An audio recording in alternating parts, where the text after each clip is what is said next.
Hello, my late trial starters. Today we're going to watch the trial of Hannah Gutierrez. She was the armorer and also the prop person on the Rust movie, with the one with Alec Baldwin. So we're watching opening statements today.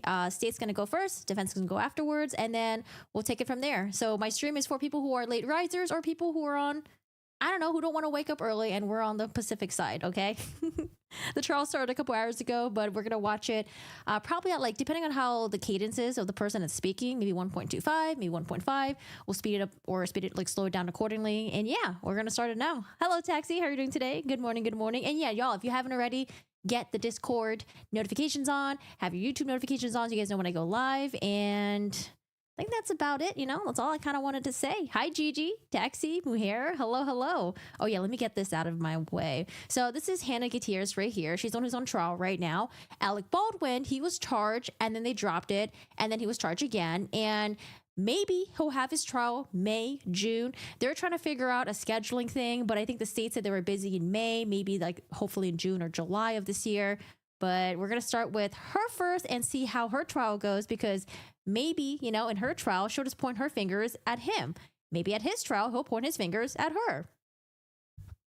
Hi, Dee. How are you doing today? Tina, Sarah, hello, hello. All right, we got some opinions in here already. All right, yeah, let me know what your guys' thoughts are throughout this.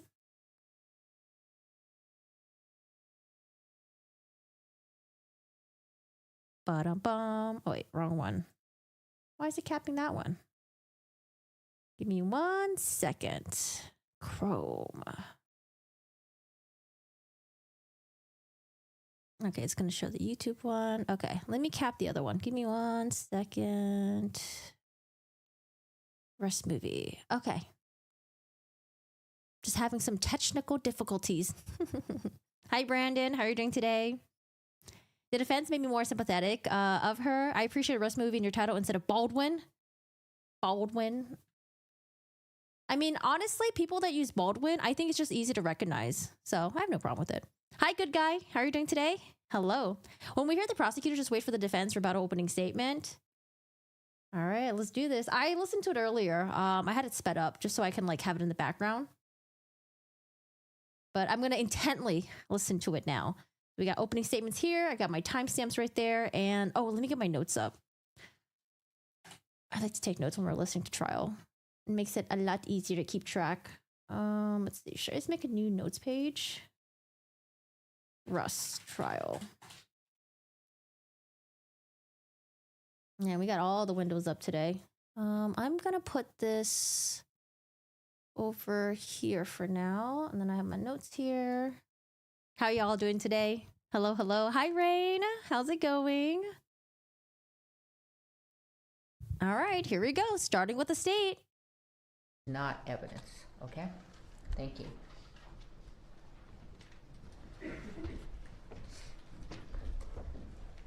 Let's see how the audio is. Good morning, ladies and gentlemen, Your Honor, counselors. My name is Jason Lewis, and I know that we were in.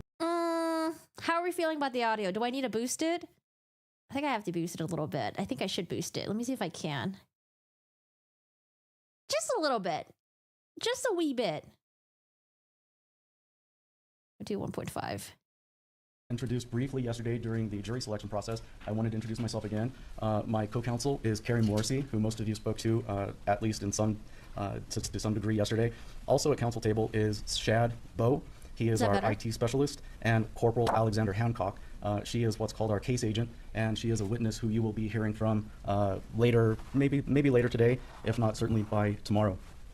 Hi, Hugo. As the judge mentioned earlier, it is Ms. Morrissey's and mine responsibility to prove to your all satisfaction that Ms. Gutierrez committed the 2 crimes with which she's been charged beyond a reasonable doubt. The 2 crimes she's been charged with are involuntary manslaughter and tampering with evidence. This morning, I hope to give you a roadmap of what we intend to introduce throughout the trial. Oh yeah, apparently they're charging her with tampering with evidence because she might have had cocaine on her and she tried to give it to someone else. That way she wouldn't be caught with cocaine that day. I don't know. I read it very quickly in an article yesterday. And although the statements that I'm making this morning aren't evidence and you can't consider what I'm saying for purposes of your deliberation. Hi, David. I hope to give you a preview of what the evidence is about, what witnesses you're going to be hearing from, and again, kind of highlight some of the key pieces of evidence that we think we're going to be showing you throughout the trial. But most importantly, what we want to do is give you the information that you need to answer two key questions. The first being, what are the events that happened on the set of Rust? Well, I mean, if it's alleged that she was doing cocaine on the set and she wasn't able to do her job properly and she was trying to hide that evidence, I could see that's how tampering of evidence. That led to the death of Helena Hutchins. And the second question is, how did live ammunition end up on the set of the movie? As to both questions, we believe that it was the negligent acts and failures of the defendant, Ms. Gutierrez, that resulted in both the acts that contributed to Ms. Hutchins' death and to the live rounds being brought onto the set. A bit later on, I'm going to explain to you exactly how we believe that happened. It's at 1.5 right now. If you want me to speed it to 1.25, let me know. But we're at 1.2. We're at 1.5. Give me just a minute.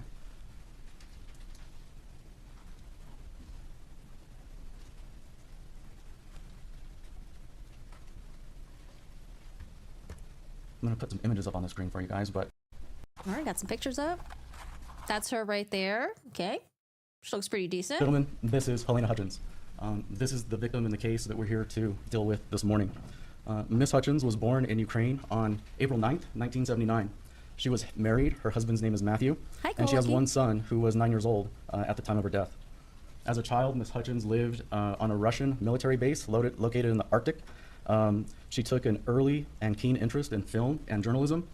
She studied both economics and journalism at the Kiev National University, where she received a degree in international journalism. Ms. Hutchins met her husband, Matthew, when she was working in the United States in Los Angeles, California. They hit it off so well that they eventually got married. And when Ms. Hutchins moved and immigrated into the United States, she continued her education and she eventually earned a master's degree in 2015 from the American Film Institute Conservatory. While in Los Angeles, Ms. Hutchins transitioned into the film and television industry, working as a cinematographer.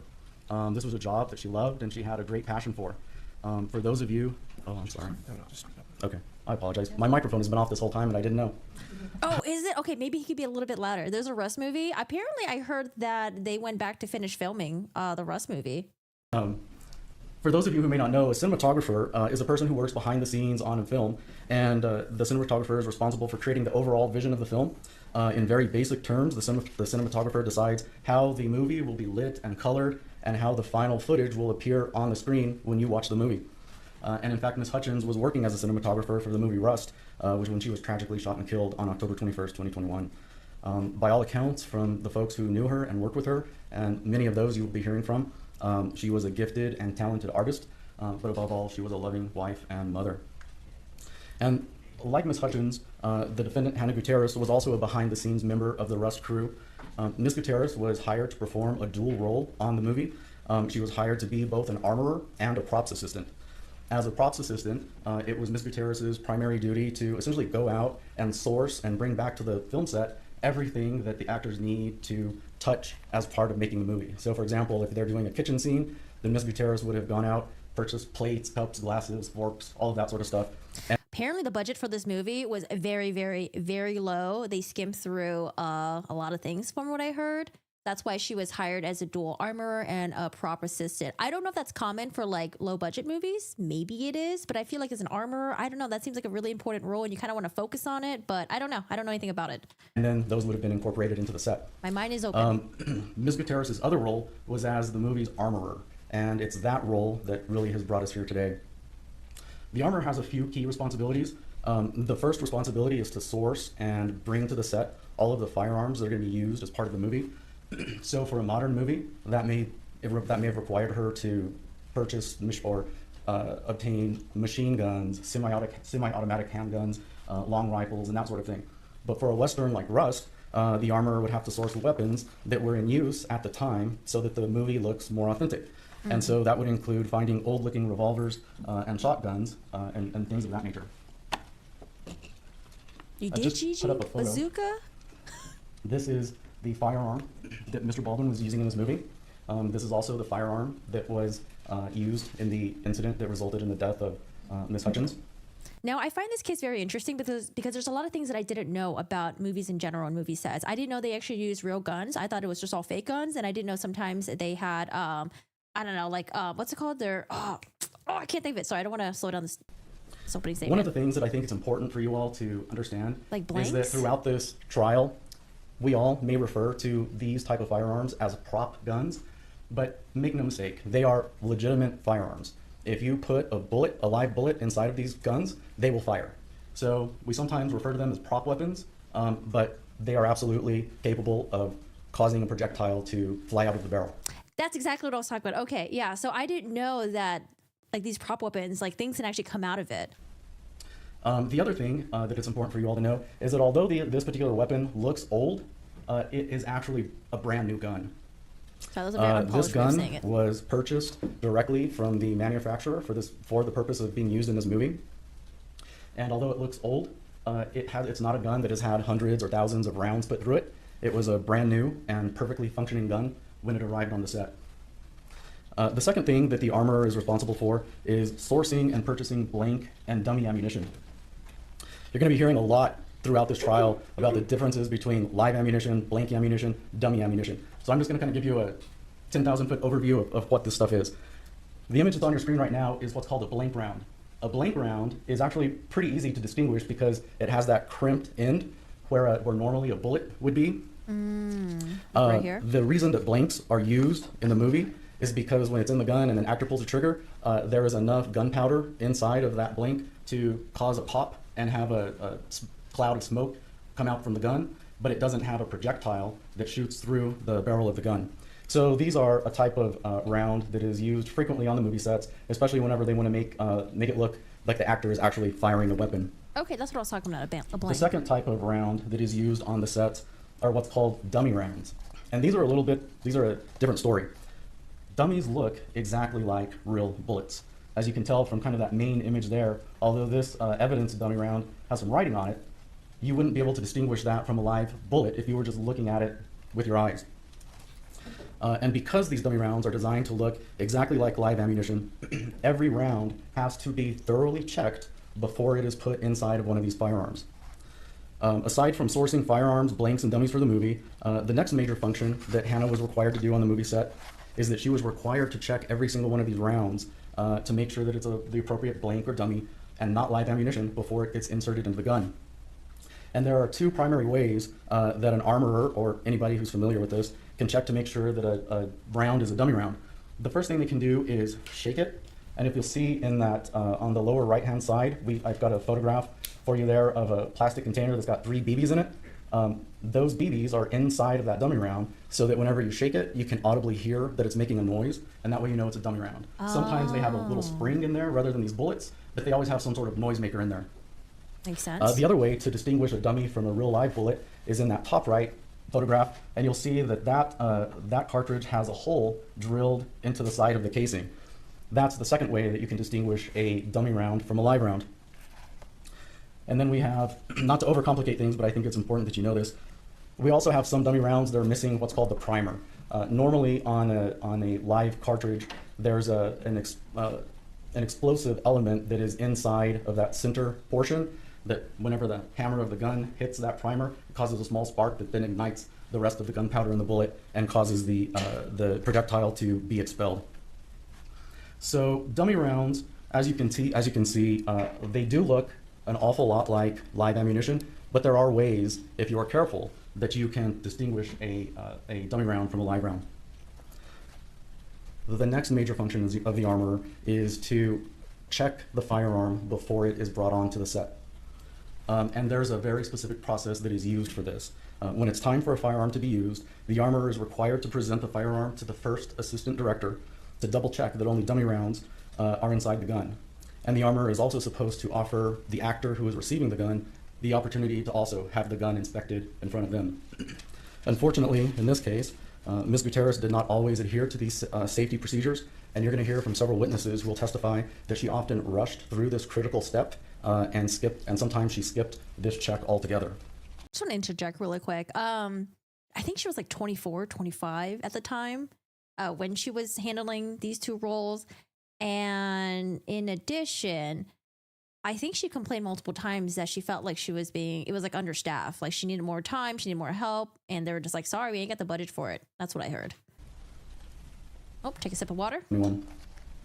The cast and crew of the Rust film We're out at the Bonanza Creek Ranch, which is a ranch located just outside the city limits of Santa Fe. It's several thousand acres large, and it has an Old West style town that's built there, and often movies are filmed there. And I've got an example photo here just to kind of give you an idea of what the set looks like. It's nothing particularly fancy. It's just an Old West looking town. Part of the set, and this is located a little bit a ways from the town itself, is this church. And it was at this church that the incident resulting in Miss Hutchins' death occurred. The evidence is going to show that on October 21st, it was a fairly chaotic day on the set of the movie. The evening before, a group of camera operators who had some concerns about various safety issues on set sent an email to the production team indicating that they were going to be quitting. And so the next day, in response to this notice, the producers decided to push ahead with filming anyway, and they decided to use less camera equipment than what was normally used, and they tried to just improvise and make do with what they had. Filming on the morning of the 21st was largely uneventful. The cast and crew filmed several scenes without any particular incidents occurring. Leading up to the lunch hour, a small group of cast and crew were inside the church working on getting some close-up shots of Alec Baldwin sitting on a church pew and manipulating his revolver. That scene was completed just before lunch, and so they called for a lunch break. And let me back up just a little bit. Before the lunch break was called, I want you all to see what was going on. This is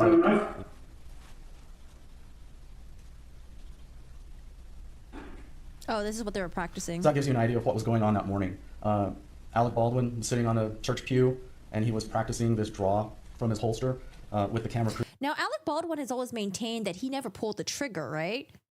But I think there was evidence that proved otherwise. Is he still saying that he didn't pull the trigger? Kind of close up on top of him. So they completed that scene, and they called for the lunch hour to occur. So during the lunch hour, Ms. Gutierrez took the gun from Mr. Baldwin, and she took it back to the safe, the gun safe that was loaded on a prop cart. Once lunch was over, the production decided that they wanted to continue working inside of the church. But at this point, they weren't actually filming anything like they were in this video that I just showed you, and instead they were doing what's called a blocking. And that is, in film terms, what you do before you even get to a rehearsal. So it's like a very rough rehearsal where the lighting director, the camera operator, and all of the folks are trying to get things situated so that they can then move into a rehearsal. Whenever a blocking is going on, because they aren't filming, there's really no need for the actor to have a live firearm in their hands, or even for the live firearm to be on set. You're going to hear from several witnesses, or from one witness in particular, who's going to testify that for purposes of blocking, Mr. Baldwin could have been using a stick, a rubber gun, anything that would essentially allow him to mimic a gun. It didn't have to be a live firearm. On that day, though, the defendant was asked to provide Mr. Baldwin with a live firearm for the blocking, and she did, and that was within her discretion to do so. You're going to hear that on the day of the shooting, Ms. Gutierrez loaded the gun in the morning with 5 rounds. The revolver, though, is a 6-shooter, so it can hold 6 rounds, but in that morning, she only was able to load 5 of them. After the lunch break was over, Ms. Gutierrez retrieved the gun from the safe, and she cleaned that 6th hole and was able to put a 6th round into the 6th slot. Ms. Gutierrez then took the firearm to the church and handed the gun over to the first assistant director, whose name is Dave Halls. Ms. Gutierrez and Mr. Halls then did a sloppy and incomplete safety check of the gun, where the dummy rounds were not removed from the gun and rattled or checked to see if they had a hole drilled in it.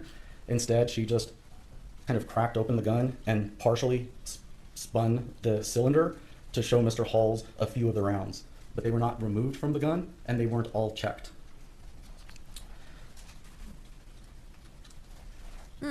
After the incident happened, and when Ms. Gutierrez was being interviewed by the investigating officers, she stated that when she removed the gun from the safe to begin the filming for the afternoon session, she didn't recheck the ammunition. So when she pulled the gun out and put the 6th bullet in, she didn't independently check the rounds at that time either. Our witnesses are going to testify. So I'm guessing, was the 6th one, was that the live ammunition? That when the defendant pulled the gun out of the safe after lunch, what she should have done was open the gun and independently herself checked each and every round. Then, when she took it to the church and handed it to Mr. Halls, she should have done a second complete ammo check with Mr. Halls, because this double redundancy is what helps prevent the kind of incidents that occurred to Miss Hutchins from happening. Yep, you want This to be means she should doubly have opened sure. the gun, removed each cartridge, confirmed that they were dummy rounds by individually shaking them, rattling them, or seeing the board whole. And because these dummy rounds are so similar to live rounds, her decision to just crack it open and spin the cylinder a little bit to look at the head stamps wasn't enough. She needed to do a much more complete check. So having failed to do that check herself, she then handed the firearm to Mr. Halls anyway. She exited the church, and then Mr. Halls handed the firearm to Mr. Baldwin. As the blocking session was underway, Miss Hutchins and Is Mr. Halls the one that pled out? several of her crewmates Or is that were someone visibly else? working, looking through and adjusting cameras, and Mr. Baldwin was sitting on that church pew. Oh no, Mr. Halls is the AD, the assistant director, right? The one that pled out, was he the one who was in charge of safety? Working, looking through and adjusting cameras, and Mr. Baldwin was sitting on that church pew practicing how he would hold the gun for the upcoming filming session. As Mr. Baldwin was manipulating the firearm, he caused it to discharge, and that unfortunately sent a projectile flying directly at Miss Hutchins. The projectile shot completely through Miss Hutchins and then struck the film's director, Joel Souza, in the shoulder. So at this point, the set paramedic was called into the church and began life-saving efforts on both Miss Hutchins and Mr. Souza. Another crew member who was in the church called 911 to report the shooting and to seek additional medical assistance. But because of the ranch's remote location, it took some time before additional medical personnel arrived. And this additional support also included a life flight helicopter for Miss Hutchins. A team of medical personnel worked to stabilize her, and they placed her on the life flight to UNMH. But sadly, the personnel at UNMH were unable to overcome the injuries that she sustained, and she was pronounced deceased at UNMH. We will show you, ladies and gentlemen, but that by failing to make those vital safety checks, the defendant acted negligently and without due caution, and that the decisions she made that day ultimately contributed to Miss Hutchins' death. So that's what happened on the 21st. But now I want to talk to you a little bit about what happened leading up to the 21st. There are some other ways that Miss Gutierrez was negligent on the set. ADs usually run the safety meetings. In this case, Halls was the safety officer. Yeah, I just looked it up just now. Russ, first assistant director, David Halls, has been sentenced to 6 months unsupervised probation. 6 months unsupervised probation. Like nothing. We intend to call several witnesses to give testimony that she regularly failed to properly carry out her duties as an armorer. These witnesses are going to describe the defendant's conduct as unprofessional and sloppy. You will hear testimony that she routinely left guns and ammunition lying around the set unattended, and that her gun safe and ammo cart were constantly disorganized. The second question that we want to answer for you is where these live bullets came from. The prospect of live ammunition landing up on a film set is incomprehensible. It's something that should never happen. It's a hard and fast industry rule that live ammunition should be miles away from a film set at all times because of the risk that it poses for being confused with the dummy rounds that are used on the set. Yeah, so how did it get there? Yeah, I was thinking that too. I was like, whoever's sitting next to Hannah, she's looking snatch. She got that makeup on point, got the baby hairs and everything. I'm showing you a picture now of a box of ammunition that Miss Gutierrez says she was pulling cartridges from and loading into Mr. Baldwin's firearm on the day the fatal shooting occurred. If you can see the arrow that I'm kind of wiggling around here, this is the box of ammunition that she was pulling from. This is a box of dummies. Right The here? second box here is a box of blanks. Dummies So and these blanks, are the okay. kind of rounds that will pop and create smoke. These are the type of rounds that are just supposed to be completely inert. When the officers arrived on the set after the shooting, this cart is where What is those this? two boxes of ammunition were first found. When the officer who was in charge of this prop cart uncovered that the boxes on there were the ones that were being used for that day's filming, he then placed them into his police unit, and that's what you saw in those previous slides. These are the boxes of ammunition inside of a cop car. Oh, instead of a cop car, okay. Eventually, the box of dummies was taken back to the Santa Fe Sheriff's Office, where it was inventoried and photographed by a crime scene technician whose name is Marissa Popple, and she's going to be a witness in this case. The first box of dummies that was opened up is what is on your monitors right now. This is a styrofoam container that has approximately 37 cartridges in it. According to the label on the outside of the box, these are supposed to be dummy cartridges.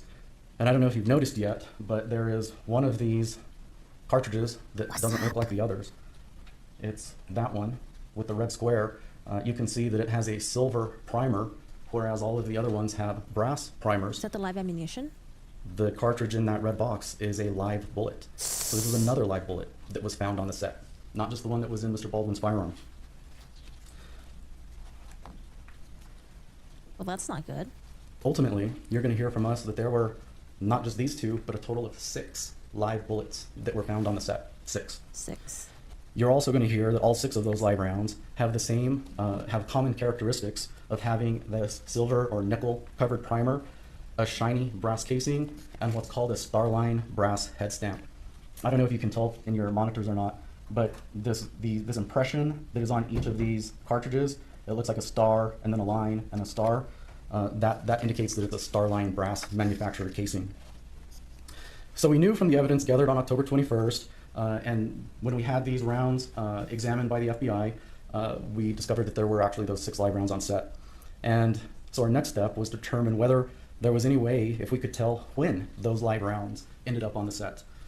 So we began to comb through all of the photos and videos that had been recorded on the set from the very first day the filming began. And we started to notice something.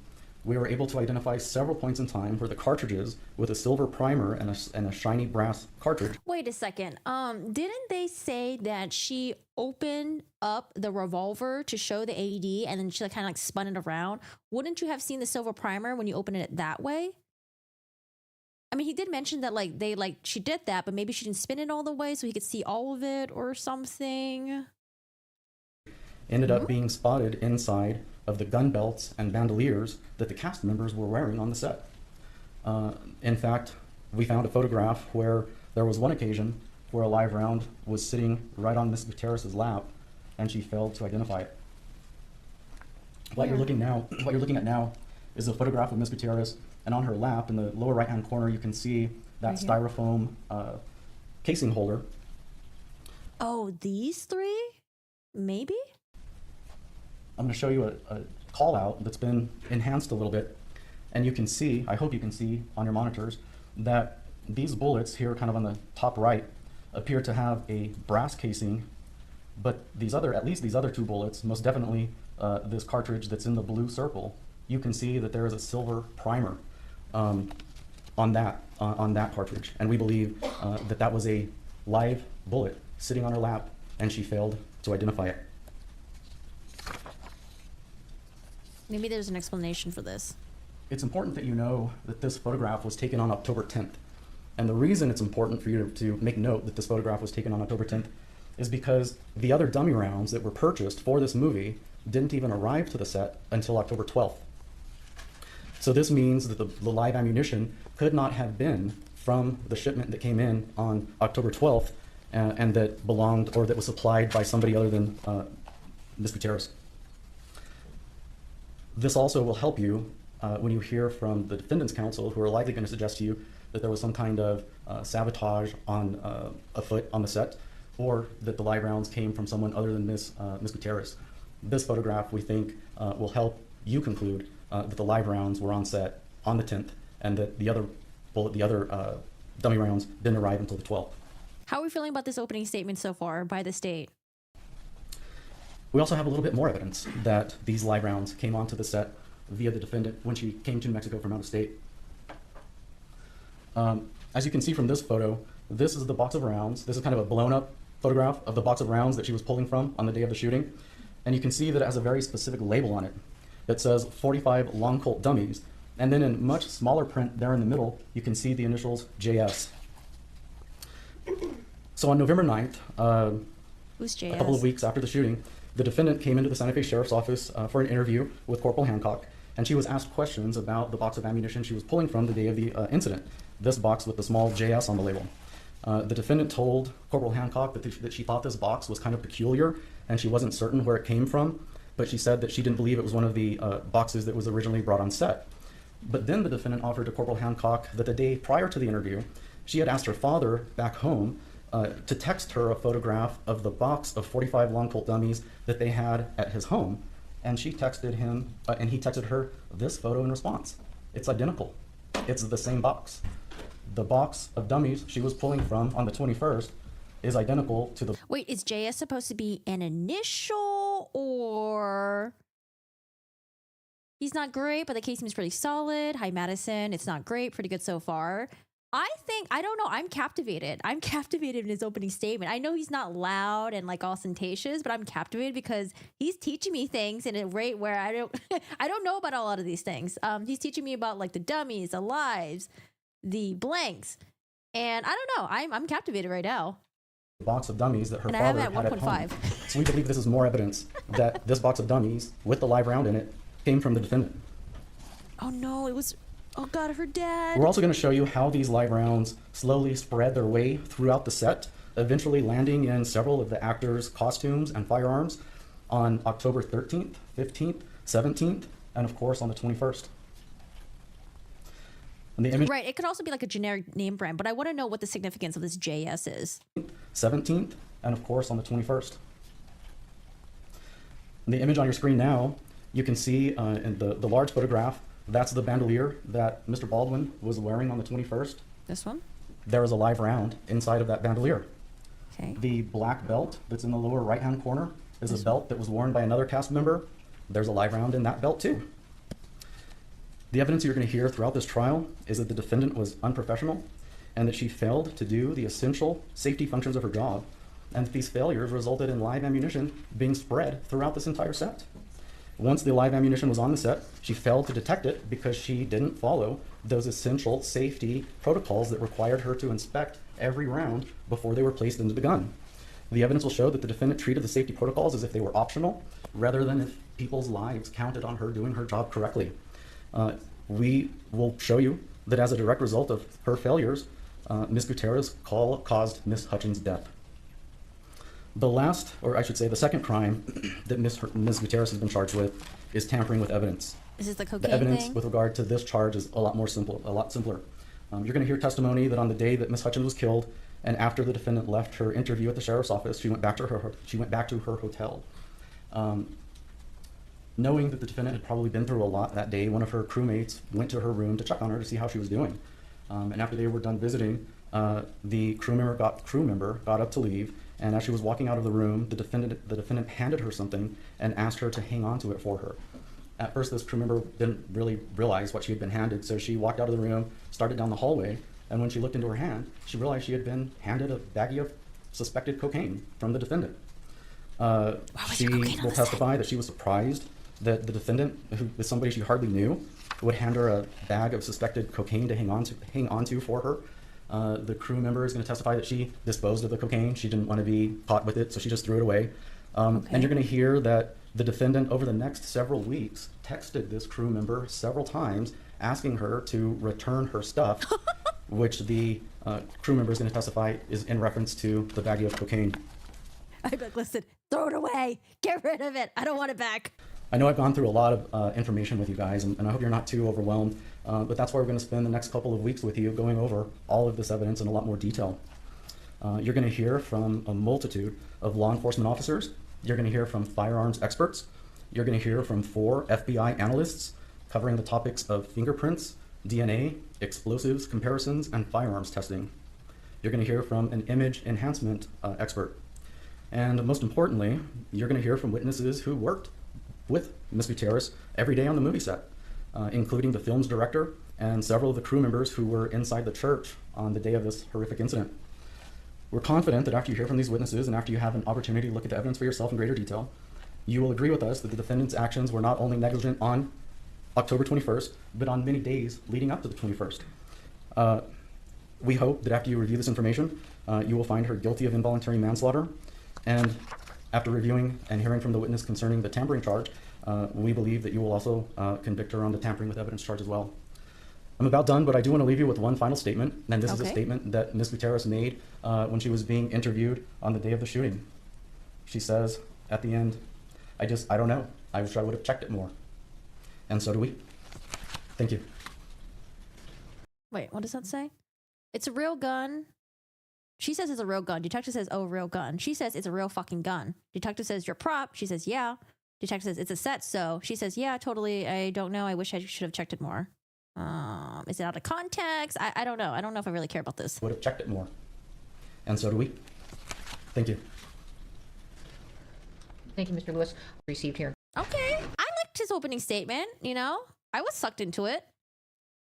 All right, what we got going on? Oh, we got a little court break. And then we'll get to the defense. Oh, hey, Judge. It does not mean that Hannah Gutierrez was a Reed. Hello. Hello, Mr. Defense. May it please the court, counsel, ladies and gentlemen of the jury, we are privileged, our team, to represent Hannah Gutierrez Reed. You're sitting over here, and we're here because of a tragedy. There's no doubt. There was a tragic occurrence on that movie set. But let me tell you something you already know. Just because there 1 through 10, 10 being the highest. What do you guys think of the state opening statement? was a tragedy does not mean that a crime was committed. It does not mean that Hannah Gutierrez Reed caused the crimes they have charged her with. And we are going to, through the course of this case, show you that production and the state have both, very early on, sought to make Hannah Gutierrez Reed a scapegoat. That's what this is about. Okay. You're going to hear that this tragedy, several unconnected events, independent events had to happen to create it.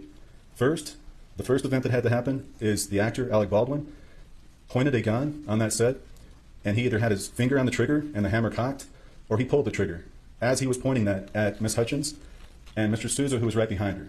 And make no mistake, this is not a prop gun, this is a real gun.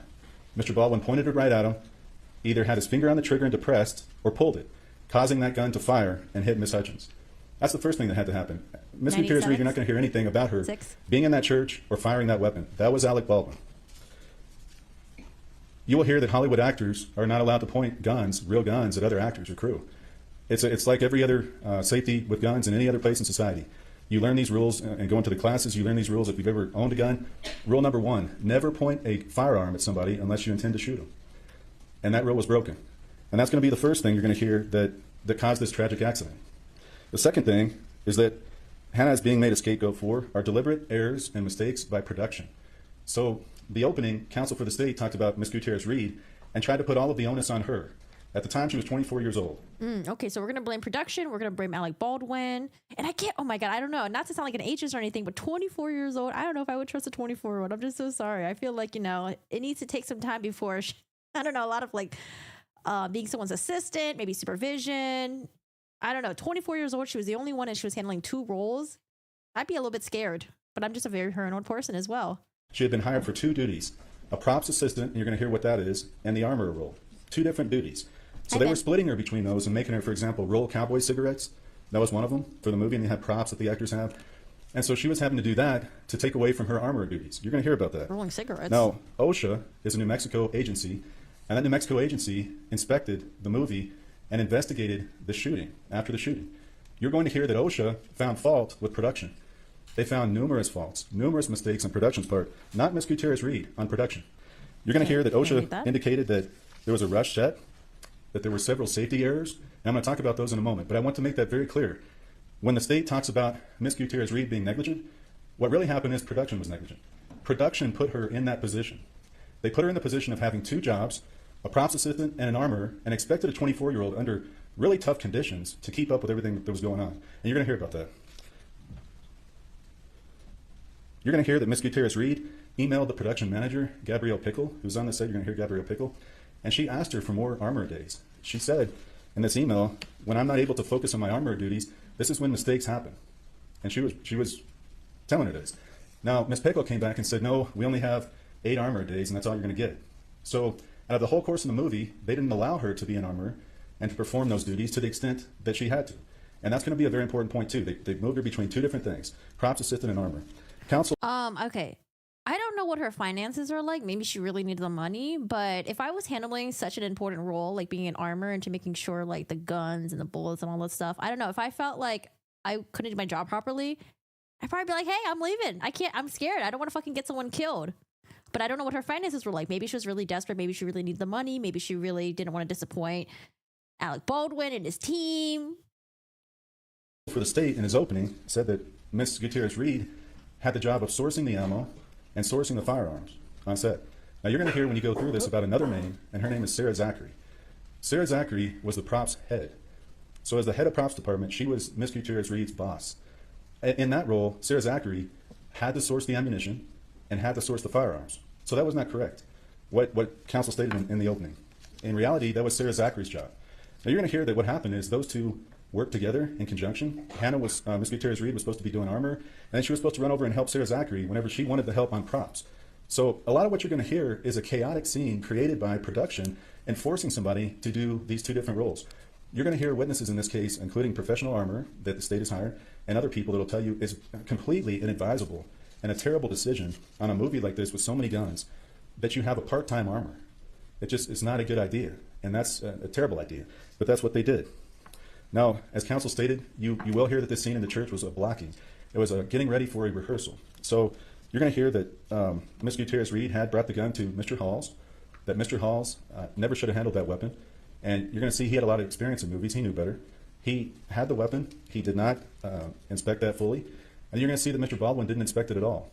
So when counsel showed you that video on the first part of it, when he's sitting in that pew and doing that cross draw, Is the actor supposed to inspect it? I don't know. That's why I'm wondering what kind of training each person is supposed to go through. Like, who's supposed to inspect? It's supposed to be everyone, or it's just like the actor's just the person who does the acting, and then you kind of defer to like the other people, the experts on the set, to make sure everything's good. hear about that. You're going to hear how dangerous a seated cross draw is. It's one of the more dangerous draws you can do because you're pulling the weapon across your body, and you can also pull it across other people. So you're going to hear that Ms. Gutierrez Reed specifically requested to train Mr. Baldwin in a cross draw. You're also going to hear that he did not do that training. He did not set that training up. So when this tragic shooting occurred, it was in the very motion of a cross draw. You're also going to hear that this scene, this blocking, didn't even require him to draw that weapon.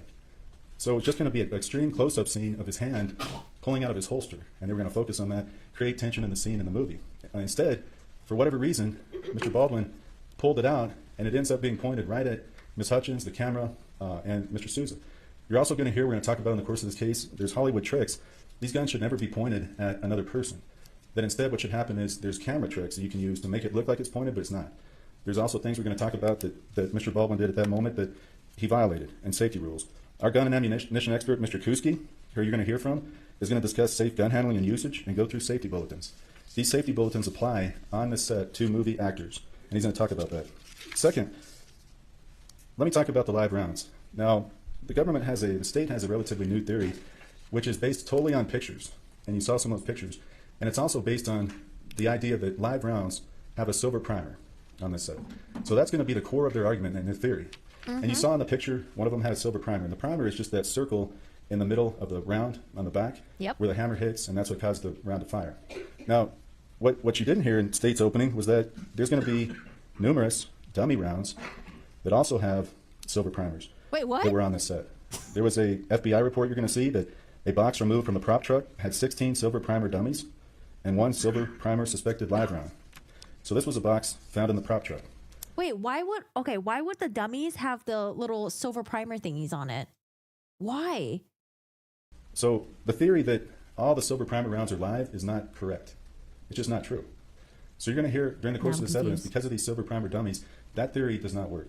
All right, battle of the experts. Second, you're going to hear that Russ Production ordered all the dummies on set. Russ Production sourced these primarily from a man named Seth Kinney. Seth Kinney owned PDQ Props. PDQ Props was the primary supplier to the Russ set.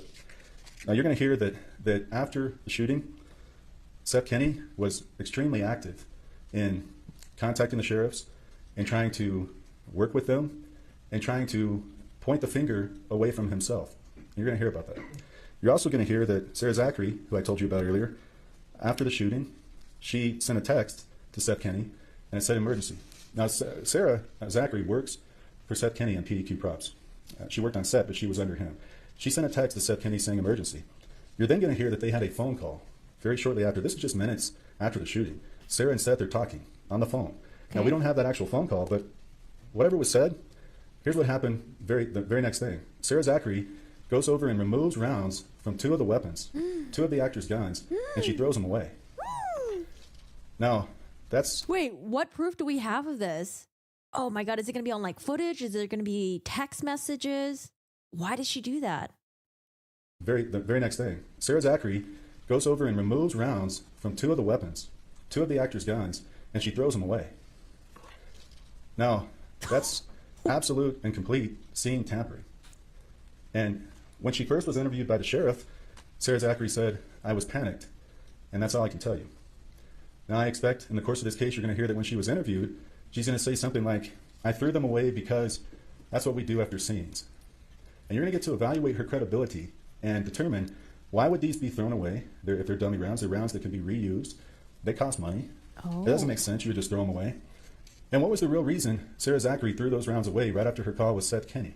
Now, you're also going to hear that right after the shooting, Sarah Zachary went over and she shook some rounds and determined that they didn't shake, meaning she felt like they were live rounds. So then she throws these away. Now, they're thrown in trash. She tells law enforcement, but on that day, they don't find them.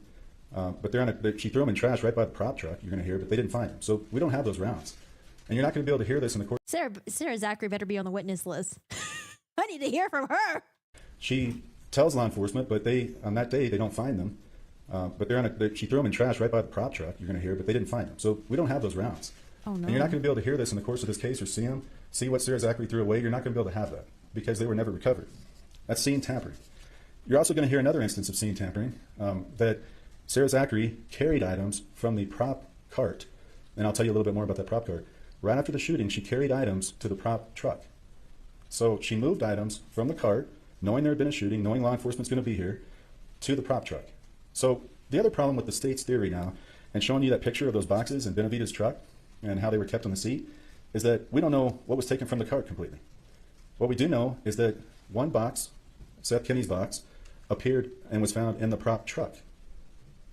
And we know that Sarah Zachary transported items from the prop cart to the prop truck. We know that. But we're never going to know exactly what was on that cart at the time of the shooting because it was tampered with.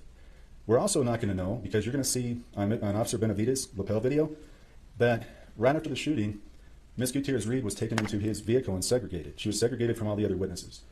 She's sitting in his vehicle. Officer Benavides Deputy Benavides feels like he has to stay with Ms. Gutierrez Reed because she's distraught. So he tells another person to go get the prop cart. The prop cart is over by the church. He tells somebody else to walk over and get it. Now, I think he's going to acknowledge that he should have gone and got that prop cart. Problem with that is this is just a random, this is not a law enforcement, not random, we know who it is, but this is law enforcement's job to secure the scene. After a shooting like this, you don't want evidence to go walking away. You don't want it to go missing. You don't want it, because we're here on a reasonable doubt standard. That standard is the highest standard under our law. That means you can't convict somebody in this country, no matter who they are, unless you prove the case beyond a reasonable doubt. And what we've got here is theories based on evidence that has already been tampered with. And you're going to hear that in this case. That's not even going to be questioned. So you're going to have to take the leap that whatever Sarah took to the prop truck, we don't know. And whatever she did with those rounds, we don't know. And you may not know why. But I can tell you, it occurred right after the call with Seth Kenney. And you're going to hear about that. You're going to hear about his contacts with a witness named Del Reed. Del Reed is the father of Miss Gutierrez Reed. Del Reed is one of the most renowned armorers in the history of movies. You're going to hear that he's been doing this for over 50 years. He's trained Brad Pitt, Sharon Stone, Denzel Washington. He did Tombstone. Some of you might have seen that. He did 3:10 to Yuma. He's the real deal. And you're going to hear that he trained Miss Gutierrez Reed. She was very well trained. She also went to film school, and she completed a bachelor's degree in that. So you're going to see that she was trained, she was educated, and she was ready for this job. Now, I mean, the Sarah Zachary thing sounds really odd, really weird, and I can't wait to hear more about that. However, at the end of the day, it was still the defendant's job, Hannah's job, to double, triple check the bullets, the gun, and everything, right? And it seems like that wasn't done. Her second job as head armorer, you're going to hear that she had one prior, and then she had also worked as an assistant on another I'm movie. intrigued. But you're going to hear that from the time she was a little girl, her dad, Del Reed, had her on these movie sets, and he was training her. Now, Phil, the reason why I mention him is he and Seth Kenney, right before Rust started, were on another movie set called Yellowstone 1883, and that occurred in Texas. You're going to hear that Phil Reed brought live rounds, these were 45 Colt live rounds, to Texas, and he and Seth Kenney were going to train the actors on a range, not on the set, but on a range. So they sometimes train these actors to fire the weapon and see how the recoil is and kind of get a feel for it for the movie scene. So he brought these live rounds. They did the training. They did Yellowstone 83. And then Seth Kenney kept these live rounds in an ammo can. He did not give them back to Phil Reed. And again, you're going to see these were 45 Colt live rounds. Fast forward. Wasn't that much longer, within months, that we have a Rust set. And Seth Kenney is the primary supplier of ammunition to the Rust set. You're going to see evidence in this case that Seth Kenney's rounds in a box that the sheriffs found were blue. They were a certain color. And we'll remind you, as we go through, we'll highlight that, but they were a certain color. And you're going to see, for example, in the picture that the state showed you in their opening, the live round they said that was in that gun belt, it's the same color. and you're going to be able to put that together as the evidence comes through. It's the same color as the rounds that Seth had that were blued. You're also going to hear that, job to check, that right? the sheriff's investigation, they never took Seth Kenny's fingerprints. They never took his DNA. They didn't take his cell phone. So again, we're going to be missing evidence. Knowing that Seth Kenny was the primary ammunition supplier, knowing I'm assuming they want to know if his fingerprints or DNA were on those ammunition, I guess. that he and Sarah Zachary had talked right after the shooting, Sarah had thrown rounds away. Sarah had moved stuff from the prop truck. None of Seth Kenny's phone, fingerprints, or DNA were taken. And you're also going to hear that there was no request to the FBI to check those live rounds for fingerprints or DNA. None. So the FBI lab was requested to do a bunch of forensic tests. They were testing the firearm Mr. Baldwin used to see if it functioned correctly. You're going to hear about other tests they did, but no testing on the live rounds. Zero. Again, that's going to be evidence that you are never going to see or have because the government didn't do it. And again, we have a reasonable doubt standard. Our expert, Mr. Kuski, is going to talk about the government's theory, state's theory, about these colors and the rounds. And I talked about that earlier briefly, but I'm just going to say it again because it's so important. You cannot tell a live round from a dummy by a picture. And the reason for that is that the dummies are made in Hollywood to look just like live rounds. Now, Why? the point of that is the people watching the movie don't know that it's a dummy. They're made to look just like a live round. Now, the picture counsel for the state showed earlier showed a hole in that round. That is how they make some of the dummies. It's not how they make all the dummies. Some of the dummies, unfortunately, do not shake, and they do not have a hole in them. What? And you're going to hear that one of those rounds was on this set. It's going to be in the CSI Tech, Ms. Popple. It's in her report.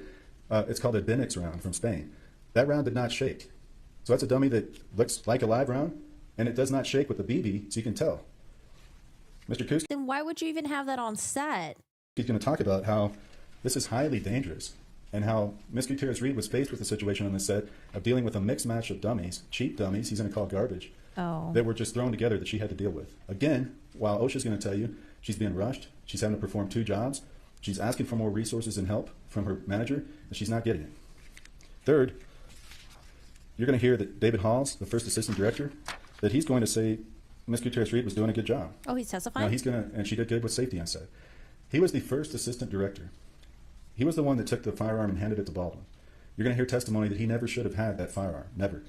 You're going to hear from a director, P.J. Pesh, who's done movies for over 30 years. P.J. Pesh has done, you're going to hear about all his credits. He's worked on all kinds of movies. He's going to tell you that he's never seen a first assistant director in all those movies ever handle a weapon and hand it to the actor. This was a highly, highly unusual setup and management created by production. That was their fault. And what they tried to do, and what you're seeing in this courtroom today, is trying to blame it all on Hannah, the 24-year-old, because why? Because she's an easy target.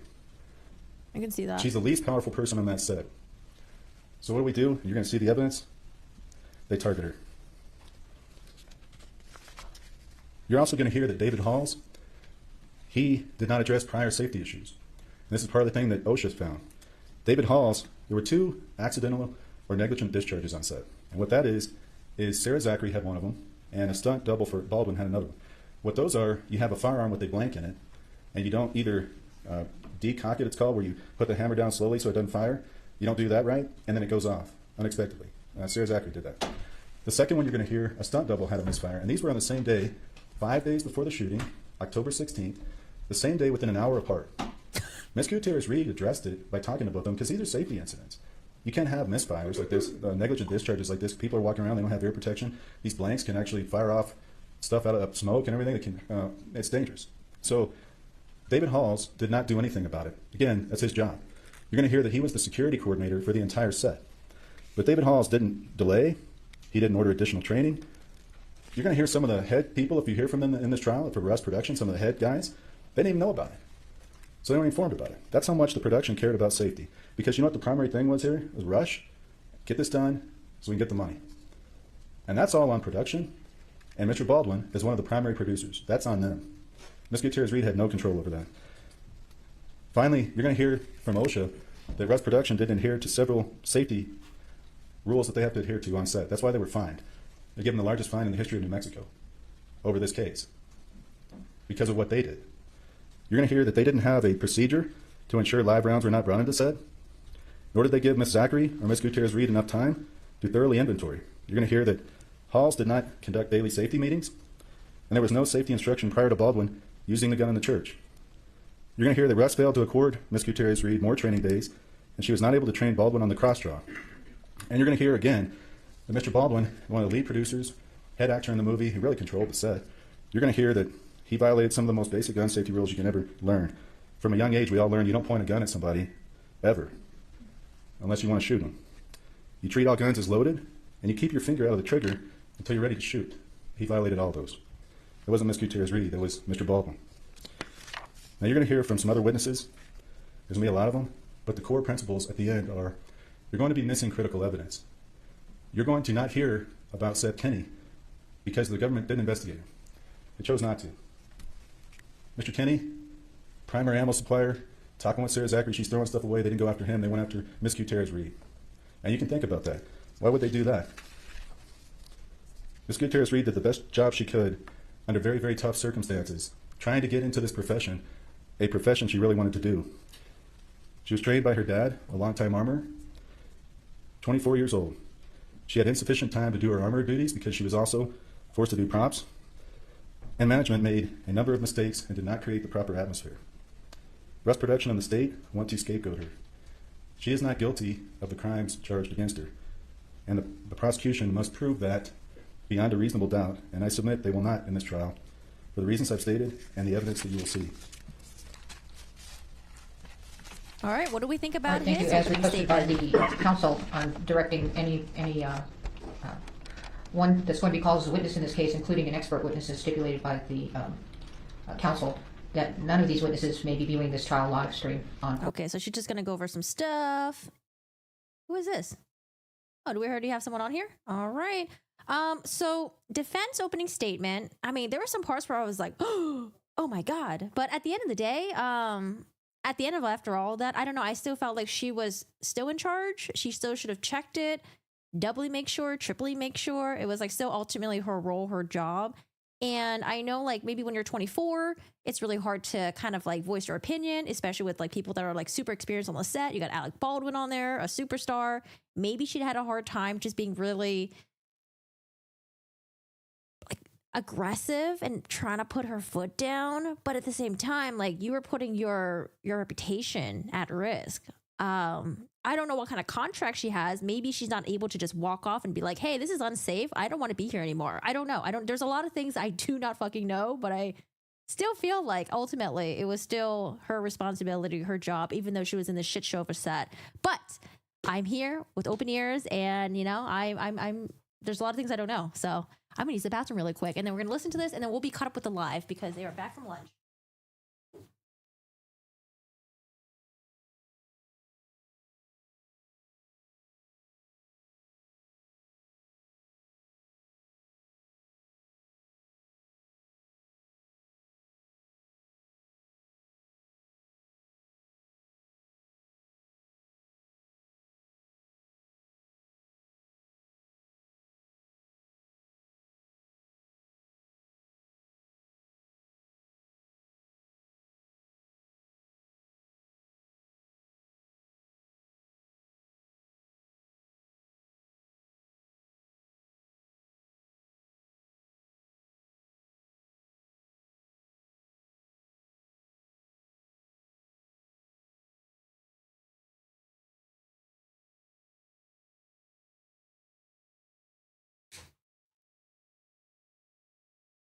I like the state's opening statement better.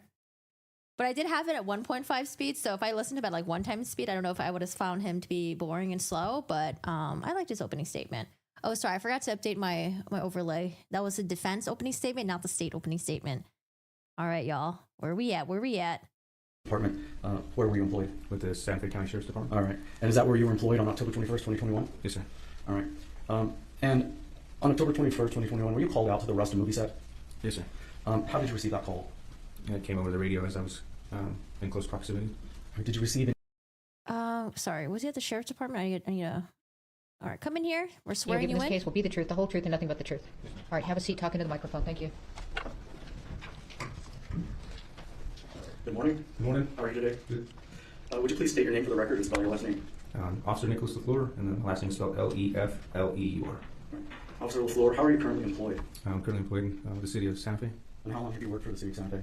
Going on 2 years. And what is your role at the city of Santa Fe? I'm a police officer. All right. Prior to working at the Santa Fe Police Department, where were you employed? With the Santa Fe County Sheriff's Department. All right. And is that where you were employed on October 21st, 2021? Yes, sir. All right.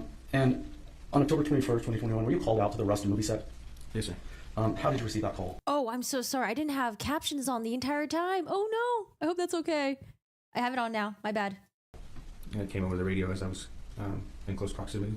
Did you receive any information as part of that call? That someone had been shot on a movie set. All right. And what did you do in response to that call? Got there as safely and as quickly as I could. And when you arrived to the set, were there any other law enforcement personnel there? I was the first one there. I believe there was a volunteer firefighter unit in front of me. Okay. And when you arrived on the set, where did you arrive? Right in front of the church they had set up as a prop piece. Okay. And on that day, were you wearing a lapel camera or a body-worn camera? Yes, sir. Okay. Your Honor, at this time, I'd like to move for admission of State's Exhibit 1 that's been... Also, I don't like them using her age as an excuse. Like, if you're not old enough to advocate for safety, then you're not prepared to have that job. Right. I think that's a double-edged sword for them to use her age as an excuse. But then at the same time, you can also use that. I don't know. I feel like it goes against her and it goes for her in both ways. I don't know if the age thing really makes a huge difference when the defense was talking about it in his opening statement.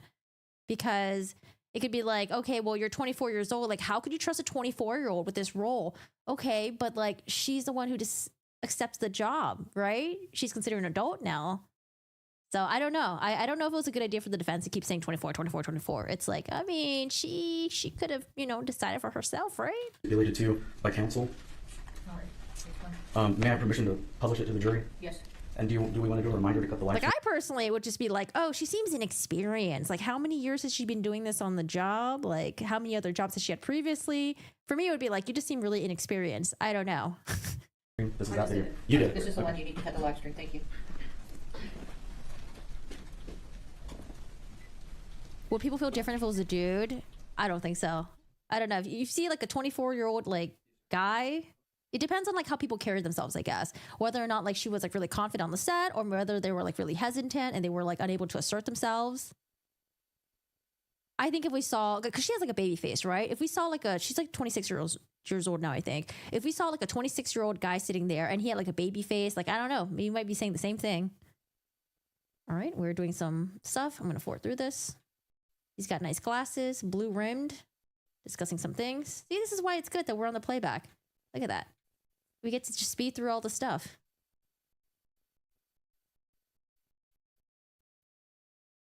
All right, what do we got going on here? Technical difficulties? Oh, this might be the phone call or the body cam. All right, I'm going to slow it down here. Are we inside with the BDMs?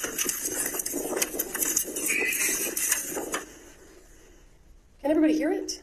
No. It's shit.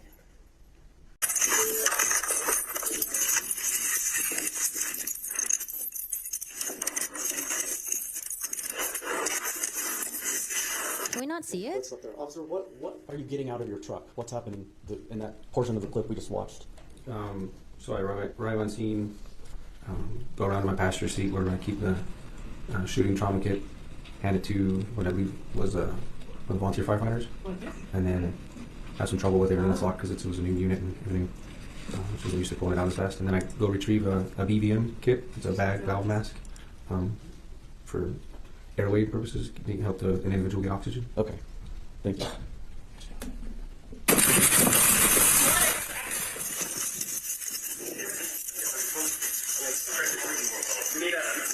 We got a seal. Get a seal. A seal?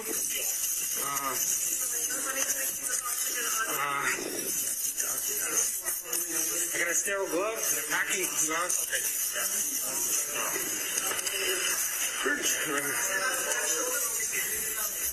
Everything was over there. My hand is on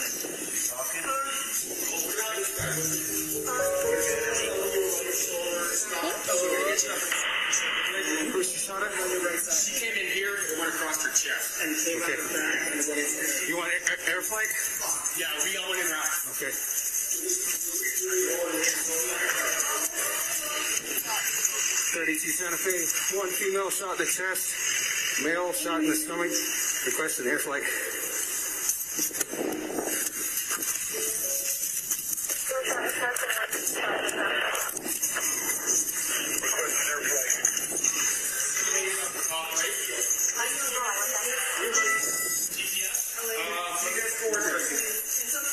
I got you right here. 2432, how many people yell at me there? 32, I got just Santa Fe medics.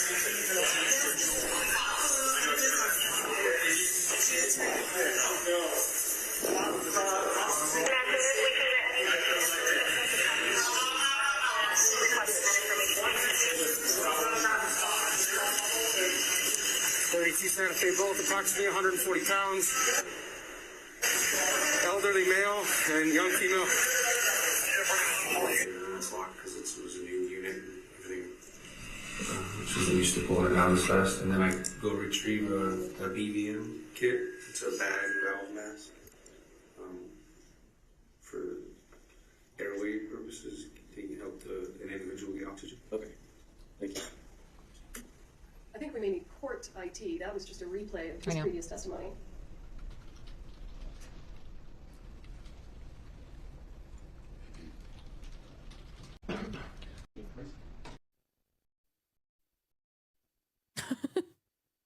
Okay, they're gonna talk. Oh, I think this is where they break.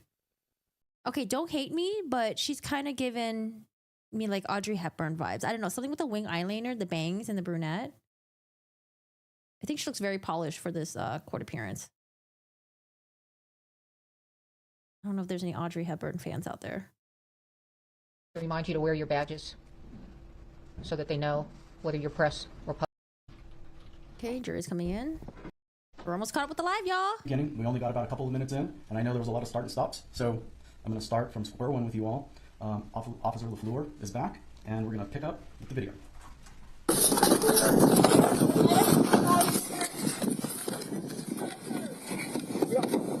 You got your trauma kit? Yeah, I'm trying to get it out. This stupid new truck. Are we inside with the BDMs?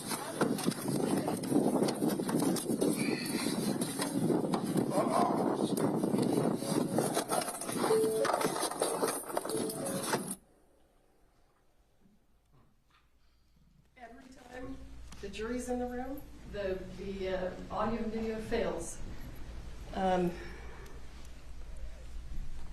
The jury can't hear it? Where's your IT bag? We sent him to get another Bluetooth speaker so that this one doesn't run out. There's a to this. All right, we're figuring audio stuff right now. There's a movie with Audrey Hepburn where she's in it with like, it was like in the movie was her best friend, and they just do like really silly things. Okay. What was it called again? It was so funny. It was so good. I did like a high school project on it. It Takes Two? Oh, I don't remember. It's hilarious. I'm getting the vibes because of the eyeliner, the bangs, the brunette. What? Explain to us what you're getting out of your truck. Okay. In the beginning, from the passenger seat, it's a trauma kit. And then from the back of the truck, it's a bag full of other medical supplies to include a BVM, the bag valve mask system, and to help with CPR. Okay, thank you.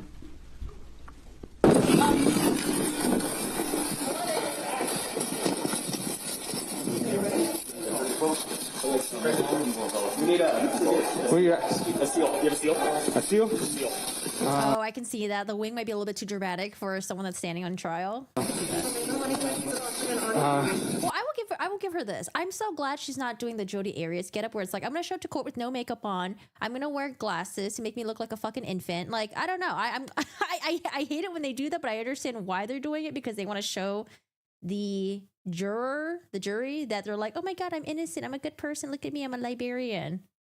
But maybe in her case, it's better for her to dress it up a little bit because she wants to be seen as like a mature, as an adult, not as someone who was like, as a child who didn't know what the fuck she was doing on set, I guess.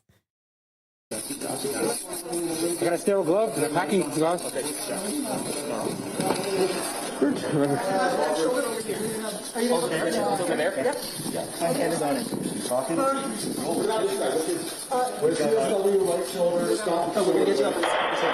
she shot her? She came in here and went across her chest. And came okay. Back and went into the... You want air flight? Yeah, we all went in route. Okay. 32 Santa Fe, one female shot in the chest, male shot in the stomach. Requesting air flight.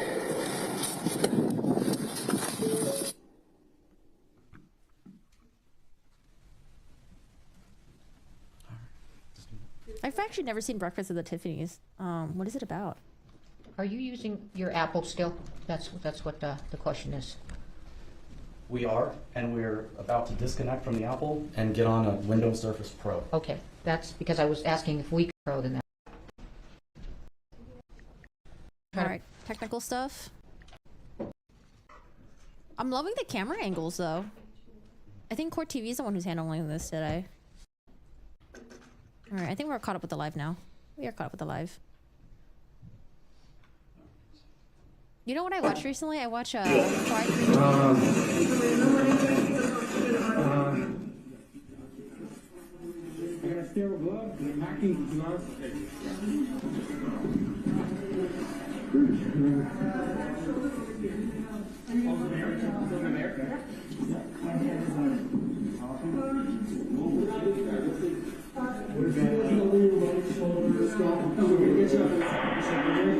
shot her on the right side. She came in here and went across her chest. And came back and went into the... You want air flight? Yeah, we all went in route. Okay.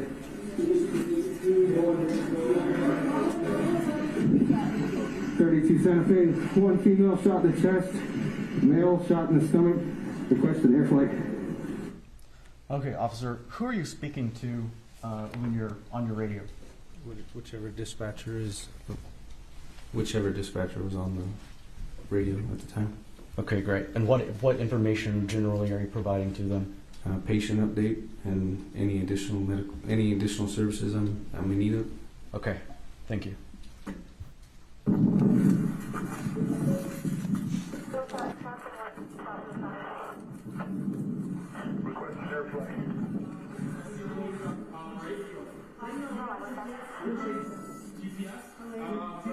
Who wanted to be a cinematographer? Her?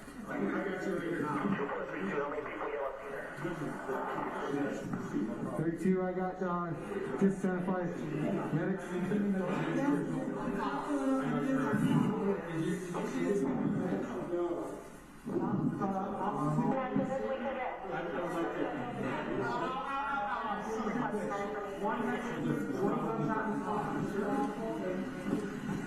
Santa Fe, both approximately 140 pounds, elderly male and young female.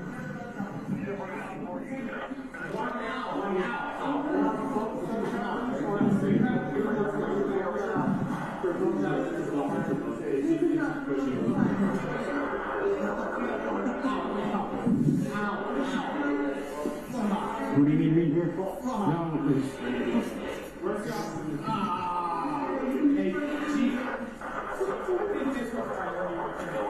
No, you want a BBM? All right, officer, I believe I heard you ask here, do you need a BPM? BVM, it's the back valve mask that I referred to earlier. Okay, thank you.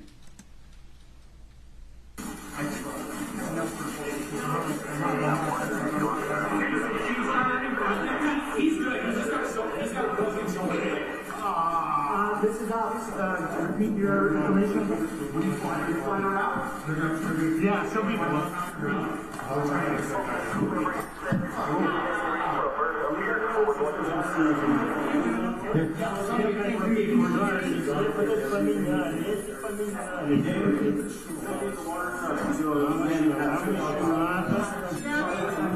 Gabby, can you just make sure nobody else comes in? Yeah, we have ears, man? Your stethoscope? Yes, they're in the bag. Right there at the top. Purple? Nope, just the top.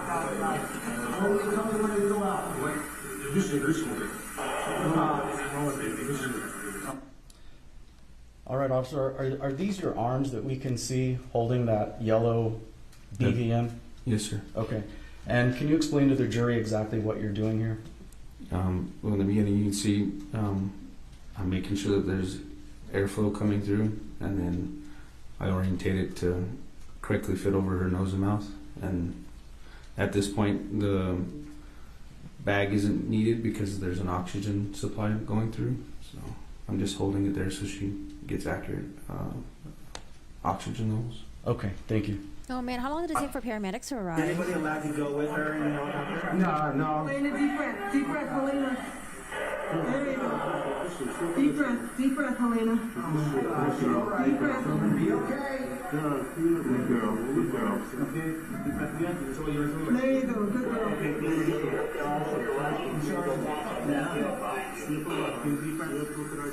Deep breath.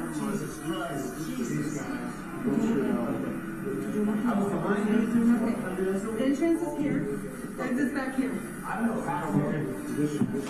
guys jacket? No. What do you guys need? I just need another dog tag. Something for pressure. I'll take a big one. This one? This one? No. This one? Underneath the left shoulder blade, keep across the area coming through.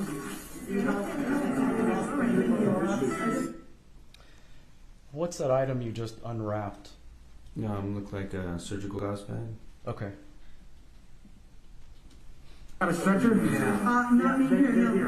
Okay. We help you get the stretcher. Yes, I saw those photos or that picture, Gigi. They use that picture a lot in the articles.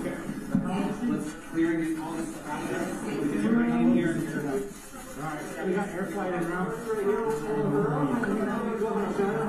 Not long in here. Helena? This is Helena Hutchinson. What's that?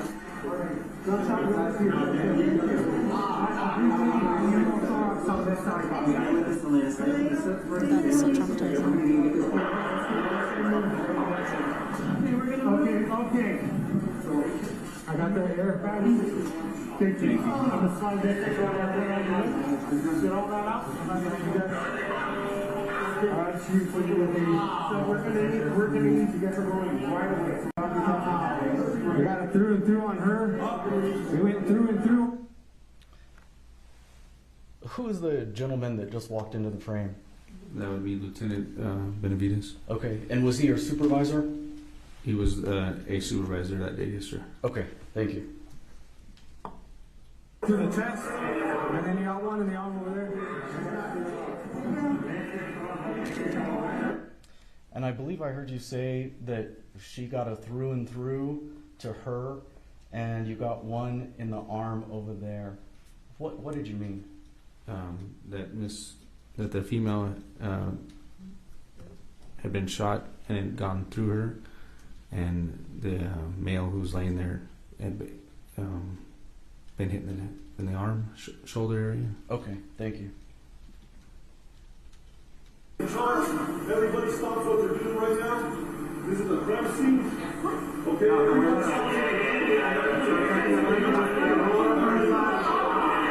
Okay, roll back. Roll to the other side. Pull it through.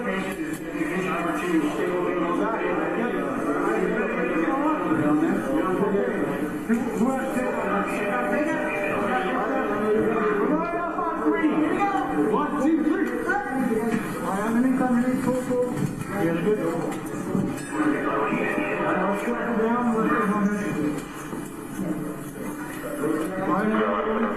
Here, okay? You keep your eyes on me. Alright, we got to determine the back of her.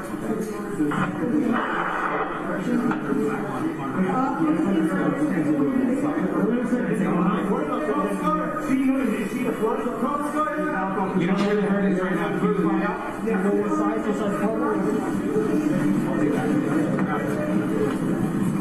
Alright, we got some stairs, guys. Go stairs on the first step.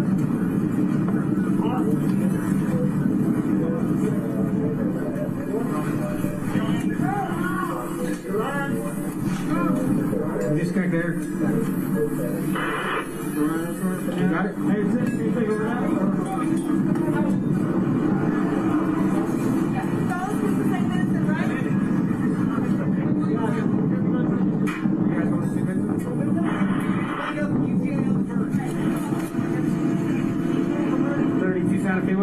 on the bird? All right, I believe I heard you ask here, what's the ETA on the bird? This may be an obvious question, but would you explain to the jury what you're Hi, referring to Christine. when you're asking about the bird? About how long the helicopter air flight was going to take to get there. Okay, thank you. Where they were, was it considered out in the middle of nowhere? Like, was the set like isolated?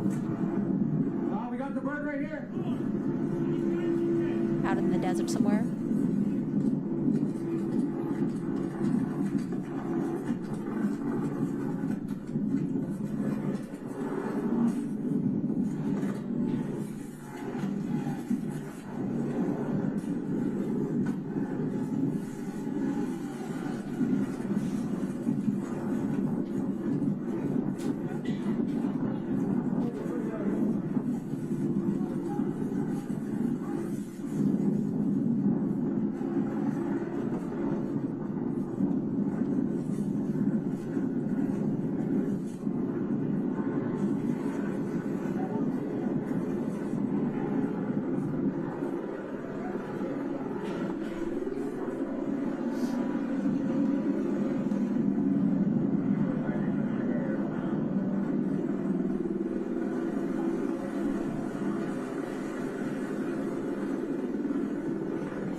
This was in the middle of a shot, and I have live ordnance on the ceiling up there. It's safe.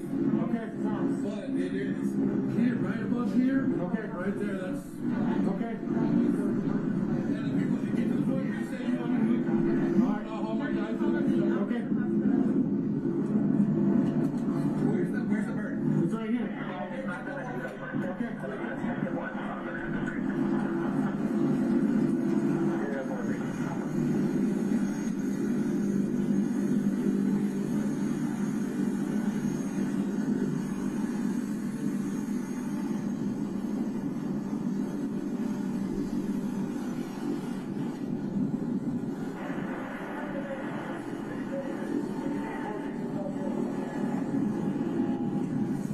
We got approximately 23-year-old female in the back of the ambulance right now.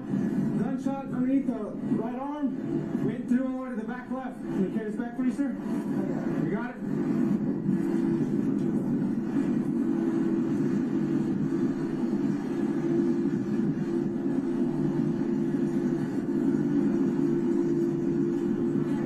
This one's priority.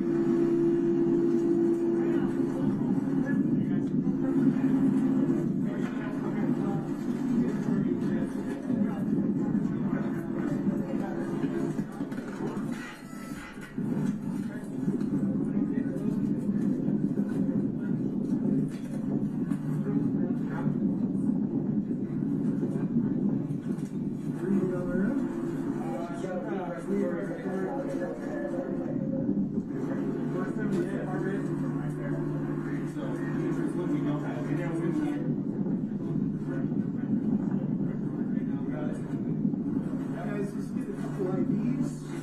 They're not sure whether they're IOs or not. Can you open your eyes for me? Yep, there. Look on the eye, on that corner, right? Yep, that's it.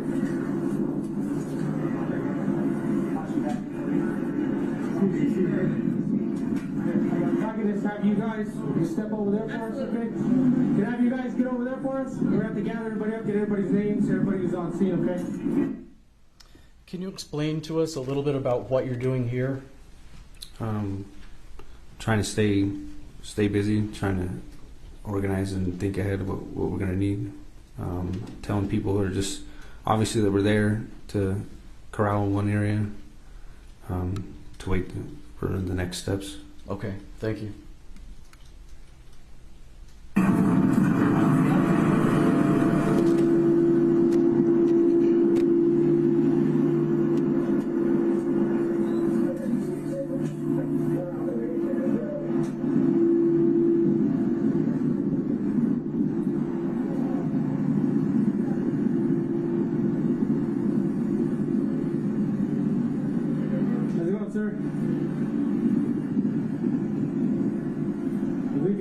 taking this one. Going in the bird then? Did she go in the bird? No, not yet. They did an IVs, did an IO, and then they're gonna take in the bird. They're coming out, watch yourself. They're moving it from this one? Yeah. Yeah. It's a couple of months ago.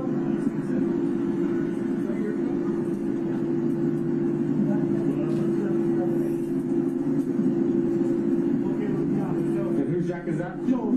Joel's? Okay. It's got his phone, it's bloody. Okay. It's got his phone, it's got his other stuff in Okay, well, we're gonna just keep it here. So, Keep his phone? yeah, he was wearing it. Well, where's his phone at? I don't know. There's no phone. Anybody have?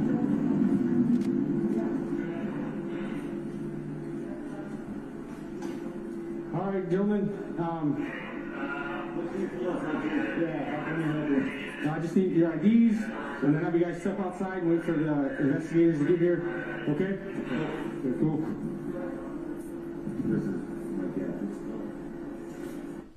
All right. Why are you asking these folks for their IDs? Because it was apparent they were in there when I got there, and they were still in there when I went back in. They could have been possible witnesses and people I need to, or not myself, but people who need to be talked to. Okay, thank you. Outside, wait for the investigators to get here. Okay? Okay, cool. And who's the props guy? Who's in charge of props? She has green and purple hair. You can't miss it. Okay. All right. You hear them mention the props guy being a female with green and purple hair? Yes. Okay, were you able to identify who that was? Not me personally, no. Okay. Not at the time. Okay, thank you. I was here when it happened. You were here when it happened? Yes, sir. Who else was here when it happened? The camera operator. It's in his front pocket. How many people do you think were in here when it happened? 3, maybe 4. 4? Okay. So 2 more other than you two? Reed, as soon as I see him, he was the camera operator. Reed, yes, sir. Okay, who Reed else? Russell was here. Alec Baldwin was the actor on set that pulled the trigger. Alec Baldwin? Yes, sir. Where's he at? Yeah, can you help me find him? Right here on the cell phone with the cowboy hat. Okay.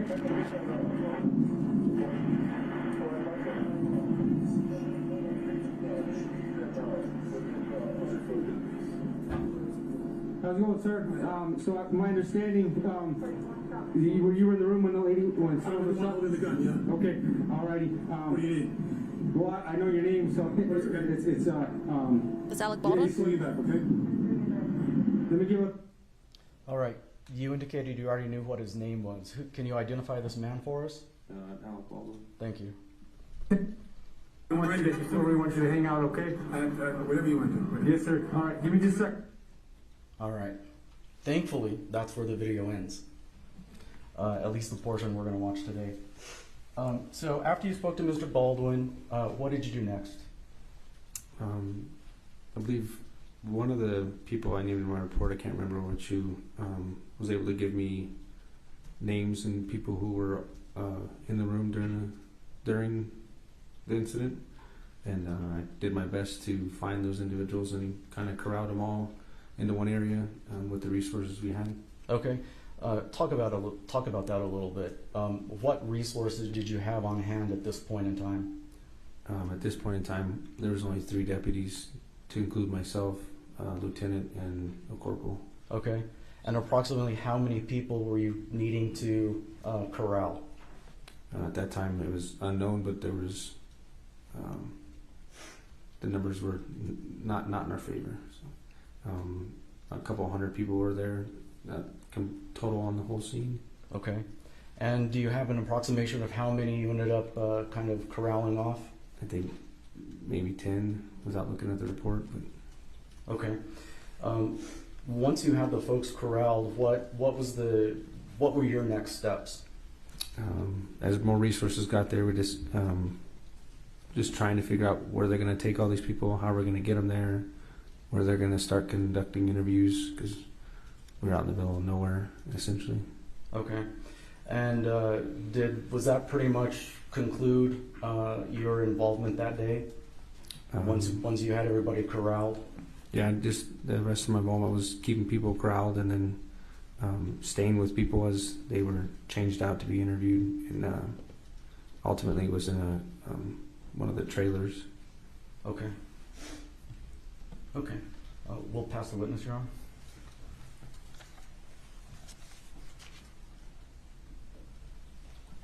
Cross-exam. That was quick. Okay.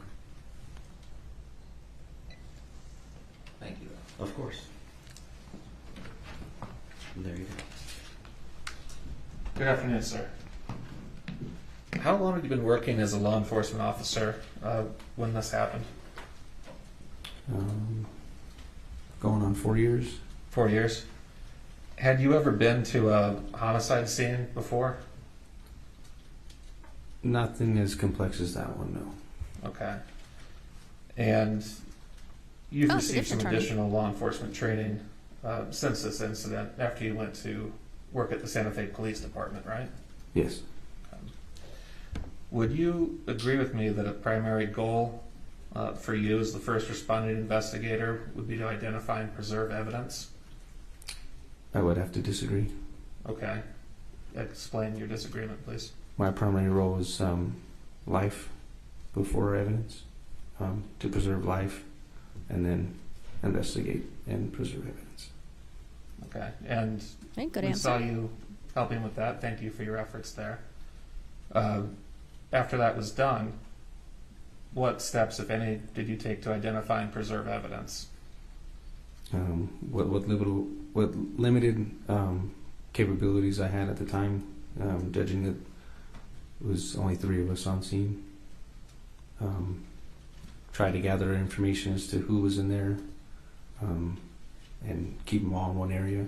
Okay. And you would agree with me that in the initial stages of a criminal investigation, it's important to identify and preserve evidence? Yes. Okay. And we heard on your lapel video, as life-saving efforts for Miss Hutchins were being made, that your lieutenant very loudly declared that this is a crime scene.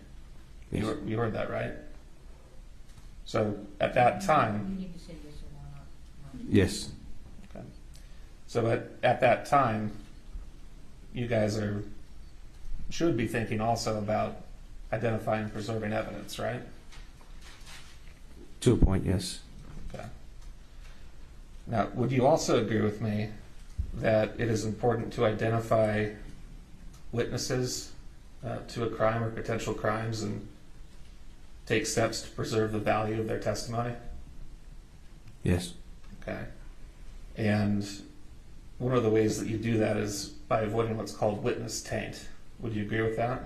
If I'm you're sorry. referring to separating the witnesses, yes. Okay. And that's one way that you Why do you make say sure it like the that? witness's memory and perception of the event doesn't become influenced by someone else's, right? You can Yes. make sure that they're not able to talk to anyone else. Yes. I guess they're going to blame him for not separating all the witnesses. And as part of your training and investigations, you're aware that taint can sometimes be accidental or incidental. People are sharing their recollections about an event. Have you been taught that? Yes. Have you also been taught that sometimes witness taint can be purposeful? For instance, if people were to talk and say, okay, we're going to get details X, Y, and Z correct. And I'm not talking about this case in particular, just in general, your training. Have you been taught that? It's a possibility. Okay. You've been instructed that it's a possibility. Yeah. And that's one of the reasons why it's important to separate witnesses, so that can't happen. Yes. Okay. So, in your testimony, you indicated that you were corralling the witnesses. What exactly does that mean? With limited space and area where it happened, I was trying to keep everybody in one area.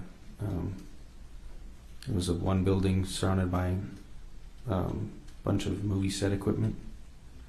We're very limited on back seats. What's the local There's time only in New 3 units Mexico? there. So, Okay.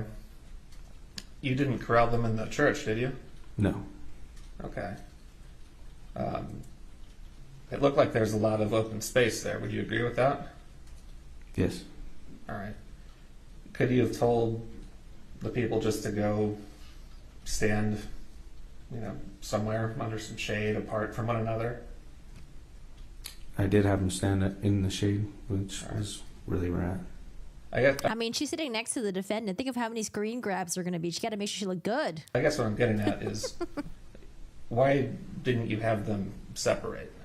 Why do you have them stay together? Again, there's only 3 officers on scene at that time. Oh, they're trying an to keep hour them all ahead. on my site, and in close proximity. Okay. Did you tell them not to speak to one another? I did ask them several times to stop talking. And Okay. Did you hear that on the video that we just watched? no, that video is redacted. It doesn't show the whole length of the body camera. Okay.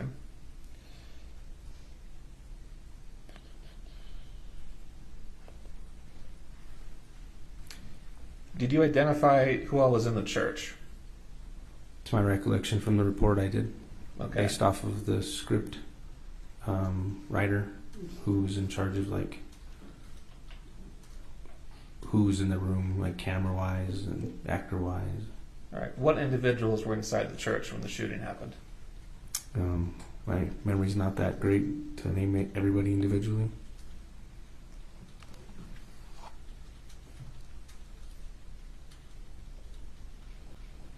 A witness. Yes.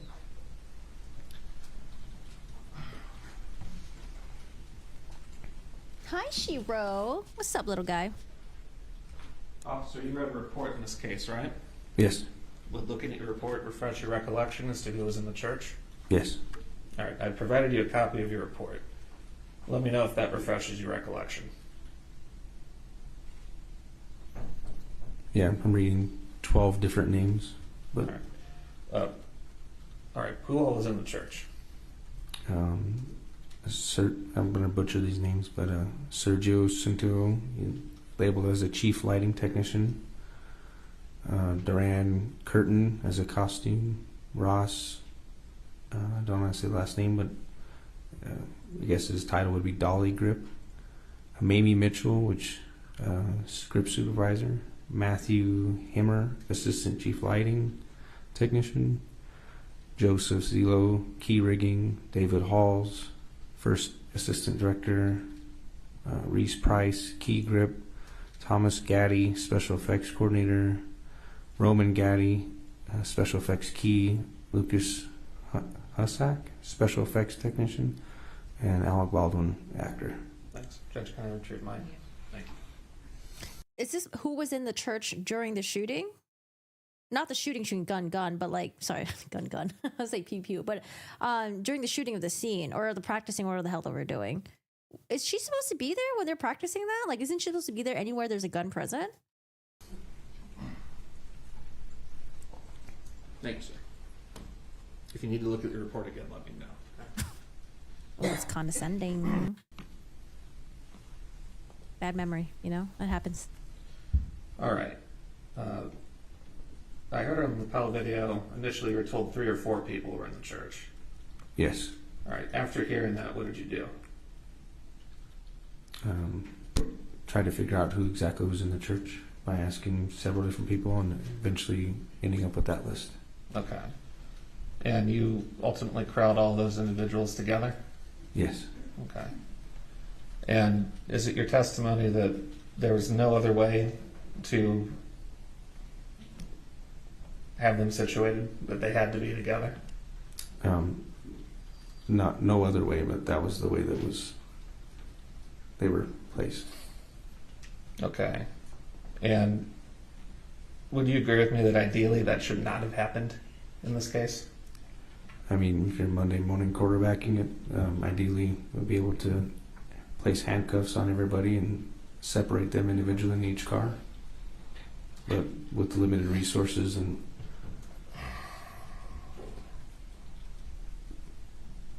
All right. Do you recall giving a pretrial interview in this case?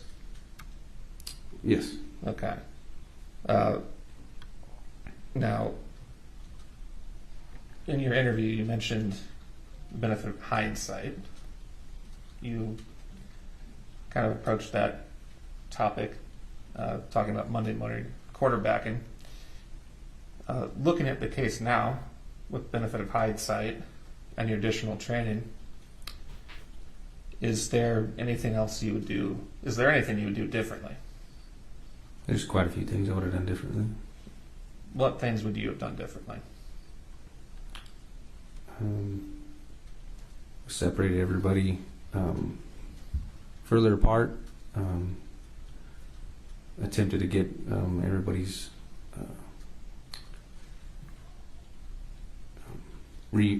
disposable cuffs, collect phones, stuff like that. Okay. And you actually told my investigator you do the scene completely differently. Yes. All right. And is one of the reasons you would do that differently? Yeah, because how was Sarah Zachary able to be on a phone call with someone and then, oh, maybe this was before the police arrived on the scene? Like, how was she able to be on a phone call with someone and then go back and then remove 2 ammunition from 2 different firearms and then throw it in the trash? That you're now aware of the valuable evidence that can be found on cell phones? Or maybe what's happening during the chaos? One of the reasons would be It's been more the weird. more training that I've received and experience. Okay. When you approached Mr. Baldwin, was he on his phone? Yes. All right. After you spoke with him, did you tell him to stay off of his phone? I believe so. Yeah, there's like infamous photos of Okay. him like on his phone. Not in that video, on no. that day. Did you take his phone from him? No, I did not. Why didn't you take his phone? During that portion of my career, I wasn't, I guess, knowledgeable in the fact of what cell phones provided and the availability to detain and secure people's cell phone devices. Okay. Honest answer. Aside from the witnesses speaking to one another, was there anything else that was happening on this movie set that could have affected what they told investigators later about what they saw? I'm not too sure. Could you rephrase that? Yeah. As we sit here today and having looked at your video and hopefully having done some prep for this trial, is there any other thing that you can think of, aside from the witnesses being corralled together, that could affect the statements that they gave to investigators? Other than being placed apart and separate, I don't think. Okay. anything else. Do you recall an attorney who was present at this movie set? I like how this I police do officer is remember very somebody honest and claiming not to be an defensive. attorney for the movie set. I don't Okay. remember her name. And she specifically identified herself as an attorney for the production company? Yes. All right. And what was she telling people? Don't talk to the police. I can't remember at the time. Judge, it goes to, do you want to argue your approach? It doesn't matter, whichever you all are more comfortable with. Relevant, but it's not offered. Are we approaching? All right, we're approaching. Oh my god, my neck is like so stiff. I don't know. I'm like watching this and I'm like so tense. I don't know how to like relax. My neck and my shoulders are starting to hurt because I'm so tense watching this. Also, she looks so familiar. Why does she look so familiar? Maybe she looks like a movie actor. No, wait, no, she looks so familiar. You don't think the attorney is being a little bit snippy is helping them when the officer's being so honest? Maybe like these like little moments of like snippiness. I mean, I don't know. I didn't really interpret it as like him being snippy, but maybe it just like kind of helps wake the jury up a little bit. Maybe the jury is already kind of like.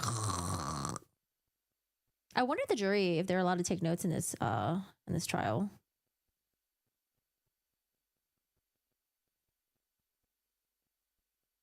Yeah, I need to relax my my shoulders. I'm so tense right now. Baldwin's trial is going to be intense too. Yeah. Apparently they had a conference. I think on the 20th. They're trying to schedule because he wants to have it like ASAP his trial, and they were trying to schedule in May, I think. And the state's like, oh, I'm kind of busy. Can we do it in like June or July? So we're just waiting to hear back on that when his trial is going to be scheduled. Mae Whitman.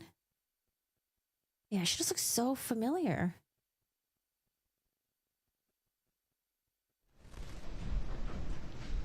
What was the attorney on the movie set doing? Speaking to people who were potentially involved or asking them what they seen, I believe. I didn't really hear all the conversations she was having.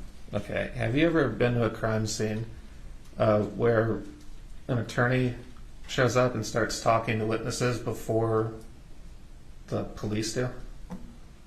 No. Okay. And would you agree with me that That's a proper nameplate. Talking to a legal representative of some entity, in this case the movie production, could that have affected the statements that the witnesses gave later to police? There's a possibility of it, yes. Okay. Why did you not take steps to stop that from happening? Is he allowed to? Because I wasn't the one investigating them individually, right, reading them the Miranda rights at the time. Were you aware that this was a problem at the time as you observed it? Not at the time, no. It's something you've become aware of by virtue of your training now? Yes.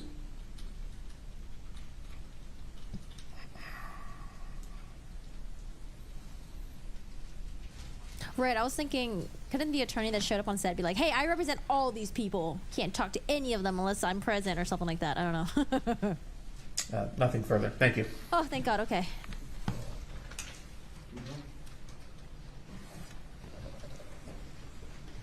All right, welcome back, Mr. Prosecutor. Thank you, officer. Do you need a warrant to search a phone? Yes. Unless, well, yes. Okay. And did you have a warrant on this day? Judge, objection. I talk about seizing the phone, not searching it. Those are very different concepts.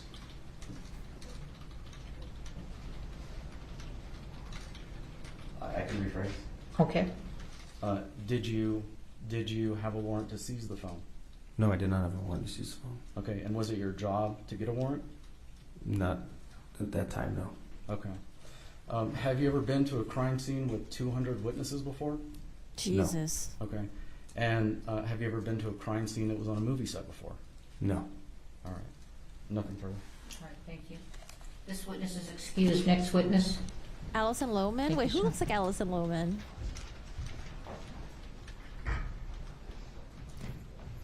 Okay, we must have seen a case where she's tried. I don't know. We must have seen another case where she was the DA before. She looks so familiar.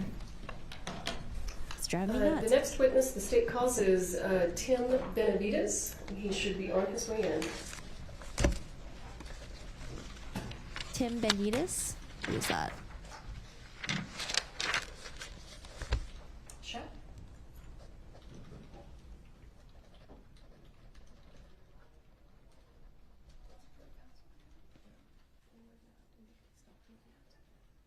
Who Hannah does? What? I don't see it. But then again, you know, my big mouth was like, oh, she's giving Audrey Hepburn vibes. And people were like, ew, no.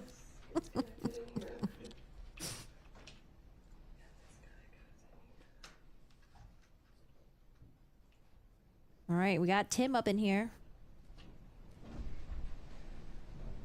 Tim got that gangsta walk.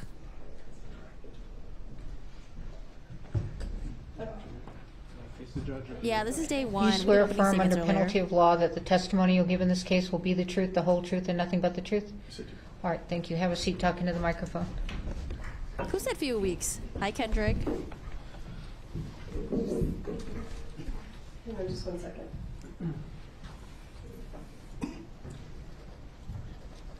Give us just 1 second. When we switched computers, What movies were Allison Lohman in again?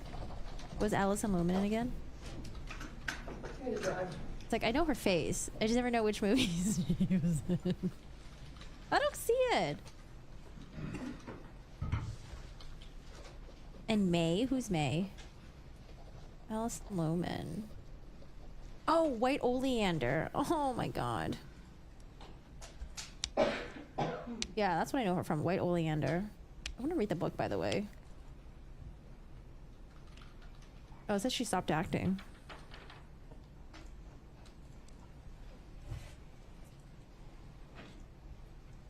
And who's the other May person? May Whitman? May Whitman. Oh, they do look very similar. Oh, I can totally see that.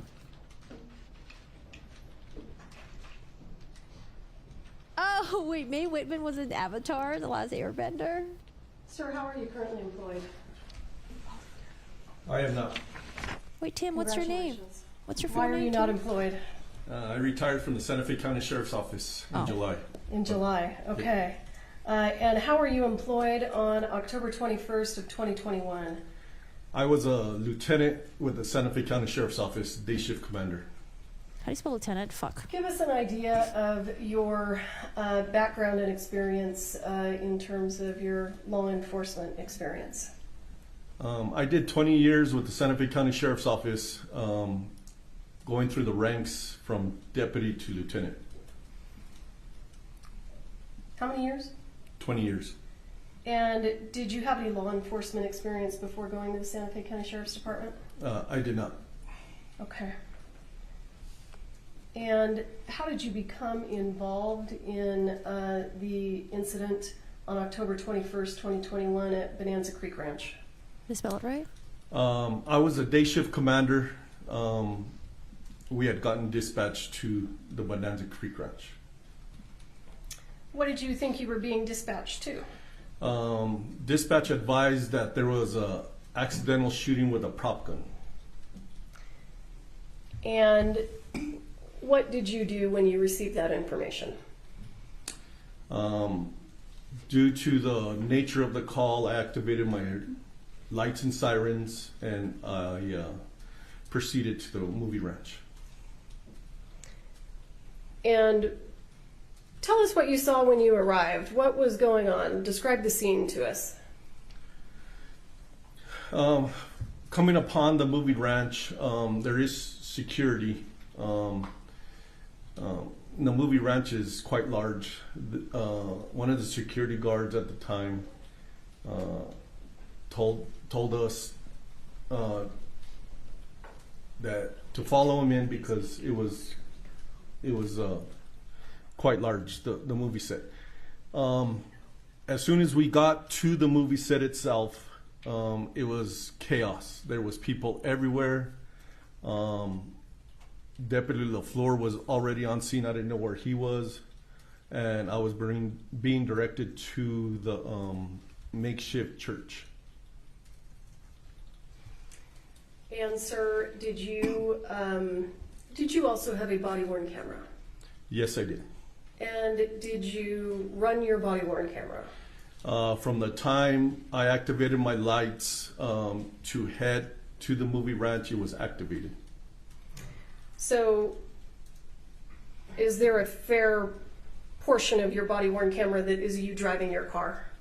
Yes, there is. I was on the other side of the county, of Santa Fe County, when the call came in, so it took me, I believe, 16 minutes to get to the call. And after you arrived on scene, did you make contact with anyone? With the security guard, and then myself and the corporal at the time, Corporal Alderete, we made contact at the church. And was Corporal Alderete there before you? That's what I was thinking, Gigi. I was wondering if prop guns and rail guns are used the same because, like, if a rail gun is used on set, is it still considered a prop gun, right? I believe me and him went in That's at what the I was same thinking. time. So prior to you and Corporal Alderete arriving, was it just Deputy LaFleur? Yes, it was. So, I always thought prop guns were fake guns. was there a way to effectively separate the witnesses at that point in time? There was not. With 3 deputies on scene. We were trying to, at the time, find out how the victims were in the church. And fire personnel was telling us for help to land the helicopter. So there was no way at the time. We were trying to corral everybody and keep everybody corralled as much as possible to as witnesses. Me too. I had no idea Was they actually used one of the real guns. primary focuses Solar helping the Vantage. injured people? That was our main focus. As soon as we found out that we had enough fire personnel working on the victims, our next thing is to find out where the gun's at. And is that what you tried to do? Yes.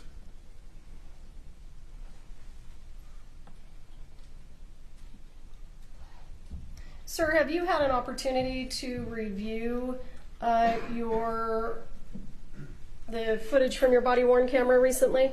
Yes, I have. And I would like to move for the admission of State's Exhibit 2. No objection. And permission to publish. States to Oh, it's so admitted, you may eerie to publish. hear the panic on And the we are going to set. start this video at The whimpers, 16 the minutes and cries. 5 seconds so that we don't spend 16 minutes watching him drive to the scene. Ha ha ha, that was very funny. We're gonna secure the film and all the crew members. Okay. Cool.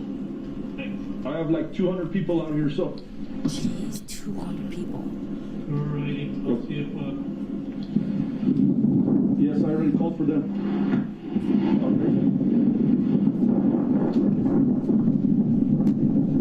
Not the Dr. Hughes, no.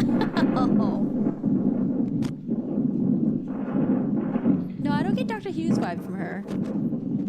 Definitely more professionality here.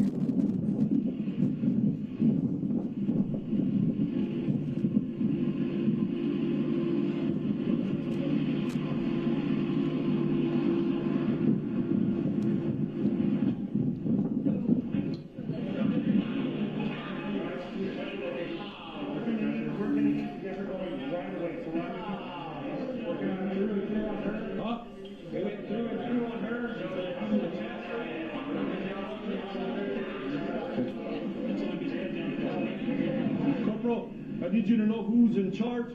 Everybody stops what they're doing right now. This is a crime scene. Okay, everybody stops what they're doing, and I need the film secured by whoever's in charge of the... Mr. Benavides, we heard you give some instructions to that lady. Do you remember who that lady was? I do not remember who she was.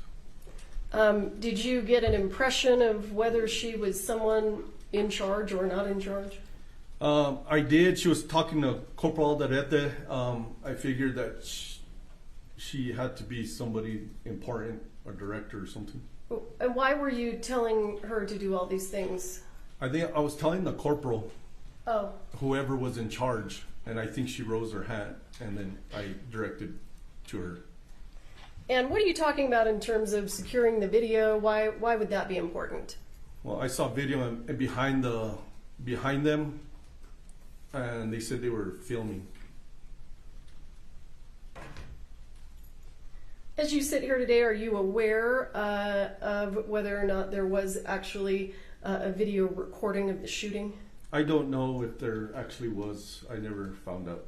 And you were not the primary detective on the case, is that right? That is correct. I was not.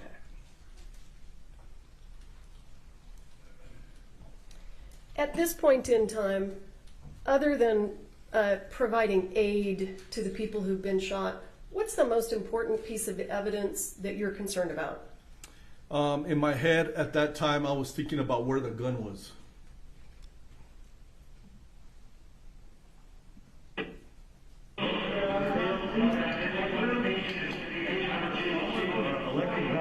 Can I please get them the hell with a helicopter?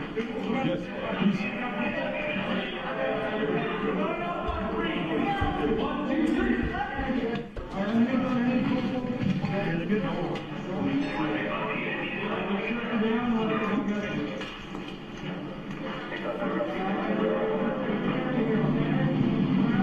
Hey, I need pictures right away. Why are you asking for pictures? Trying to preserve the scene as much as possible. I know I'm wearing my body camera, but I'm trying to preserve everything I can. On this particular scene, was that easy? It was not.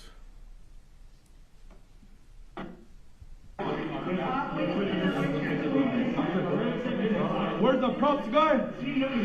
Where's the props guy at?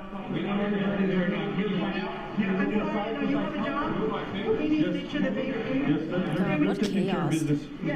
What else do you need there, Chief? What's my radio? It's just here. Here, thank you. Area cleared the gun. Where is it?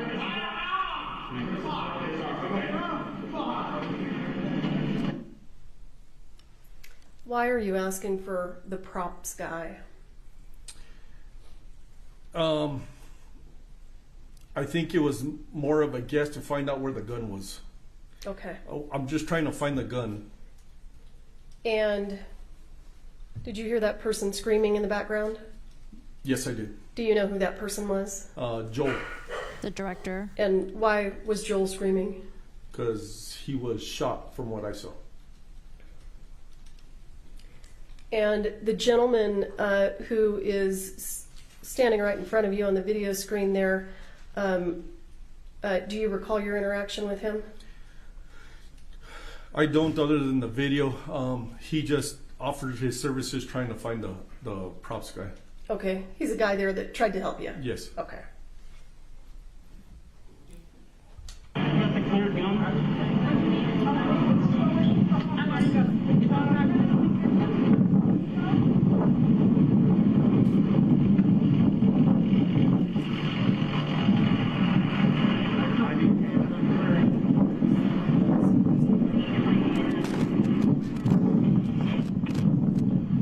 Where is it? It's not here. Who's this guy? There's one there and there's one there. That's none of them? Okay. What happened there? Oh, that's I the believe pop he's a cart. director, and he took me to a gray cart, and there was 2 guns on the cart, and he told me that those weren't the 2 guns used in the church at that time. So not the gun you're looking for? Exactly. Yeah, where's the gun?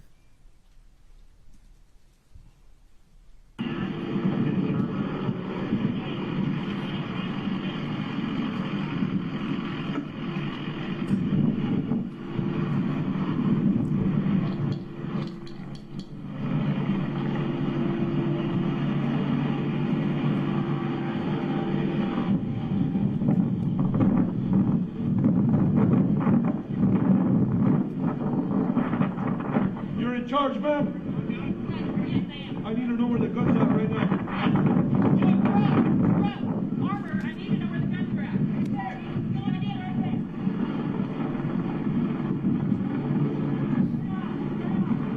Wait, they're tracking down the gun. Why is it so far away from when the shooting happened? How do I know this is a gun? That's the gun. Okay. Oh, is that Hannah? 'Cause I remember they said she had like colored hair or some shit.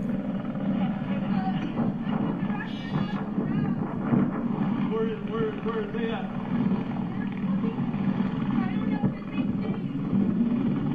Oh, Hannah must have taken possession of the gun after Alec Baldwin shot it, I guess. Do you know what discussion you're having? What are you asking about? I'm asking about the gun, if that was the right gun used, and she told me yes. And then she's talking about the ammunition. Okay. Was the ammunition readily available right there? It was not. They're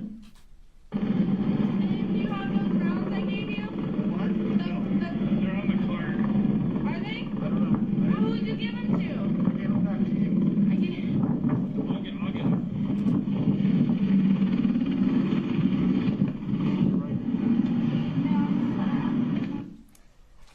Mr. Benavides, why did you let that gentleman with the hat on go collect the rounds or the cart or whatever it was he said?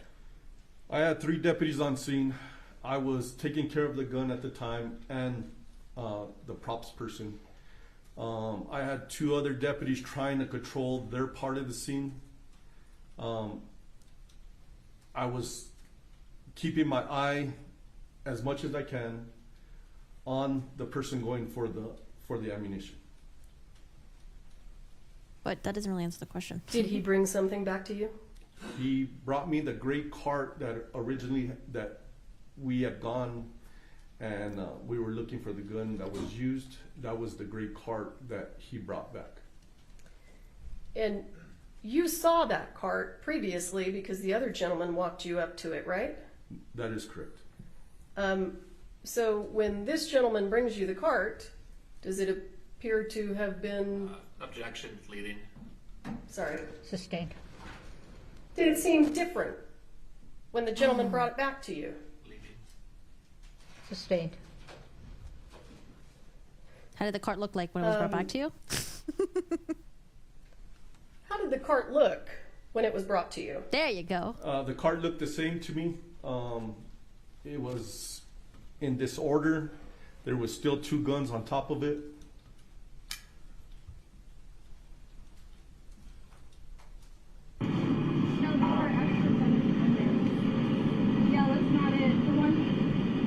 But what did we just see you do there?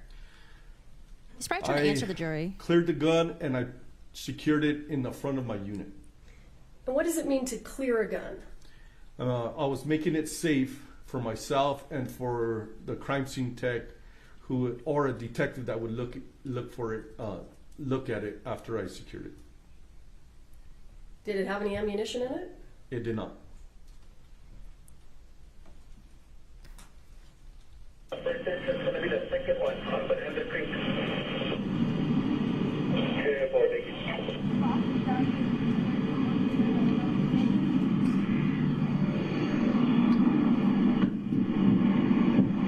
What did you do with that gun? I secured it in the front of my unit and I locked the door. Oh my God, fuck. I'm so, are they okay? Hey, Santa Fe, we need more units out here. I've never been inside a Is that Sarah Zachary? Her supervisor / the person that removed ammunition from the other guns?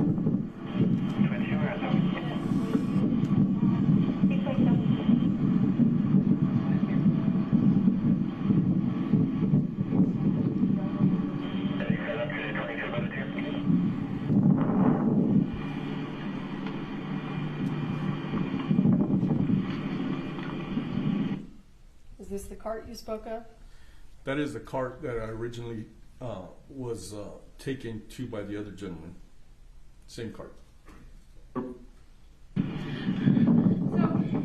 okay, We got Browns here. okay, now, so, this is the one, I'm pretty sure, that's the one, and okay, sorry.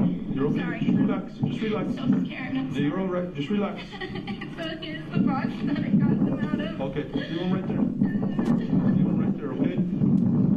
Relax. I just need you. We saw you take something. What did you take?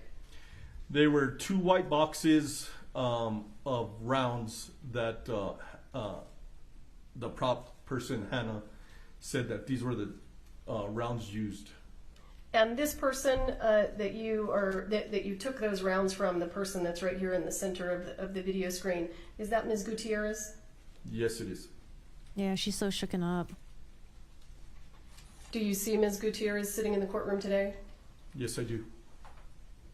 Can you just go ahead and point her out and tell us what she's wearing for the record?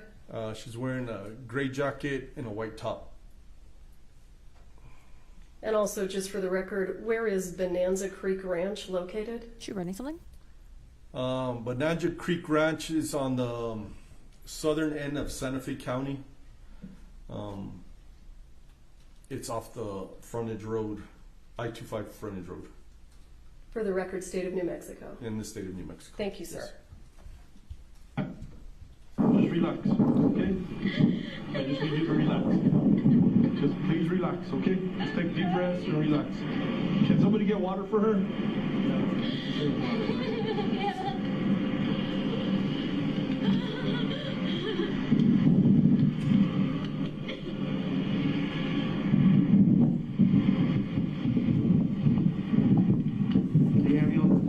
No, the helicopter's here for her. Yeah, no, the helicopter's here for her. Is she fucking, where the fuck are these entry wounds? Is she okay? Can somebody tell me anything? I don't know anything. I just, right now, I don't know. I'm just trying to secure everything. Mr. Benavides, do you know why the helicopter is still there? The helicopter, in my experience, lands and they try to stabilize the victim before they fly him out. The victim has to be stable before they fly him out. Can that sometimes take time? Yes. What was the from my movie that she worked on experience, with Nick yes, Cage? It takes a little bit of time. What was more than a question? Before I start getting information, she's the armor. Who are you? I'm the production designer. Okay, thank you. And you? I'm the production manager. Okay, thank you. Yeah. Wait, who is she? I won't remember your names. I'm sorry. So. You're fine. You're fine. I just wonder if that's Can Sarah somebody get Zachary. me water? Yeah, and he did. Oh my god. Oh, I haven't seen that movie.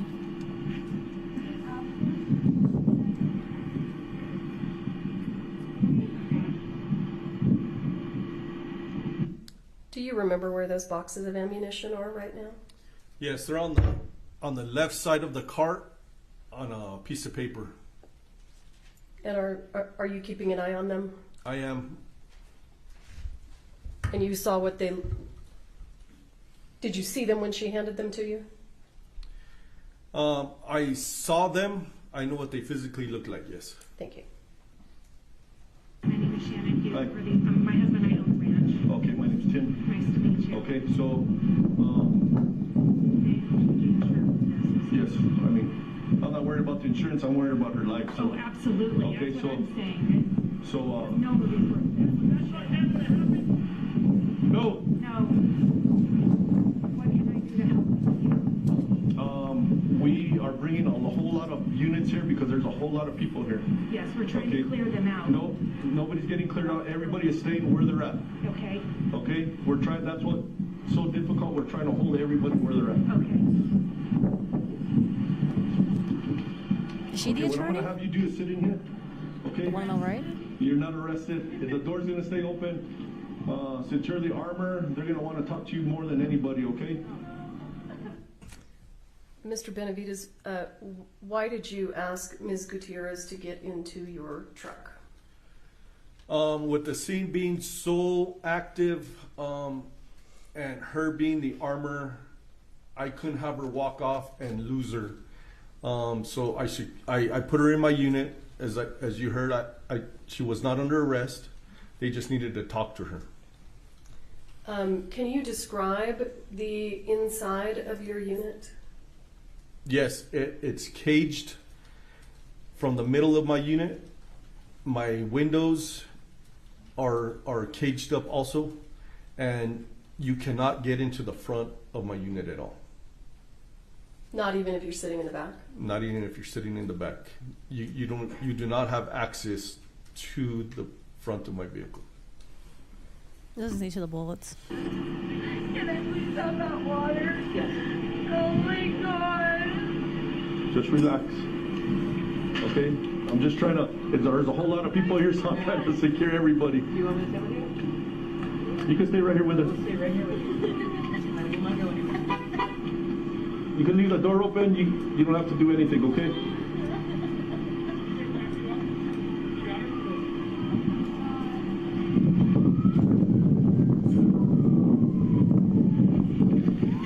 Hey, to the bed.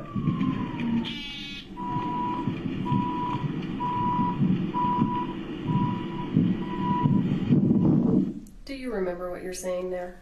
I believe I was telling Corporal Alderete to put the yellow tape to the med truck, I think. Or I was asking, I don't know. She's out in Spain somewhere, living out there. For a med unit to come and check on Hannah. Understood. And why would you ask for a medical unit to come check on Hannah? The way she was pretty much hyperventilating, and I didn't want her to pass out, and then we have a bigger problem. Okay. Santa Fe. If I could have a unit head to St. B's, we got one shot in the shoulder. That one's going to St. B's. The helo just landed, and they are trying to get that other 41 stable. So if I could have somebody go to St. B's and with this other subject. What is St. V's for people who don't know that short name? That's St. Vincent's Hospital here in Santa Fe. And why are you sending a unit to St. V's? For one, for logistics, to help the detectives find out how the victims are doing.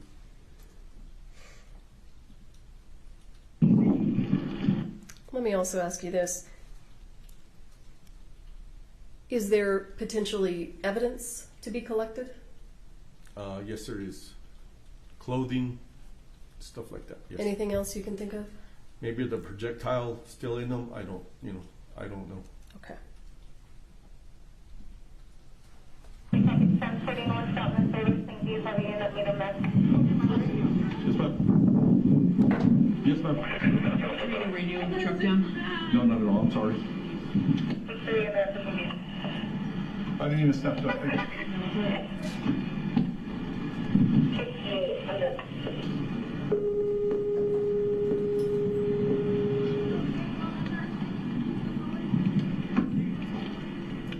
Tilda Swinton. No, that's not what I'm thinking. I love Tilda though. Yeah, you have to sit She's back. great. I got the two people that were in the room. Okay. All those things back with you. No, we know where he's at. We know who he is. Yeah. We just need to stay. Is he in a trailer? Okay. All right. So try to keep him away from everybody. Not to talk to anybody. That's fine. Mr. Benavides, tell us what that conversation was about. So Deputy LaFleur and I were conversating on what we have. He was telling me who the shooter was and who he had over there. He had more witnesses. And what we were talking about, because there's 4 of us now, there was another deputy that just showed up on scene. We were trying to keep everybody separated so they wouldn't talk about the case. And is there a specific person that you're talking about keeping separated? See you, Borden. Alec Baldwin. Thank you. Production card. If you get all the director, get a production card. Is it? Sorry, I didn't. Yeah. Yeah, I'm just trying to. Let me know how. Yeah. Okay.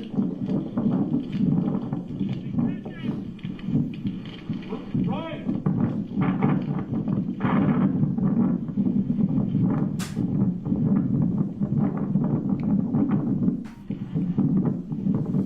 What's for dinner?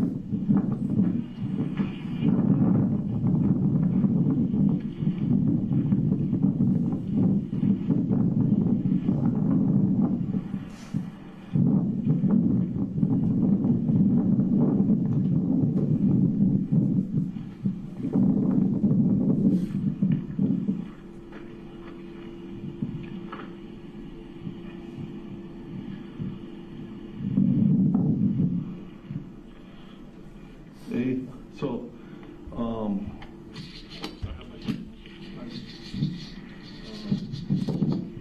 Alec Baldwin, who pulled the trigger. I have the, Wait, why is he covering the body cam? I have the ammo and I have the armor. Pretty much, they don't touch it until the armor gives it to them. after he was going over the shot, going over what was going to happen in the set, and she got shot in the chest. And then that's what it sounds. I don't know. We didn't have secured, but there, like I said, there's like 200 people here. There was four people in the room. There was 4 people in the room, and 2 of them were shot. Okay, 2 shots. 141 in the chest. The other male shot in the shoulder. I guess he's trying to update the 4th officer that appeared on the scene. Mr. Benavides, do you remember who you're talking to? I believe I was talking to Lieutenant Michael Martinez. He was the lieutenant of the Criminal Investigation Division, the detectives, and I was briefing them over the phone what was happening. Oh, on the Why would phone. you do Okay. Because this goes straight to him and his detectives. So I was trying to brief him of what equipment he might need, how many personnel he might need. Did you say the situation is very fluid? Yes. What did you mean? It is an active scene. There's still people walking around, still people trying to get into the church. Why? They're just people everywhere.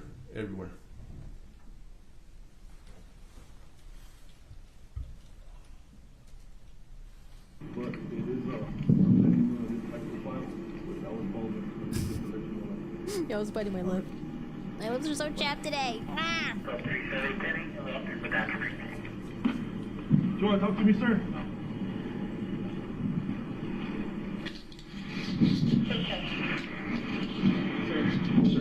Alec is he's gonna smoke a cigarette and he'll sit in his own car.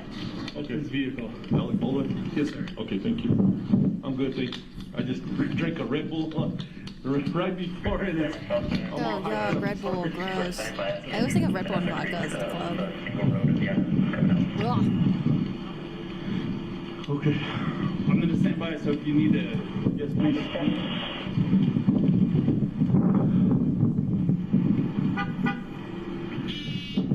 Oh, go lucky. I want a chicken nugget now. It looks so good. You doing okay? No!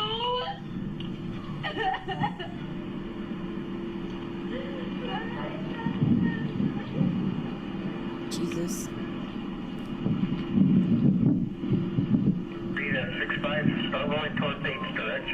Little dino nookies. It's from McDonald's. I think.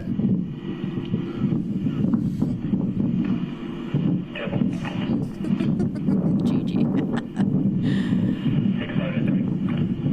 Oh, I thought you were the lieutenant. I need somebody to check that 41, the armor. She's having a panic attack. I need somebody to check for her. Okay. Okay. The armor? Yeah, she's the armor. She's hyperventilating. She's having a... That guy, he was here. Can I come back in? What's that? I gotta go get that guy over there and bring him back here. Where is he? He's right there next to the guy with the cowboy hat. Wearing the black. The one on the right. I'll go get him. Okay, yes, sir. Thank you. Thank you for helping.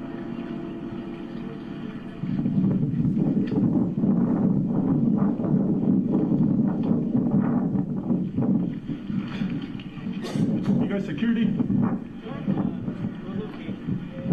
You need security, is that what you're saying? Yes, just that. That's it. Okay. All right. The gentleman in G. Hey, Doc, in my unit, it's the girl in the middle. You, sir, you were in the... Yes. Okay. I need you just to head that way for me, please. Damn, everything is so spread out from each other. Where are you telling that guy to go? So I was told that he was in the church, so I was directing him towards either Corporal Alderete or Deputy LaFleur. And for what purpose? He was possibly a witness. At what point did she pass the cocaine to her We were told by coworker? the police. Okay, hold on. All right, let me see who you guys are. I don't want too many people here. Lawyer and lawyer. Okay, hold on.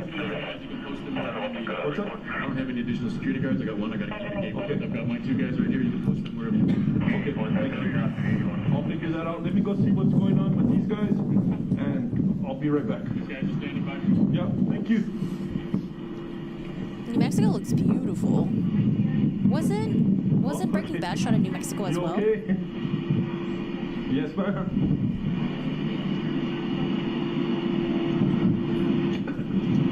Oh, when she was at her hotel. Okay. Hey, where's that lady that was in charge? Wait, what did you just flush it down the toilet?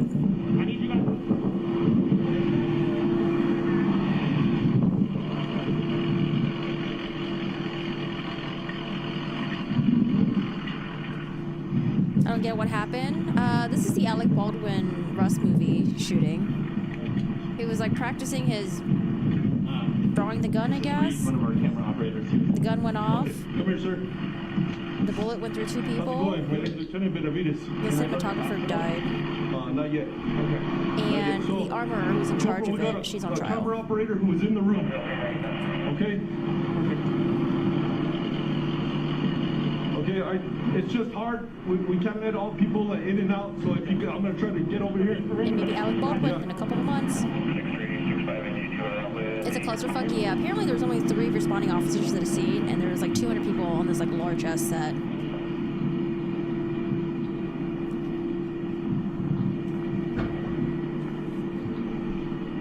Okay, I'm trying to find the director, whoever directed us on who was in the room. I'm trying to find her so she could help me out and make sure we have everybody. Okay? I can do that.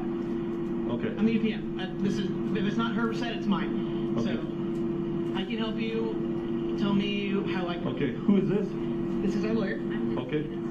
Lieutenant Benavides, I didn't mean to be rude to you, ma'am. I'm sorry. I'm just trying to secure everybody. And who is that? Benavides. No, you're fine.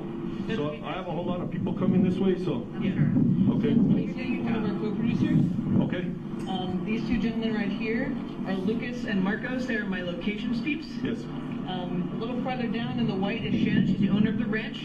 The Okay. gentleman who I was talking to earlier in the brown hat is Brian, the production designer. Yes, I met him. Yeah. Okay. I'll be with you in a little bit, ma'am. Okay? Let me talk to my guys to secure this area.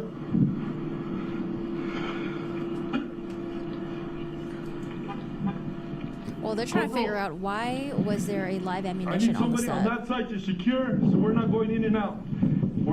Everybody pretty much that's in is staying in. Who are these officers? What's happening here?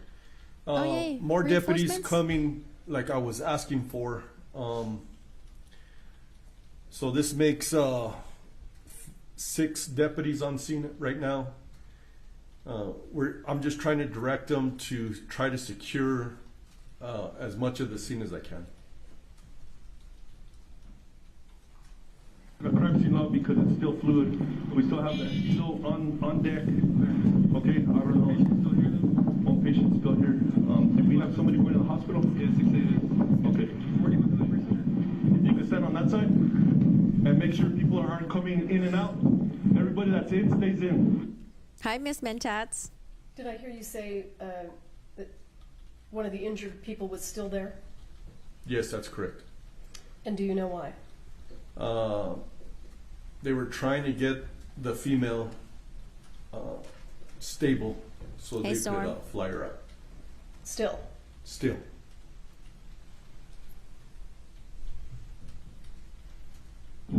Here, I have the corporal on that side with Sanchez. He's still trying to get the information. It looks like we have all the people that were in the room. I was in the room. Okay, come We're on YouTube and Twitch. here. If you could go see that gentleman. Just stream on TikTok. Sanchez! Work my roses. I need you to stay by my unit. I have the weapon in my truck. Okay. And all the ammunition on that tray. Okay. Okay. So the actual time? It was Alec Baldwin. He's sitting over there. He shot and then he shot. He got the gun from the armor who I have in my car. She's not under arrest. She just the armor. So she's there. So he could. That's Sorry, y'all. It's windy. your entry point right here. Okay. All the way over. Yep. What's an entry point? It's a check-in point for whoever comes into the scene right now, from now on, as detectives, crime scene techs, medical personnel, whoever else is coming on board. So is there a break in the crime scene tape right there? Just a slight bruise. I believe Deputy, I don't remember if Deputy Puentes put a break or he's just lifting up the tape. I don't remember which. Where is the tape at this point in time? It is, the yellow tape is connected to my vehicle, and it's pretty much connected to all the sheriff's personnel vehicles that are on scene. And is it, what is it cordoning off? It's cordoning off the makeshift church. Thank you.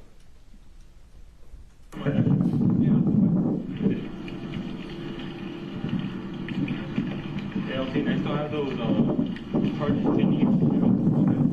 I told them to.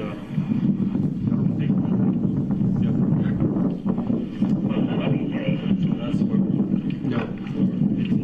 It's in my unit.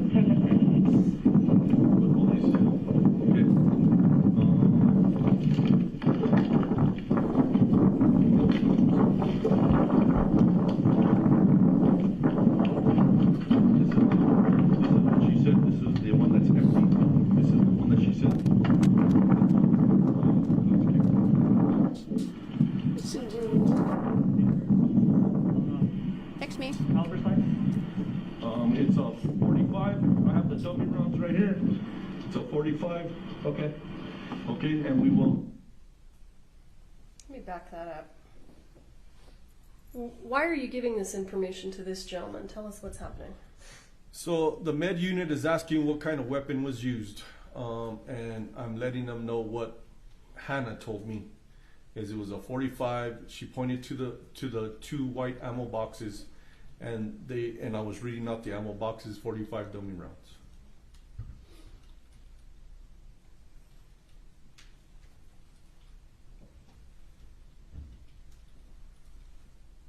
Bear with me. I'm trying to. There we go. Is he like one of those guys who date women and he scams them for their money and stuff?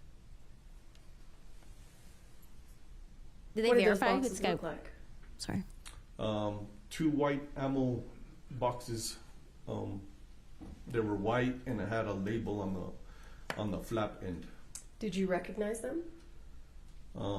It is Storm. Recognize as in how?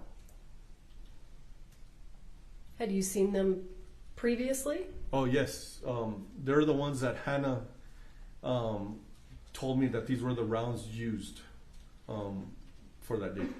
Did they look different? They did not. Did the prop cart look different? It did not. I feel like she wants him to say the prop cart looked different. She said this is the one that's empty. This is the one that she said.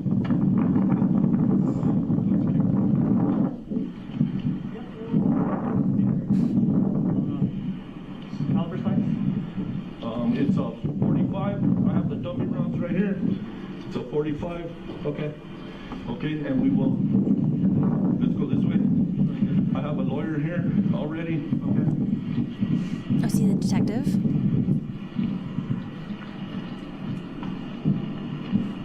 Who's Hilaria?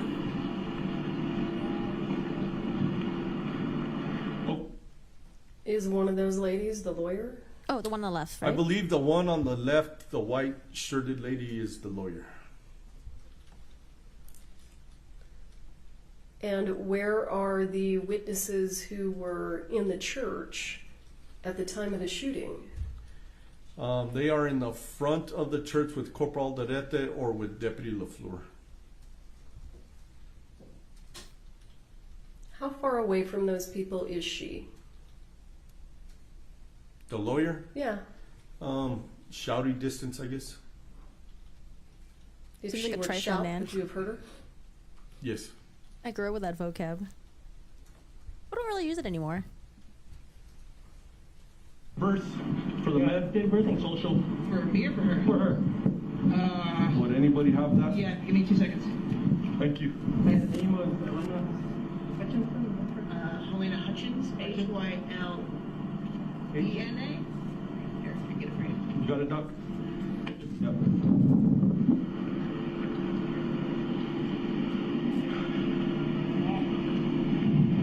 I have, it's like Alec Baldwin is the one that pulled the trigger. Yeah, but I have the armor in my unit. I have the gun with Puentes, and there the tray has the dummy rounds. Okay. Oops, I forgot to update it. Sorry. I have Frederick on that side. Puentes is taking care of here. He's gonna start taking care of the lock. I got this down until they get the patient still behind there until they catch feet on it and then I'll put it up. Okay. And then make sure everybody goes to Sanchez. All the personnel that were in there. Yeah. Make sure he has everybody. Okay. It's gonna get Sanchez up there. There's a lot of. Yeah, I have more people coming.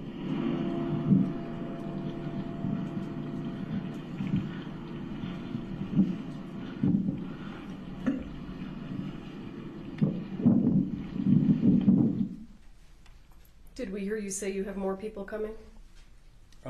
I was hoping I had more people coming, but I kept asking for more people. Let me ask you, how big is the Santa Fe County Sheriff's Department? When I left, we had 100 officers.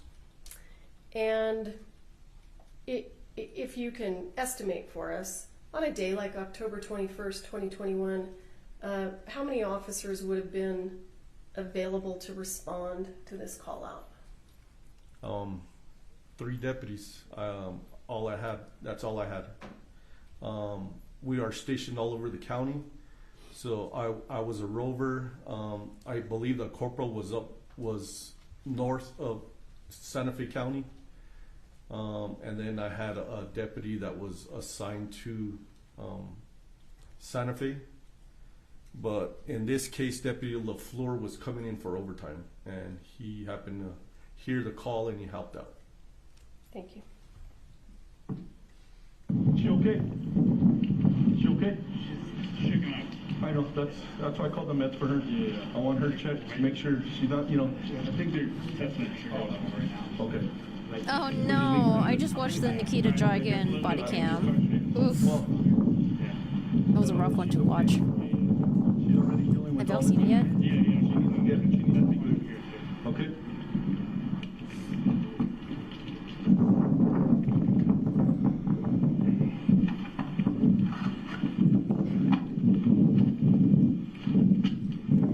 We should watch it. Oh, I don't know. That body cam was so unsettling. What do you have in your hand right now? I have the 2 ammo boxes with bows in my hand from the cart that Hannah pointed out that were used. We keep everything else the same. I'm gonna keep these here. Those are done. Okay. Well, I'm pretty sure somebody will be asking about those. What did that guy just do?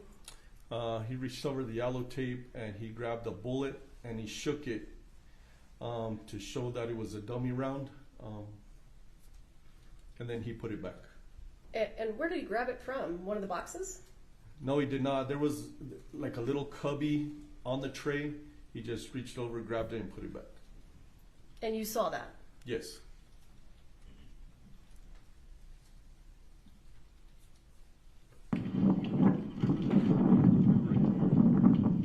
Yes, that's already secured.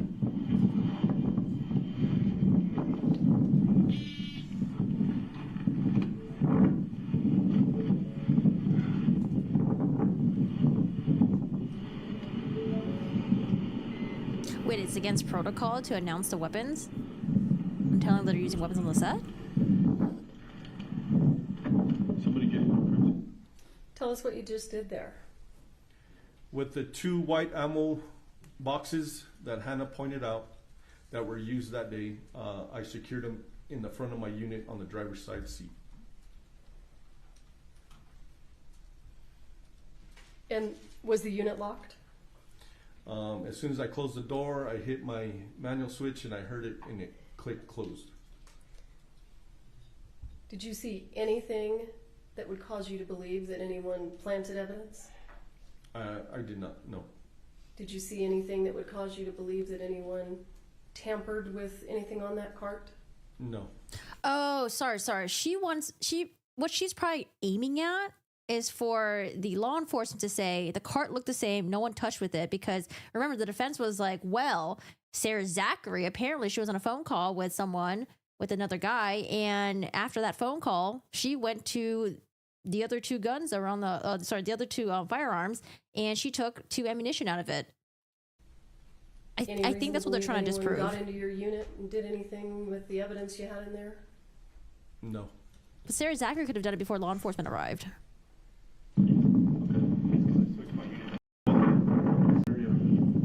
All right, we're going to take our afternoon break. Please don't talk among yourselves or anyone else about the evidence received here in court. Thank you. I have to pee so bad. All rise. Hannah kind of looks like a detective, like the way that she's dressed. I'm getting very detective vibes. Maybe because I've just watched a bunch of like detective TV shows. You ever wonder why she was so fixated on the cart?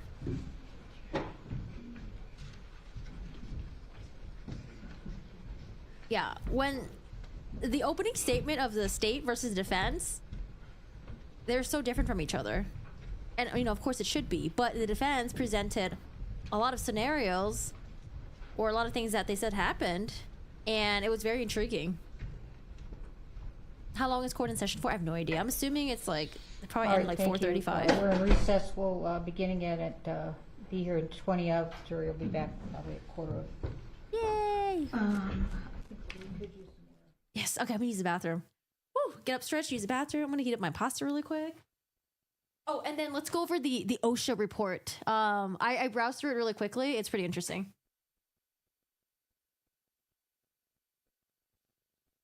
Hey, Yoshito!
I got my lunch. I hope you guys do too. Solo leveling has been postponed. Why? It's so good. Hey, sure.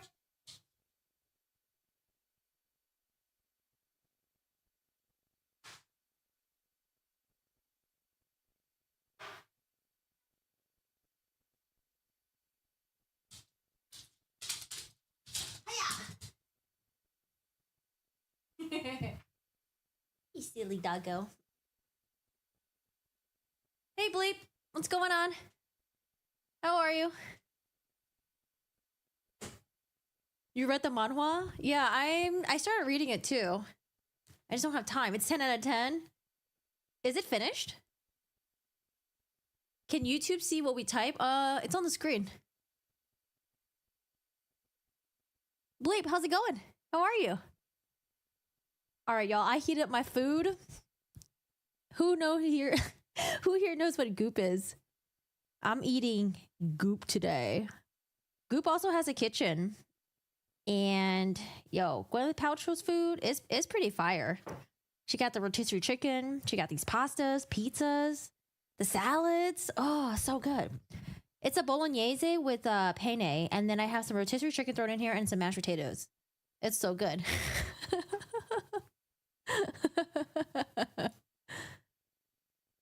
Her kitchen is bomb.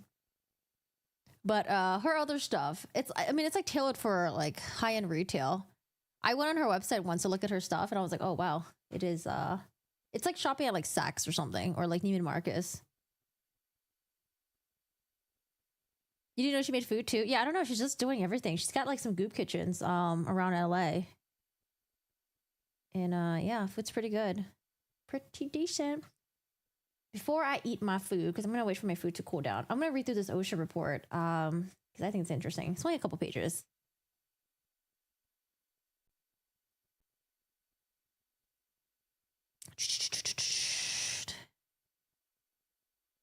On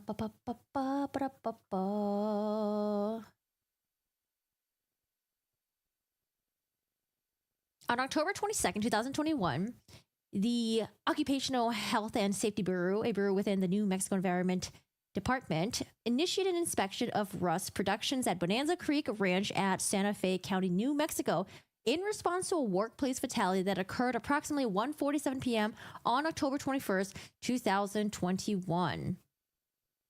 The decedent was Helena Hutchins, Rust cinematographer. The second injured employee was Joel Souza, the Rust director.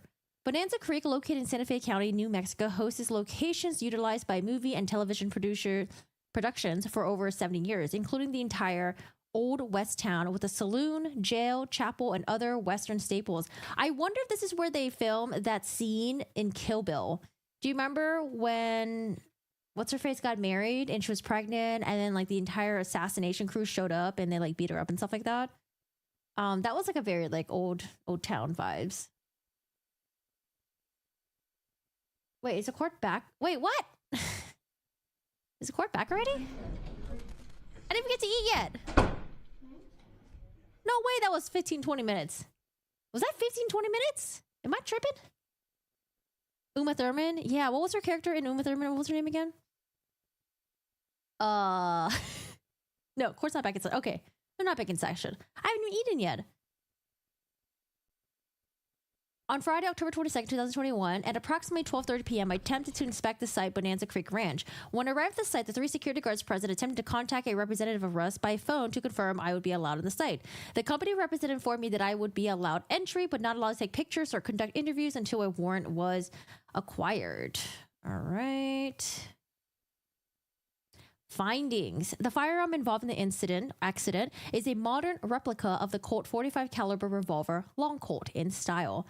Rust has 13 such revolvers for the production in total, from manufacturers Piet, Uberti, and Cimarron.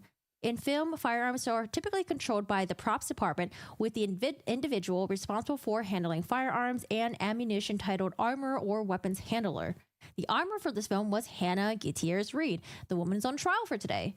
And her immediate supervisor was Sarah Zachary, the one that the defense accused of removing things from the set after a phone call after the shooting had happened. And we need to find out more things from her when she testifies. Props master. So she's a props master. Nicole Montoya was a props assistant, provided support for Zachary and Gutierrez Reed. The Russ props department was small and for administrative purposes was placed. So I'm really fucking hungry right now, so it's hard for me to read. But I'm waiting for my food to cool down.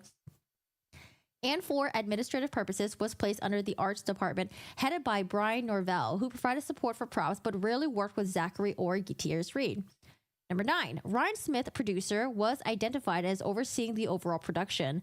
A management representative for Russ was Gabrielle Pickle, line producer, who directly hired individuals and crew, approved hours worked, and had authority to counsel or discipline employees in any department. Her immediate subordinate was Catherine Rowe Waters, unit production manager, who shared similar authority. Also, the management team was Dave Halls. So Dave Halls is the one who already pled out. He got like 6 months of, I think, unsupervised probation. First assistant director and safety coordinator, who was a set manager and responsible for the general workplace safety, who was peer in authority to Gabrielle Pickle and Roe Walters. Number 10, Alec Baldwin, actor and producer, and Joel Souza, the director, negotiated with various producers to help create and fund the Rust project. Alec Baldwin's authority on the set included approving script changes and actor candidates. Alec Baldwin handled the revolver and fired the round that struck and injured Helena Hutchins and Joel Souza. Number 11, Hannah Gutierrez Reed reported to Sarah Zachary for direction on daily tasks. Sarah Zachary reported to Brian Norvell. Brian Norvell reported to Roe Walters, and Roe Walters reported to Gabrielle Pickle. Due to the nature of her position as the sole armor for Russ, Hannah Gutierrez Reed regularly corresponded with Gabrielle Pickle directly during text messages and emails. Hannah Gutierrez Reed performed armor duties such as demonstrating that a firearm was cold or hot with Dave Halls.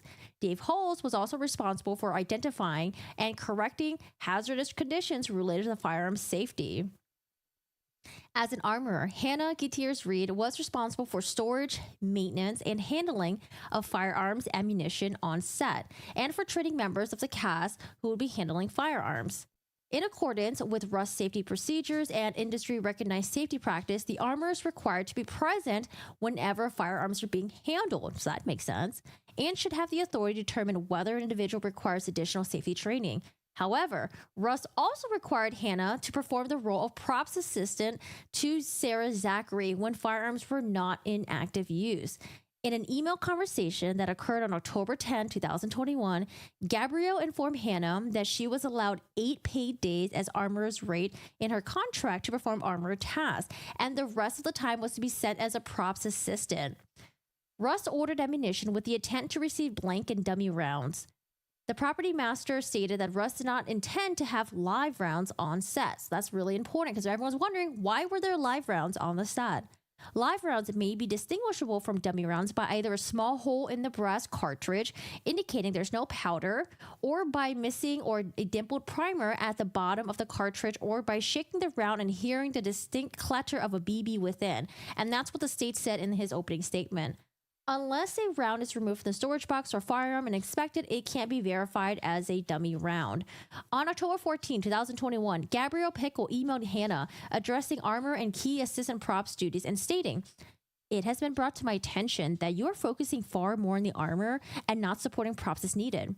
In the same email, Ms. Pickle informed Hannah that the production and AD team have seen twice that there was a shotgun left unattended after the scene. Ms. Pickle went on to state that she needed some type of check-in, check-out system put in place immediately. Hannah responded to the email that same day saying that the armorer's job was a very serious job, and since we've started, I've had a lot of days where my job should only be focused on the guns and everyone's safety. She later said in the email, "There are working guns on the set every day, and these are ultimately going to be a priority because when they are not, that's when dangerous mistakes happen." I think it's really interesting that in the email, her supervisor was like, "Hey, it's been brought to my attention that you're focusing more on armor and you're not supporting props as needed." And then later on she writes, "Oh, by the way, like I heard there was like shotguns left unattended after a scene."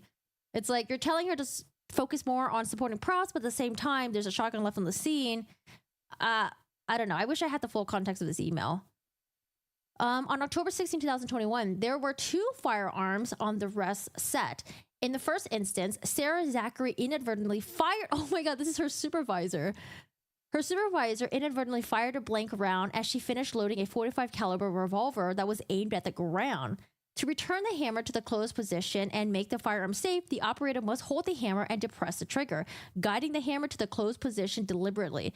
In the case of the first misfire, the hammer slipped from Ms. Zachary's thumb or fingers, likely resulting in a firing pin on the hammer striking the primer, which ignited the powder, firing the blank round. Wait, so her own supervisor was the one who... Oh, Jesus. Okay, who was the second misfire? I think it was a stunt devil, right? All right, stunt devil, same day.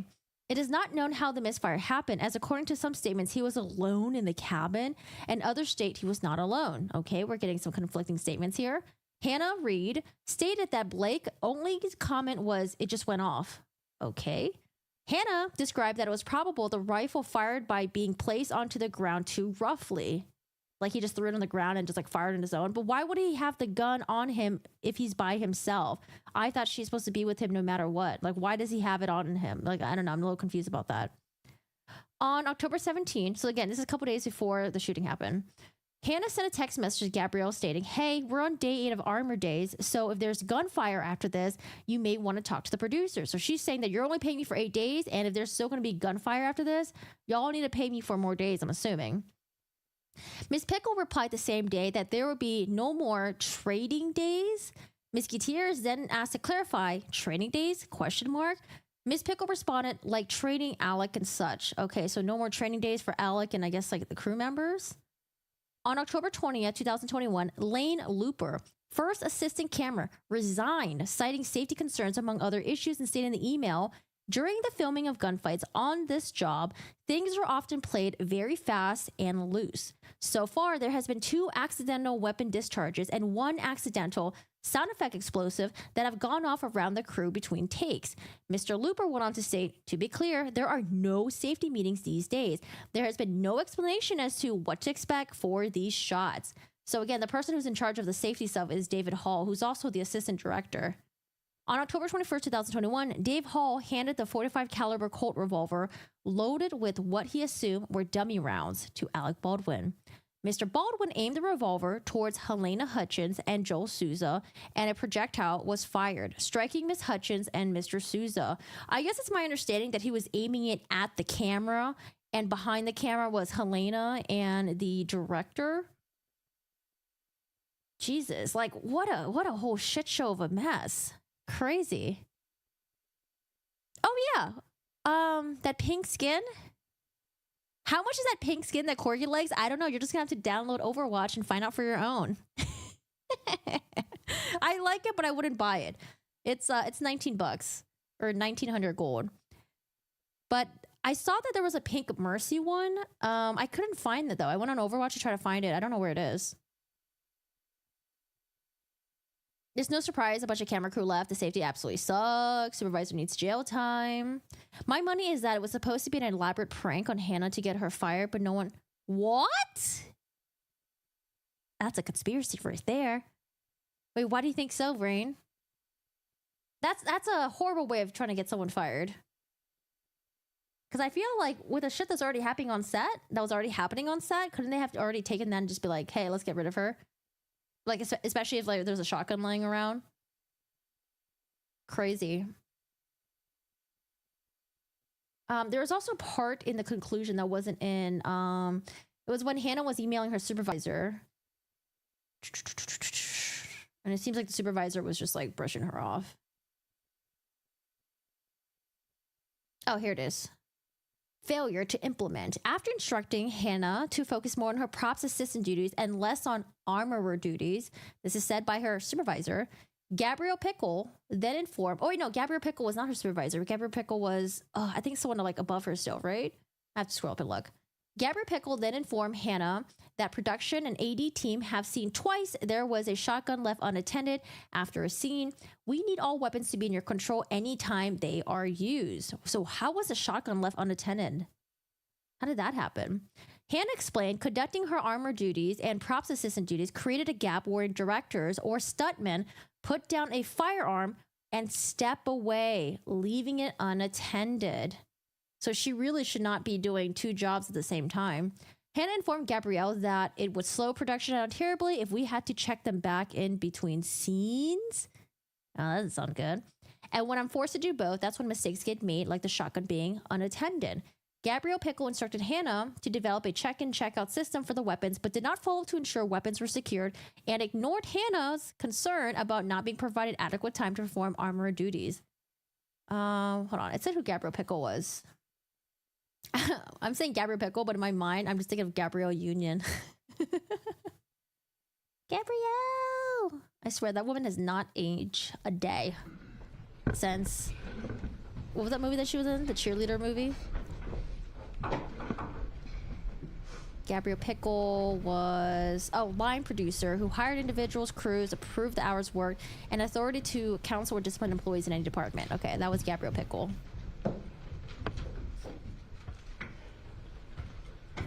No, I don't play Ryan.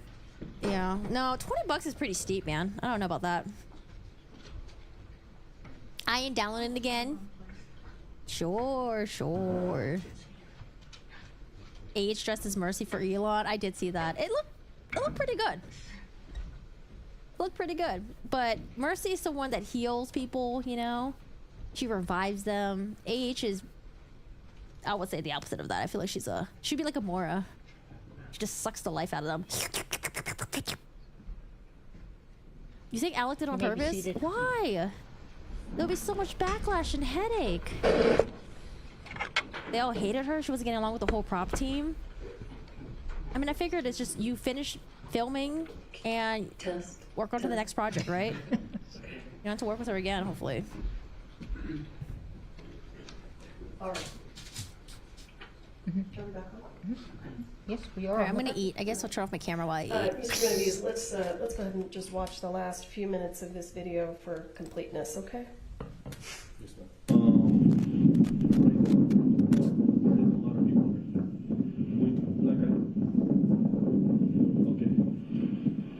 So right now I do have the dummy rounds, the armor, and the gun secured. Okay? Yes, that's when I grabbed her right away. She was and we did secure the film. We do have the film secured, which they'll have to go over with us how to do that and all that, but that's going to be later down the line, I guess, or whenever. But everything was getting filmed. Okay? I'd be the worst mukbang. I don't eat a lot. Right now, I don't know. They're still working her. Just go working. It was a third chest.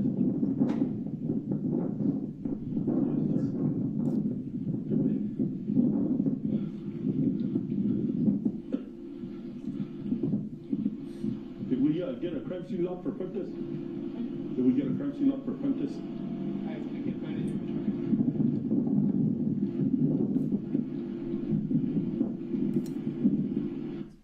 Did you see the helicopter there? Yes, I did. Any idea why that helicopter is still there? Like I said before, they're still trying to stabilize her so they could fly her out. Thank you, sir. Can you ladies doing okay? Yeah, just waiting on your green light. Yes. I'm to be getting wherever it is that people are being interviewed. Okay, that's not going to be on us. The detectives are coming. Okay, so it's not begun yet. What's that? The interviews have not yet begun. No, I have nothing. We just secured the armor. Okay. We secured the gun and the ammunition. Okay. That's the only thing we've done. That's the only thing that's happening right now. Yes, and then we are getting all the information, all the people that were in the room. Okay. Okay, I'm gonna go check on the victim. And then she's still here. They're trying to stabilize her. I will let you know how she's doing. I know you guys are concerned, so I'm gonna let you guys know. Okay. My tentacles come out when I'm eating. Maybe I just don't want to be exposed. I'm an alien.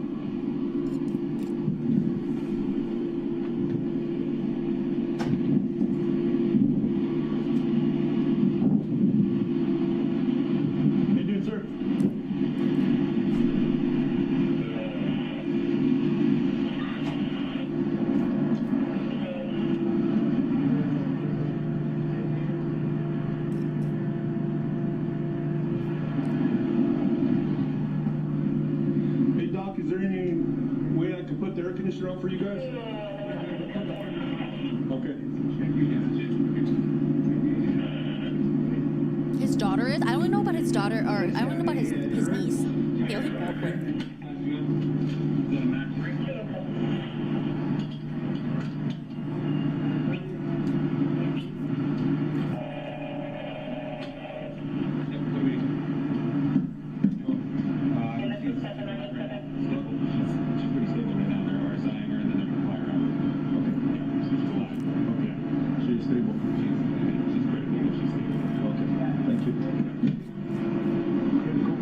What information did you get right there? The female, Helena Hutchins, was stable, but in critical condition. They're stabilizing her so they can fly her out. Thank you, sir. Yes, right through the chest. What's up, Chief? Sir? What's taking so long? They're trying to stabilize her. Then we have the medic in there from the med, and they're trying to stabilize her. It looks like, I just asked, they said they're trying to stabilize her. She's critical. Yeah. You know that. No, I know, just sometimes Sorry about your blues. I know you're at the ceremony? Yeah. Did Helena Hutchins end up dying at the hospital, or did she not make it? Thank you. Yes. Sanchez! Yeah, Ashton Kutcher and Mila Kunis, they're part of the Scientology religion, right? Where are they? She's here. One of the guys went to the back. This Russell guy, Okay, I need everybody right here separated. I thought that's what the corporal told you. Get everybody here separated. Okay. Nobody leaves. All right. One guy already left to the hospital. That was his best friend. I don't know what. See the one that's falling? Yeah. No, he was here. Who's your supervisor? Get with her. Oh, that's so sad. I wonder if her family got to speak to her. Nobody, get everybody here. Nobody else leaves. Sanchez.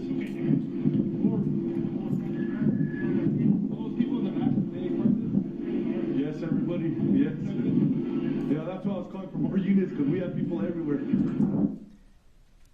Was that discussion regarding a witness who left?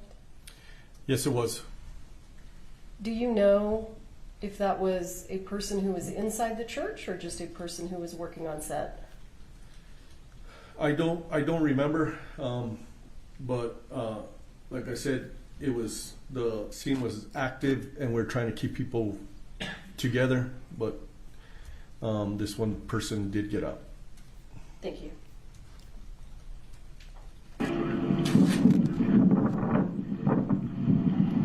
I don't even know what Scientology is. Is it like they believe in Need it science open? and real and religious shit? It's open. Yeah, and you can get a clipboard. And Scientology is like fairly new, right? Like within what, the past 20, 30 years?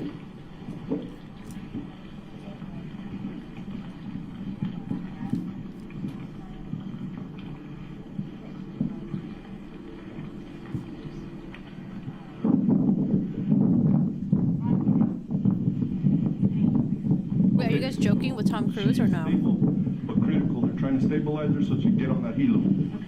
Okay, so that she is alive, but critical condition, and they're trying to stabilize her so they could be comfortable when they get on that helo. Okay. Okay. Thank you for that. Okay, but I will give you, if you see them taking her to the helo, that's a good sign. They stabilize her, and they're gonna fly her out. Yes. Okay. Miss Mentats. Oh, it started in the 50s? Anything else? I'm gonna find you guys. Okay. No, please do. We'll be here. I have another question. Okay, you'll see the detectives are on unmarked cars. They're gonna come in a crime scene van. Okay, and when they get here, I'll give you the lieutenant, and okay, Thank you. and I'll hand them over to you. Okay? Yes, ma'am. I love South Park. They did such a good episode on Meghan and Harry. And I don't hate Meghan and Harry. I kind of like them. But the episode they did on them was really funny.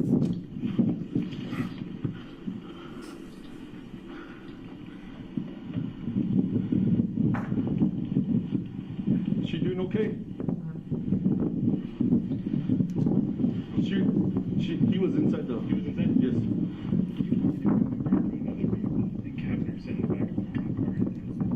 What kind of car did you you get a car right here for the watcher?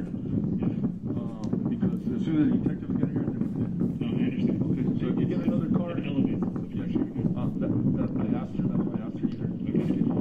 I just wanted her in one place. I didn't want her to pass out and fall down. No, I understand. Okay, So if you get another car, all right.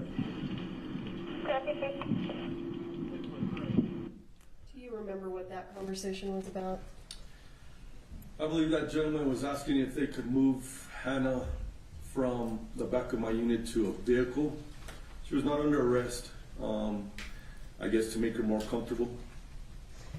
And what was your response to him? I said, sure, as long as we could see the vehicle, I was gonna post a deputy with her. What kind of ramen? What brand?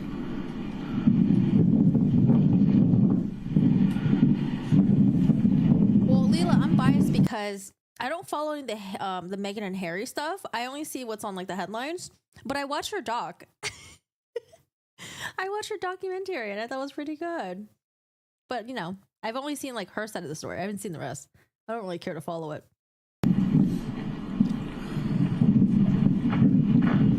Leah, I think I saw her video pop up on Netflix. Isn't there like a Netflix doc on her? Or was it on YouTube? But yes, it's the same body cam for the same lieutenant who's retired now. Maruchan. Chicken? Beef? Is that the end of your video? This video anyway? Yes, ma'am. All right, thank you.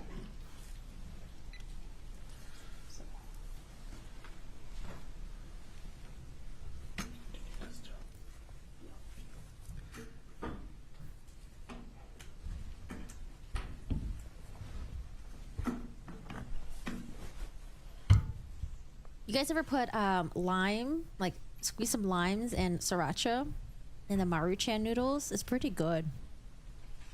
My sister and I would eat it that way. Yeah, I try not to eat ramen anymore. That was like my addiction. Oh god. I can't. I try to avoid it. It's like so good, convenient, delicious. But oh man. There are days where I could just like eat like a fuck ton of it. I try not to. Mr. Benavides, I'm going to show you what has been with the lime marked and the coconut. as State's Exhibit 61. I like her believe glasses. There's no objection to its admission. We'll do 61 and 62. No objection to the admission. Getting pink and yellow to Power Ranger 61 and vibes. 62. 61 and 62 are admitted. You may publish. Thank you. Indomie. Sir, I'm showing you what has been marked as State's Exhibit 61. Can you see that? Yes, I can. Have you seen this photo before? Yes. What is this a photo of? That is the driver's side of the inside of my unit, and it has two white boxes. What are those boxes? Chili Chris. Those are the boxes that I secured from the gray cart into my driver's seat. Did you take this picture? I did not. Who would have taken this photo? Our crime scene tech. So would you have left the boxes there in your car until the crime scene tech arrived to take a picture? That is correct. Anything Blue? change about Let's these say boxes? green. No.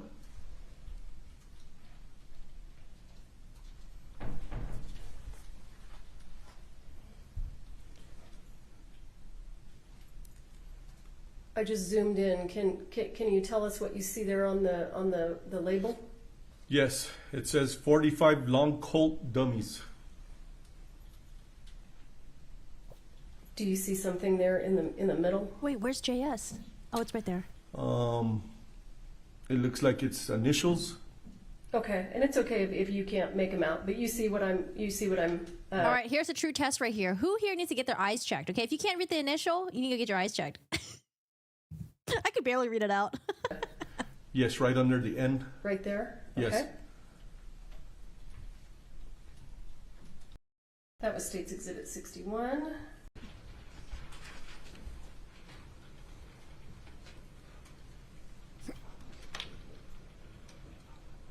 Sorry, I just unplugged it.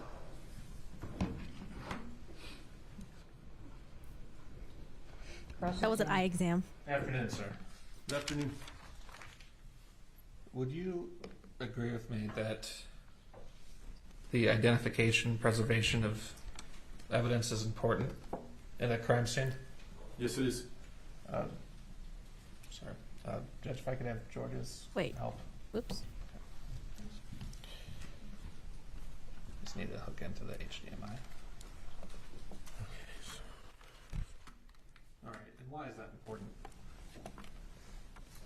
Where's your part?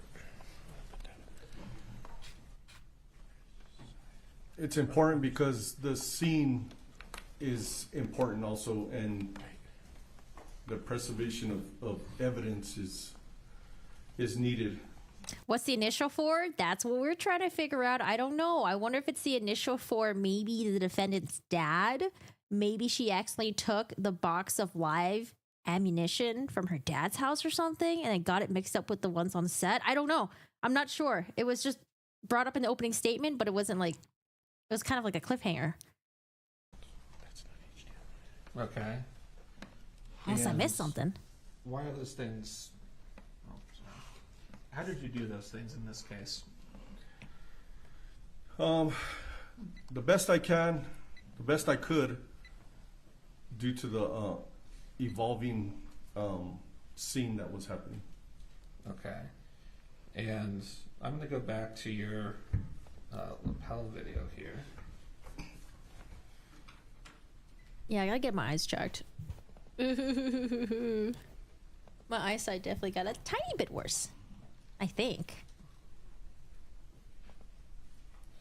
You had testified, sir, that you had 3 deputies to work with? In the beginning, Deputy LaFleur, myself, and Corporal Dorete. All right. And additional deputies did arrive, right? They did. All right. Do you remember when they got there? It seemed like a long time. I would say within 30 minutes. All right. How long have you worked at the Sheriff's Department before you retired? 20 years. All right. In the cases that your former agency investigates, do they keep dispatch logs? Yes, they do. What is a dispatch log? Just something that comes over the radio, and our dispatcher writes it, types it out. Right. That they feel that's important. All right. And the time that an officer is dispatched to a scene is always noted in that log, right? I believe so. And their arrival time is also noted, right? Yes. All right. Do you have any objection to the dispatch log being admitted? Tell them to start a YouTube channel. Let me visit with you about it real quick. Sure. You're too lazy to cook? Eat. It's worth it. Food is so good. Oh, by the way, I got to gold in Overwatch. And my sister actually, she got to plat.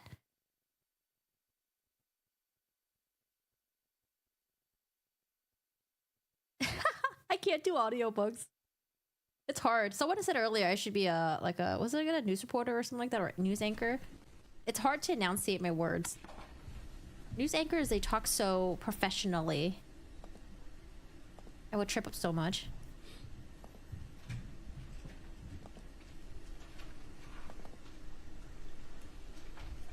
Page 1 and 2. Slow down a little bit. The voices are so hard. I feel like I can only do like the old crusty smoker's voice. You got gold in your first comp placement? Really? Yeah, same. I'm like, okay, cool. All right. Judge will offer the dispatch log as defendants, specifically the first 2 pages of it, as defendant's exhibit A. Can astigmatism correct itself? Just a minute. Any objection to defendant's A? No, Your Honor. All right, you may submit it and you may publish. Because I feel like my astigmatism now is What not are we as looking bad. at here, sir? Unless one side just got really like, it's like when one of your looks eyeballs a like shaped crimes- funny, right? Dispatch log, sorry. Okay. And I've highlighted this entry here. It says Unit 32. It's got an employee ID. Description arrived at, that's 14:02. Would that be 2 p.m.? That'd be 2 p.m., yes. All right. Is that Deputy LaFleur? I believe so. If he was Unit 32, I believe he was Unit 32. Okay. And I know it's been a while and you've retired, but do you remember what your unit was? Unit 8. Unit 8. All right. So you arrived at 2:20? Yes. All right. Now there are, on this dispatch log, 1, 2, 3, 4, 5 other units noted as arriving right around the same time as you. Are you sure you only had 3 deputies to work with at that time? All we had was 3 deputies. I don't know where 6'3", 6'5", that was 14, 18, that was 18 minutes later. Then Ghost deputies? I couldn't tell you about the misprints, but I know when I got there. Okay. I couldn't tell you. There was only 3 deputies, and you could see by my body-worn camera that I only had 3 deputies. Okay.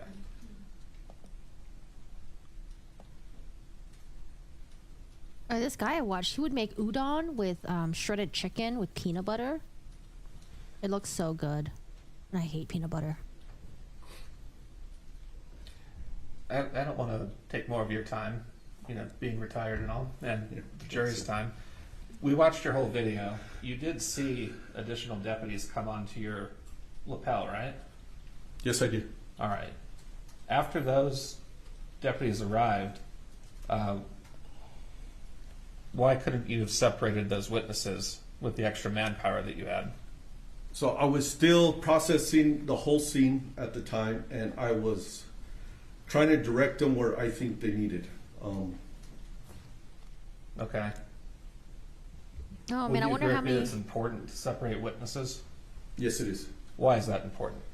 Because you get witnesses telling stories what they saw and then they start getting mixed up when the witnesses start talking. So it can affect the integrity of their observations. That is correct. Okay. And No, I like. Okay, I like hate peanut butter, but I like peanut butter. It's kind of like how I feel with coconut. George, Like I hate coconut cookies. just I need hate to peanut butter stop cookies. Publishing for a minute. I hate peanut butter ice cream. I hate coconut ice Counsel, I've got cream. a couple, Actually, coconut ice cream's not that bad. Exhibits I'd like to introduce if you wouldn't mind coming out. But the actual like peanut butter sandwiches, I like. Or like the actual coconuts, I like. But I don't know, like things that are like peanut butter flavored, I always hate them. It's like disgusting. Like peanut butter cookies. Peanut butter ice cream. But like regular peanut butter, like sandwiches, sauces, I think those are fine. But yeah, like coconut, right? Like coconut shaving cookies. Like coconut flavored things. Oh, cupcakes. Oh. But I like coconuts itself. You hate love honey? Like the pure stuff, it's so bad it's kind of good. Oh man, I remember watching Winnie the Pooh when I was a kid. Always made me want to eat like jars of honey. Pooh made it look so good and delicious. Ew, coconut cookies, no. Coconut cupcakes, ew.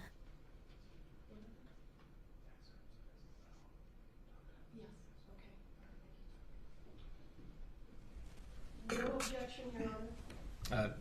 Judge, I'll move to admit photographs as defendants exhibits B, C, D, E, and F. Defendants B through F are admitted. You may publish.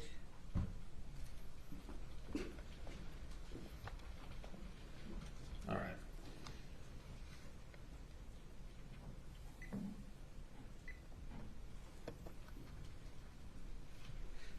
Right? Like So donuts, peanut butter? Ew. As part of securing the scene, you use crime scene tape, right? Yellow crime scene tape that's issued to us, yes. All right, and that's this tape here? Yes. All right. Why do you guys use crime scene tape? We use crime scene tape to secure a perimeter. They're all Why's that terrible. important? The integrity of the scene. All right, if the perimeter is not secure, why is that a problem? people could go in and out. They could take evidence, bring evidence. Okay. Who figured out where to put this crime scene tape? I believe it was Copa Alderete and Deputy LaFleur. Did you give them instruction on how to do that? I don't believe I did. I think we were just trying to secure as much as we could at the time, trying to have people go in and out of the scene. Okay. And how did you determine, I guess, what the scene was? Well, we knew the scene was inside the church where the Joel and Helena were. Okay. And one of the things you want to do when you're establishing a crime scene, when you put up the tape, the perimeter, you want to make sure that all the important evidence is within that perimeter, right? Yes, we tried to, yes. Okay. Do you see that black tent in the background? Yes, I do. All right. Do you remember walking up to that black tent on your lapel video? What's in the black tent? If I do, I don't remember. Dun dun dun. I do remember seeing a black tent up there. All right. Judge, I've discussed this with counsel. I've met two excerpts of the lieutenant's lapel as defendants' exhibits G and H. No objection. All right. Defendants G and H are admitted. You may publish. Because bleep is special. Were the bees on LSD or something? Actually, I got a little ahead of myself. Hershey's chocolate is disgusting. Ew, it's so nasty. Chocolate America is just nasty, man. I don't know. What? All right. This is back to State's Exhibit 1 here. Where's the gun? Where is it? Milk chocolate is disgusting. Milk chocolate, white chocolate's not even chocolate. That's even more disgusting.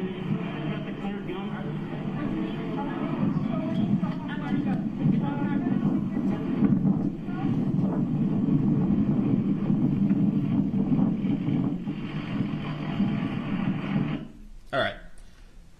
Do you think that's the same black tent we were looking at a moment ago in that photograph I showed you? Yes, I believe so, yes. All right. And to the left of that tent, there's a white truck. Did you see that in the previous photo as well? Yes, I did.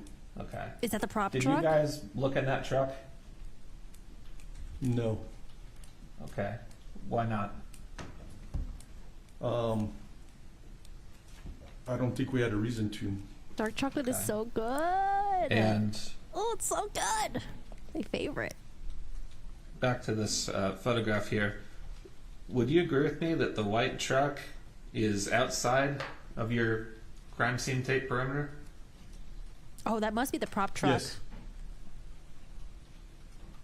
Where the defense was saying somebody took stuff. All right. Oh, And here is another photograph of Mr. Baldwin. Can you see on the left-hand side here? Is this the same white truck we were looking at before, or is this something else? what is this? I'm not sure. Okay, but do you have any doubt at all that the white truck was outside of the crime scene tape? Yes.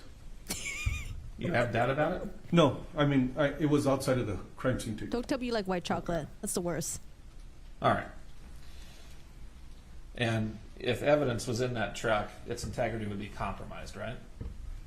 I don't know if it would be.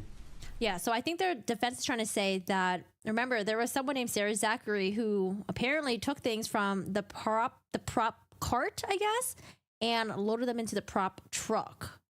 And I guess maybe they're trying to say that's the prop truck right there that's like outside of the police tape. Well, if access to it isn't cut off, the things that you described earlier in cross-examination Yes. could happen. People could be putting things in there, people could be taking things out of there, right? It could happen, yes. Okay. And Yeah, I hated dark chocolate as a how kid. long did it take you to get to this scene? I love it now because I don't like sweet stuff.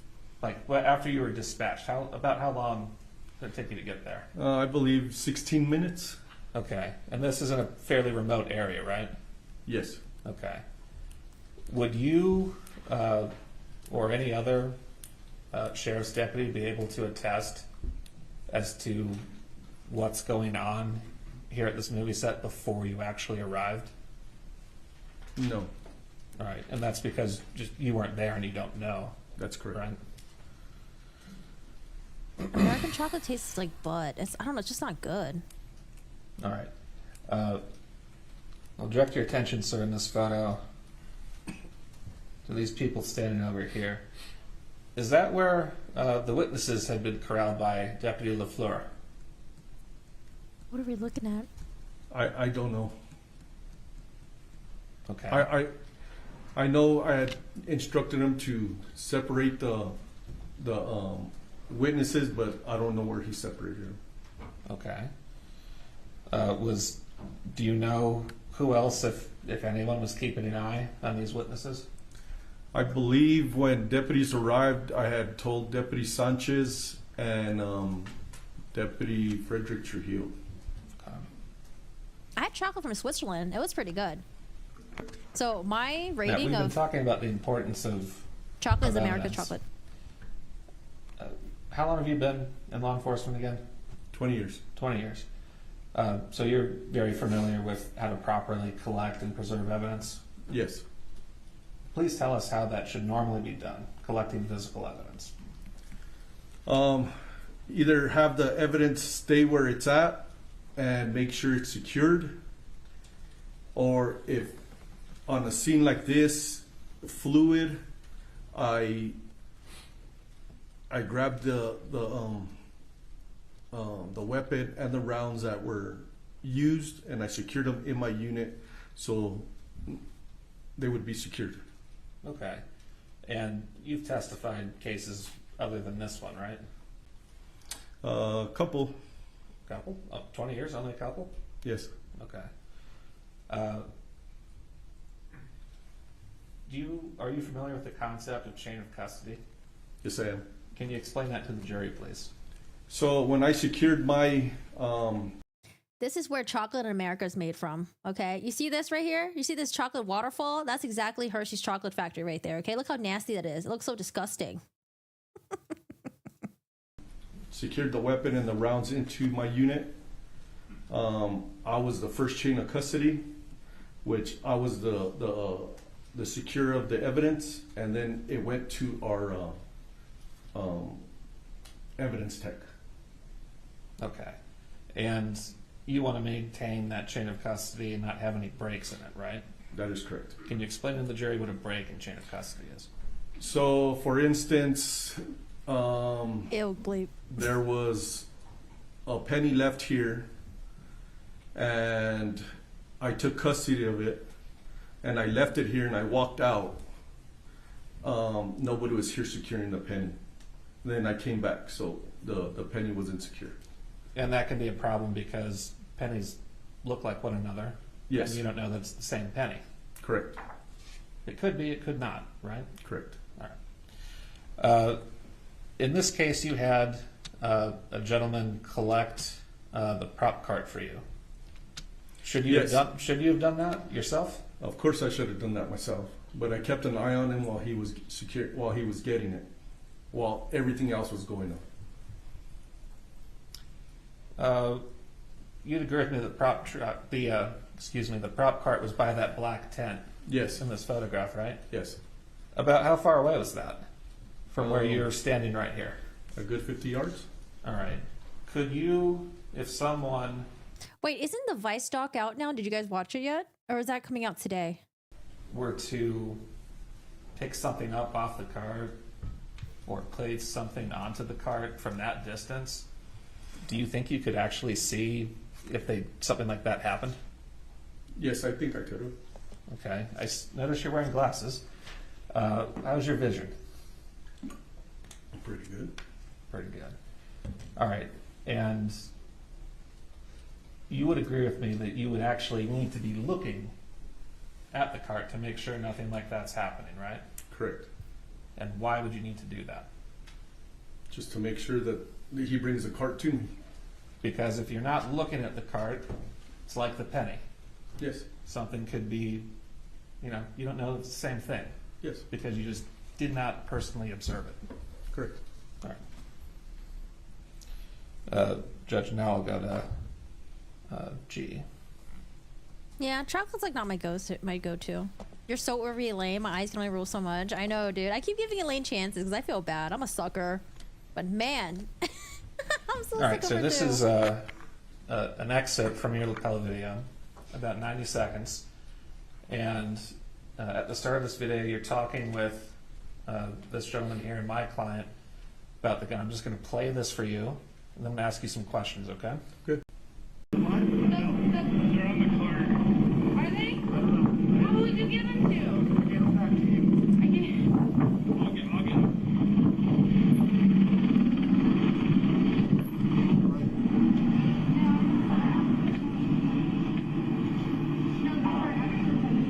Yeah, that's not it. The one. That's fine. It's not going to be the first entrance. It's going to be the second one. Who is that actress you said she looks like again? I say Hannah definitely looks like her at this point. Because her face is like a little bit chubbier. And the voice, I guess. I can totally see that. Like here. All right, we've gone 42 seconds. From the vantage point that you were looking at, could you have seen this cart? Yes. Do you see it on the video? Well, the video's pointed, because the video's on my chest. So the video's pointed straight, but my head's looking at the cart. Okay. Oh my God, fuck. I'm so. Are they okay? Hey, Santa Fe, we need more units out here. I haven't been inside. I don't. Oh my God. Okay, I already notified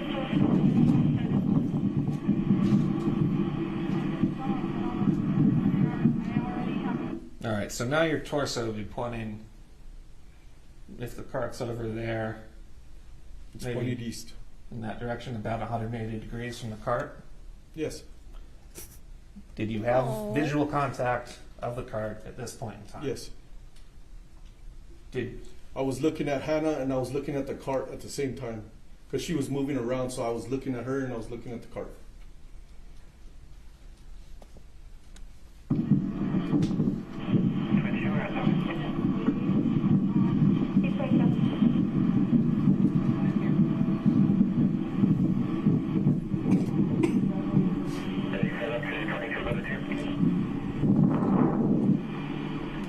all right. It looks like you turned around there. Yes. Were you looking at the cart before you turned around? Yes. I was looking back and forth, back and forth. My video's pointed straight because it's on my chest. Is he trying to prove that the officer did not have control of the cart, I guess? So, this gentleman here, he essentially is the collector of this evidence, right? Yes, he offers his services to go get the cart, yes. All right. So he's the first link in the chain, Yes. and then you become the second link. Yes.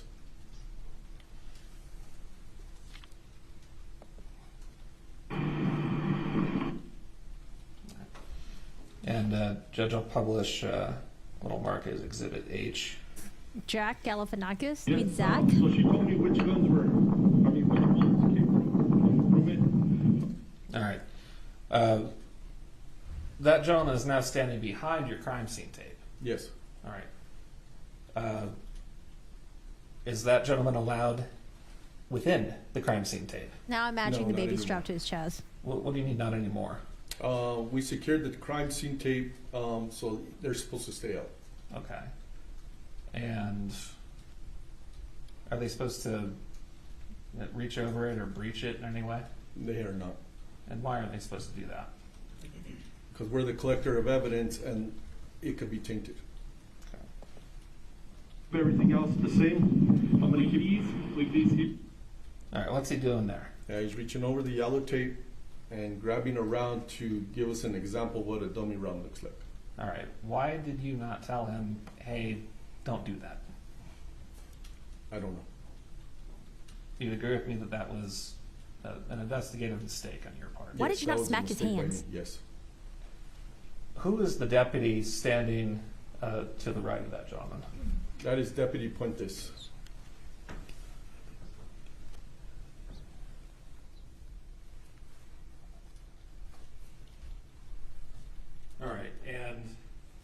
he's one of the deputies that arrived at the scene after you did? Yes. All right. Did you ask him to start a crime scene log? I asked him, yes. All right. What's a crime scene log? A crime scene log is people coming into the crime scene and we document who's there. Is that something that's important to do? Yes. Why is that important to do? So we know who was in the scene. All right. Why is that important? So we could go back and the detectives could interview them and see what their involvement was on the scene. And anyone who goes in or out is supposed to be in the log, right? Correct. Is that guy in the log? I don't know. I haven't seen the log. Okay. When did you ask Deputy Fuentes to start a crime scene log? I believe I asked him when he first showed up, if I remember correctly. All right. Do you know what time he actually started the thing? I do not know. If you were to look at his report, could that refresh your recollection as to when he actually started the log? It sure would. Judge, if I could approach the witness. Show Ms. Morrissey. Yeah. Thank you, Judge. I thought I heard Elaine for a second.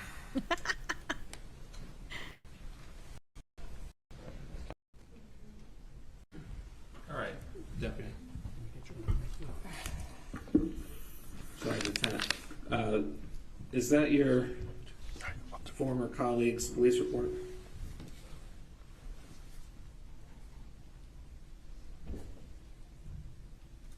Yes. All right. Having looked at it, has it refreshed your recollection as to when the log was started?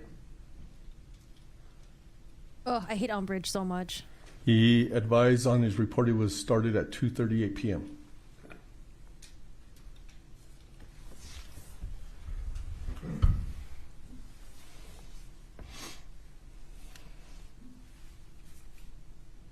All right. That was maybe about a half hour after you arrived?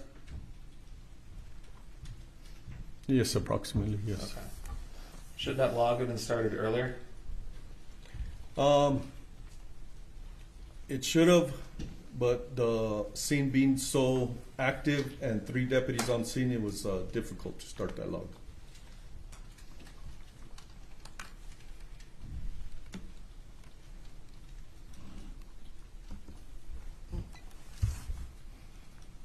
I can't unsee Zach Galifianakis now.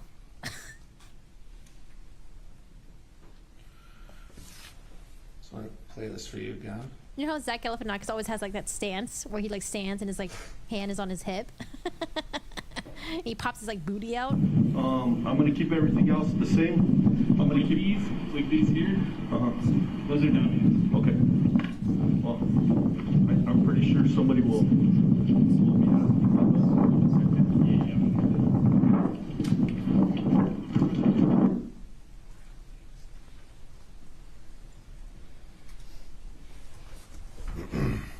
Should Deputy Fuentes have said something to this guy about Yes. reaching over the tape? Yes, as well as I. And he didn't do that, right? Correct. The ferns. All right. We saw later in your video this gentleman also standing next to Deputy Fuentes, and he was actually within the tape. Do you remember that? I believe I do, yes. Okay. Why was he allowed inside the crime scene tape? That'd probably be a question for Deputy Fuentes. Should I have asked? Yes, I should All have right. asked him why he was within the yellow tape.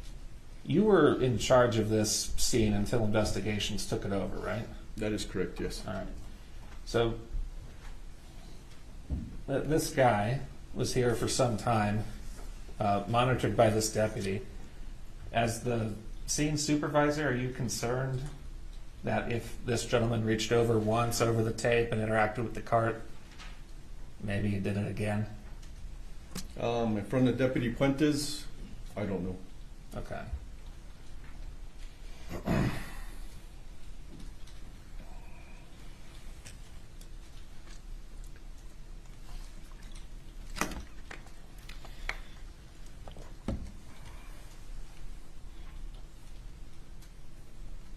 Yeah, the sidebars with Elaine, it really Let's exposed talk a a bit lot. about the gun.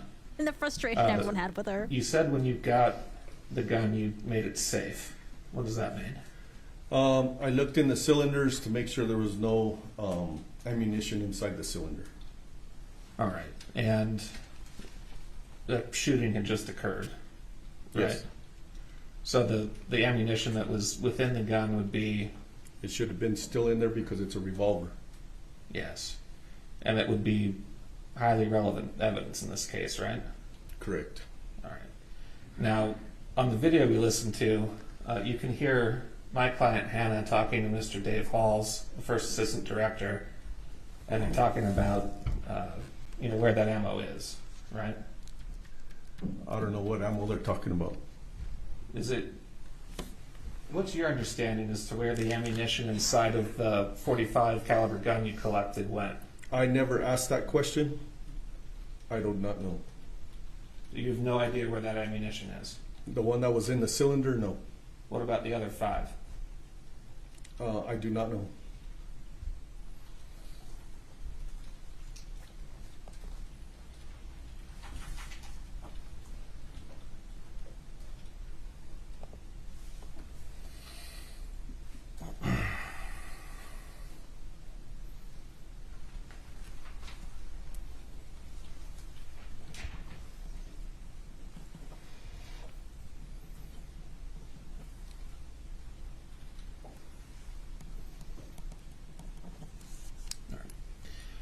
And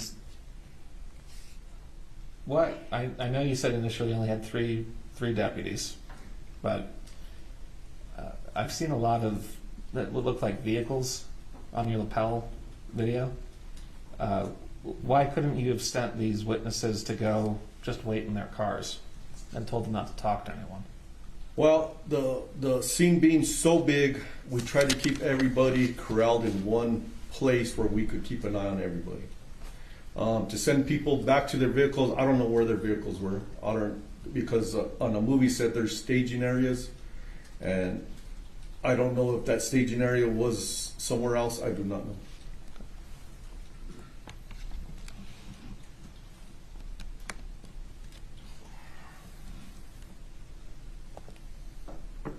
Oh no, 4 billion. No. Also, I just realized your name is 400 billion. I think I've always called you 4 billion.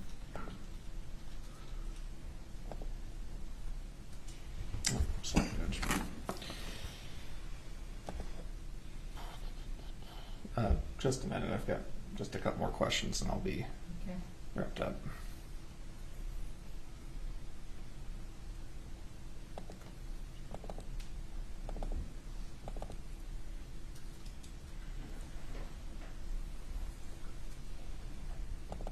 I wish this defense attorney was a little bit more animated. I know it's not his job. I just wish it was a little bit more animated.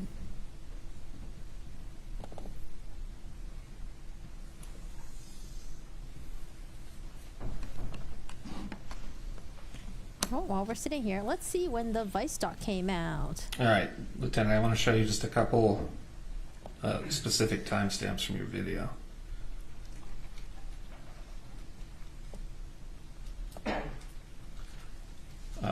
What are those over there?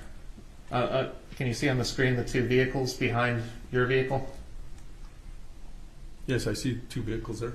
All right. Could witnesses have been placed there? One vehicle, I don't know. Objection. It calls for speculation. Can you rephrase your question, please? Is there some reason you do not have witnesses just staying in those cars? Like I said, the fluid was big. I mean, the scene was big. We were trying to corral everybody into one place where we could watch them and tell them not to talk.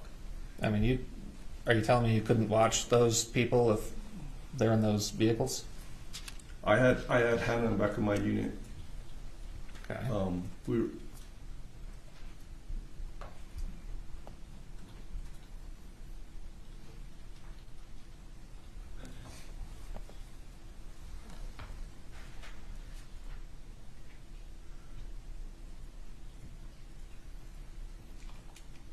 Yeah, maybe I should have started later. I didn't realize there'd be so much dead air. Are there several vehicles looking straight ahead here? Yes, there is.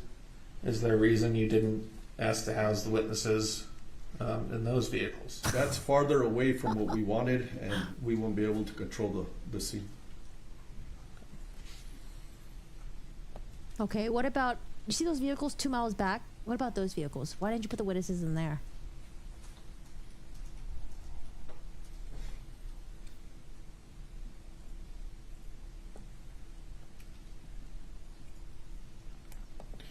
Judge, if I could just have a moment before passing the witness. Sure. You've already got enough time.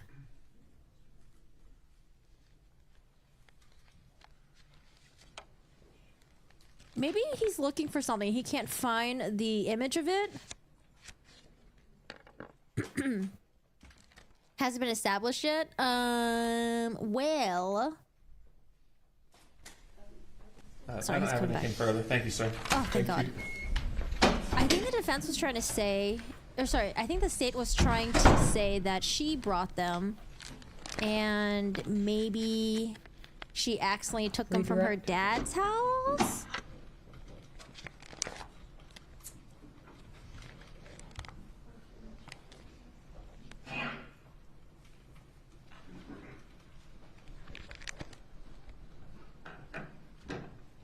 There were like initials on the box. And apparently her dad took a picture of what he had at home and it was the same box with the label and the initials on there. But I don't know if it's like initials, like it's like his dad, or like maybe the dad's initials, which doesn't make sense because it's like the last name, or maybe JS is like first name, middle name. Or is it like a very common brand? I don't know.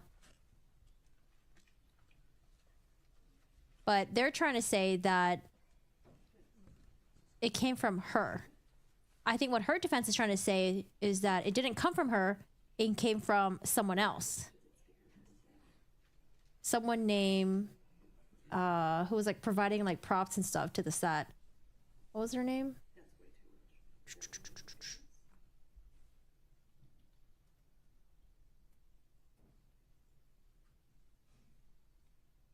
Oh, Seth Kenny, who was a rust supplier. Just one moment.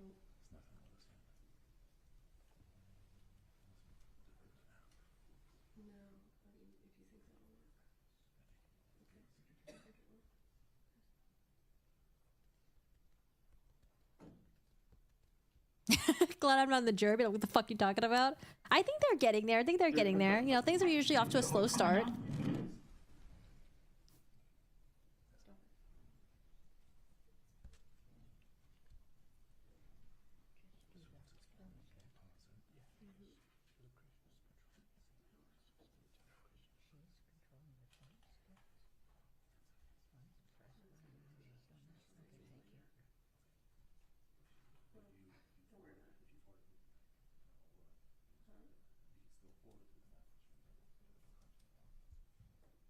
I wonder what they're trying to figure out.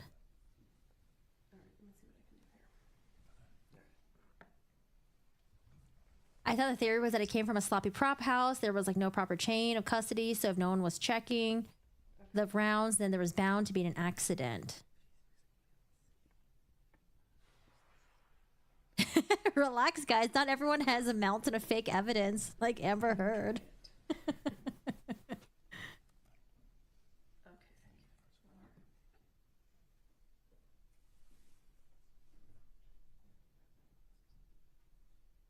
me just try to cue this video up real quick.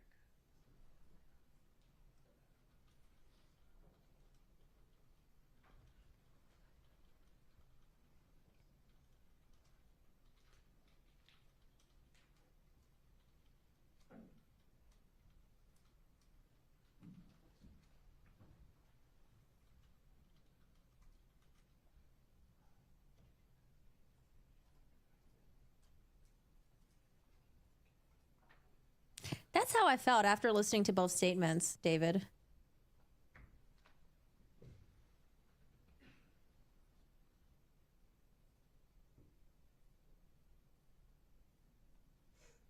Like sabotage it in a way that was so severe that she couldn't distinguish between live ammunition and like the dummies and the blanks. Can you have a look at your monitor there, Mr. Benavides? Yes, ma'am. Let's just be clear. Do you have any reason to believe that that gentleman in the hat tampered with any kind of evidence? No, I do not. Who is Any that reason guy? to believe that he planted any evidence? No, I do not. When he reached over the crime scene tape and touched that dummy round on the cart, were you there? I was looking straight at him. Yes. Did he plant any evidence? No. He picked it up, shook it, and he put it back down. Would you have noticed? Yes. If he planted evidence, you would have noticed? Yes, I would have noticed. Yes.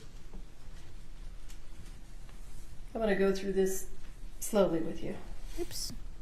I forgot to pin it. I'm such a bad streamer.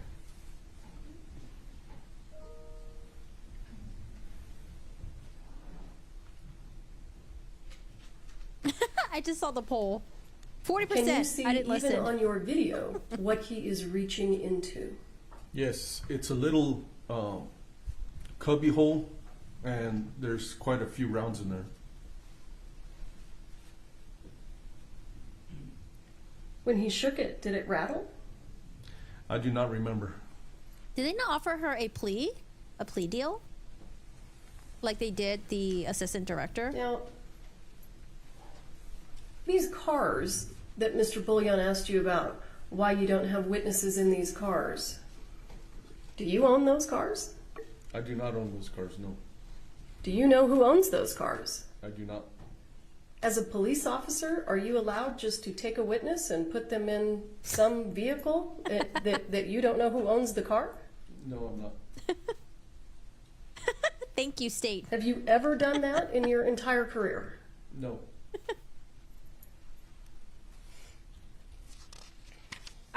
I saw where he was trying to go with the cars, but I was just like, can we not go there, please? Sir, just to be clear, you indicated to Mr. Bullion that your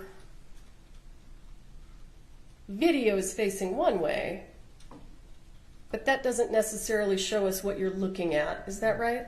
That is correct. Do you have a full range of motion in your neck? Yes, I do.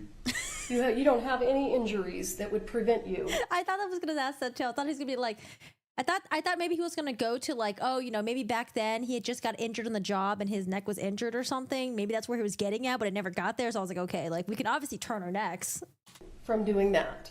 No.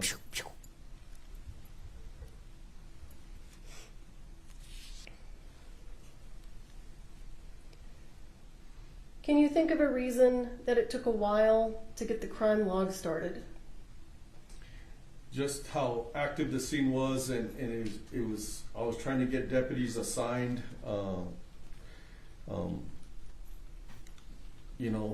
Checking on everybody, checking on the victim. I do not know. For the first half hour that you were on scene, did you have enough personnel so that someone could start doing paperwork? No. Is a crime scene log paperwork? Yes, it is.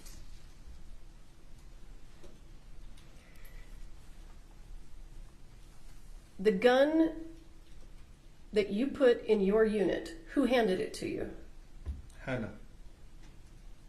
How many rounds of ammunition were in the cylinder when she handed it to you? None. None? Oh, did she empty it out afterwards? Thank you, sir. Counsel approach. I'm a little confused. None? When she handed gun, 0 rounds in chamber. I think what it is that the defense attorney, I don't know, the way that he asks questions, it's in such a way where my like patience deficit disorder just kicks in. Where I'm just like, Herbert asked a question. I feel like he's just like stalling.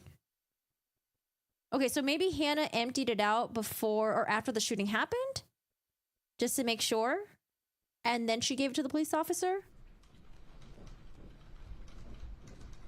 Bring Nick Cage in. I don't have anything further. Thank you, sir. You're excused. Oh, thank God. He's like, I'm retired. Get me out of here. Let me go back to being retired, please. Your Honor, just to be safe, I want to reserve Mr. Benavides, Sure. so let's give him an instruction if he needs one. Please don't talk among the other witnesses throughout the case. Okay? Thank you. And anyone to be called as a witness in this case may not be viewing this trial live stream on Court TV. I need to hear from The Sarah. state will call Marissa Popple. All right. Can't wait for her to testify. Marissa Popple. Marissa? How do you spell Marissa? Marissa with 2 S's? Marissa Popple. All right, the day started off real strong, and then it got real slow. It's usually like this for court stuff. You know, the first couple days, sometimes, oh gosh, you got a whole, a whole file work with her. What is that? What is all that? Is that the police paperwork?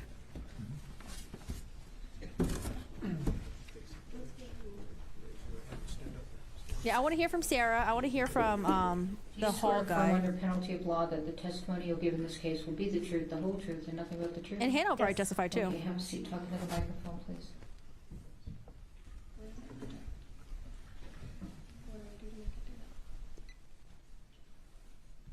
Oh, and Seth?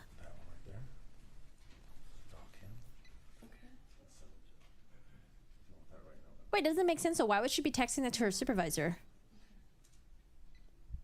Oh, like Sarah and Seth are talking shit about Hannah. Full name and spelling your last name for the record, please. Marissa Popple, Poppell. And how are you currently employed? I'm a crime scene technician with Santa Fe County Sheriff's Office. How long have you been a crime scene technician with the Sheriff's Office? With them for almost 3 years now. And were you a crime scene investigator anywhere else prior to coming to the Santa Fe County Sheriff's Office? Yes, I was with Fort Myers Police Department in Fort Myers, Florida for 4 years. So total time as a crime scene investigator, what do you got? Almost 7 years now. I've noted what time they're ending. Maybe 4, How did 5 you their become time? involved in this case?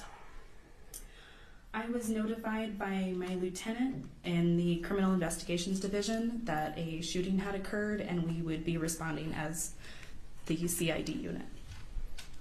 CID means Criminal Investigation Division. Okay. And so if you recall, approximately what time would you have arrived on scene? I believe it was later in the afternoon that day, probably around 2 or 3 p.m. And what's your job as a crime scene investigator or a crime scene technician? What do you do? So I'm responsible for documenting any crime scenes, and this can be a variety of scenes, whether they be burglaries, homicides, shootings. I'm responsible for photographing any evidence, collecting that evidence, and packaging it as well. And after you collect it and photograph it and package it, what do you do with it? Depending on the circumstances of the evidence, I often am responsible for it getting sent off to the lab for further analysis if that's needed.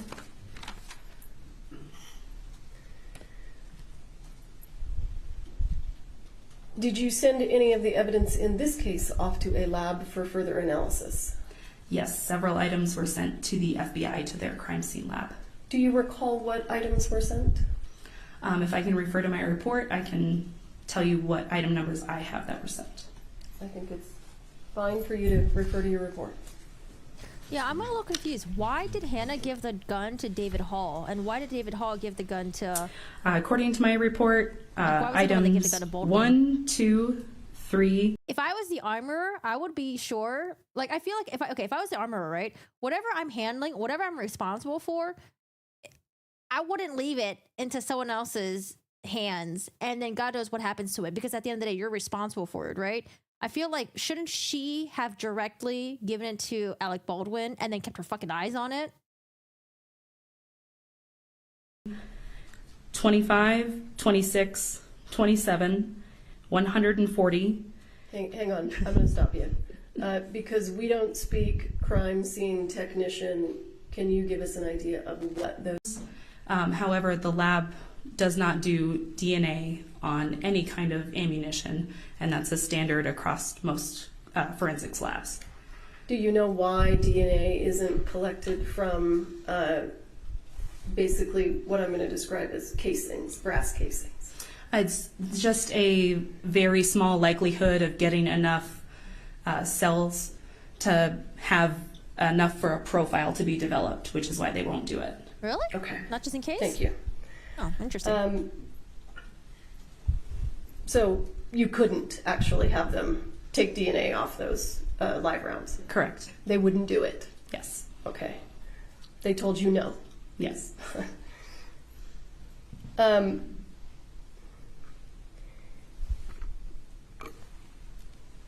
Did you collect all of the evidence from the scene at Bonanza Creek Ranch? Yes, I did.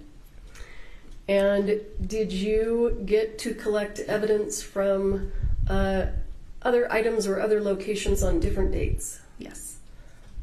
What other areas or places did you collect evidence? I also assisted with the search warrant that was done on the prop truck at Bonanza Creek and a search warrant that was conducted at PDQ warehouse in Albuquerque.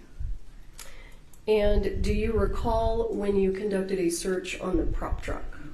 I believe that was the week after the incident, if I can refer to my report.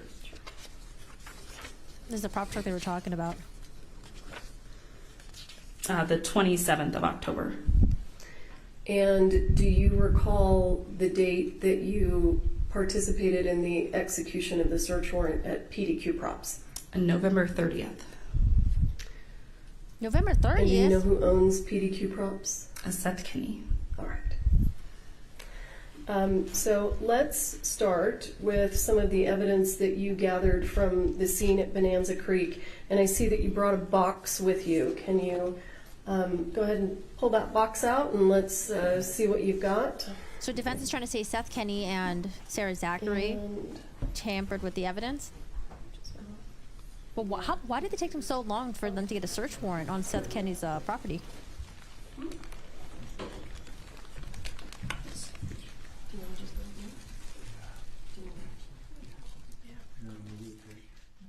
Oh, I like all this organization.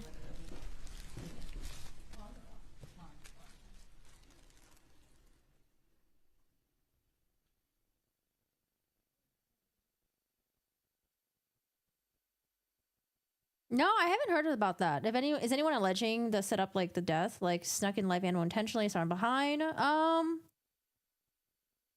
don't think so. I mean, at least the way that the defense is presenting it, maybe they're just trying to shift the blame that someone maybe accidentally did it.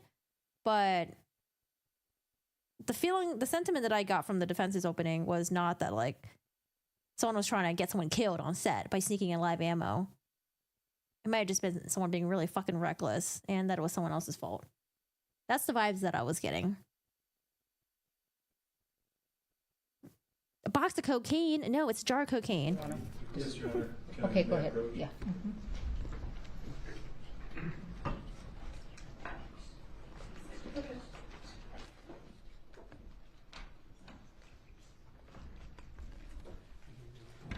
Yeah, people in the chat were saying I miss mentats, but that's not the vibe that I was getting from the opening statements.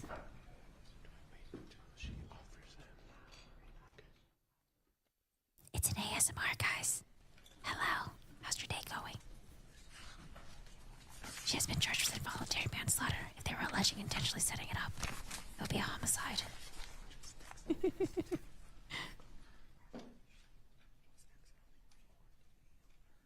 Hi, Pseudo. How are you doing today?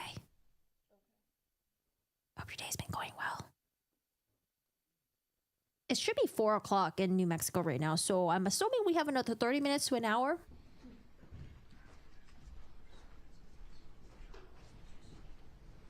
All right. If you can just start, I'm going to ask you, well, Mr. Bowles, do you have any objection to entering any of those items into evidence? No, I don't. Okay, and publishing them? Yeah. Okay, great. So let's start with the first one, and I will go ahead and mark it as States Exhibit 74. Wait, David, I thought you were European. Why do you think you're a European? I thought you were from UK or something.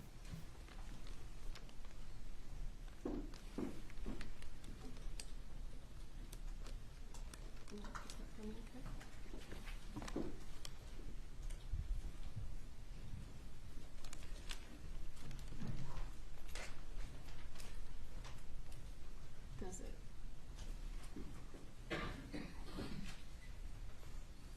You're in Alberta?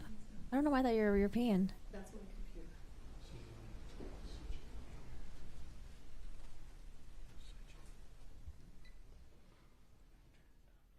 This is her second movie as an armorer, overall third movie. What was the first one again? It was like costumes or something? You're from the UK and you talk too much?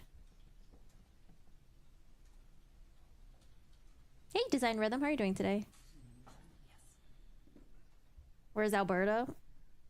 All right. I have on the Elmo States Exhibit 74. Alberta. Can you tell the ladies Alabama? and gentlemen of the jury what we're looking at? So this is an ammunition Canada. box with a label that states 35 long Colt dummies. Is it Canada? 35? I'm sorry, 45. My apologies. And did you collect this? Yes, I did. Thanks, Chad. Where guys did you saved me. collect this item from? This box was located in Lieutenant Benavidez's vehicle. And was it in this condition when you collected it? It was not. Tell us what condition it was in when you collected it. It was fully intact with a foam insert and rounds inside of it. Okay, great, thank you. Let's go ahead and have a look at States Exhibit 75.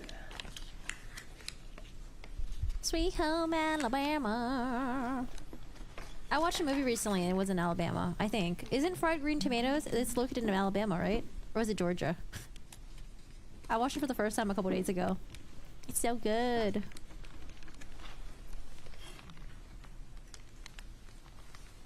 What are we looking at here?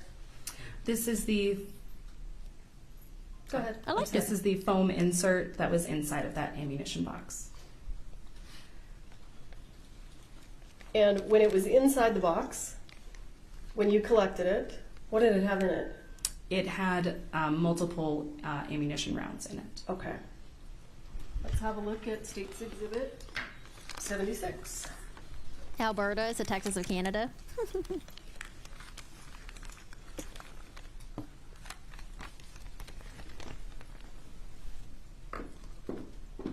I mean, can y'all really be the Texas of anything if y'all ain't got guns out there? There's no guns in Canada, right?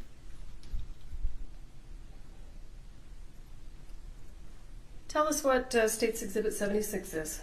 This is a 4440 dummy round. Do you know where it came from? This was inside the foam insert in the ammunition box. How do you know it's a dummy round? When you shake it, you hear ball bearings inside of the round. The little tiny BBs.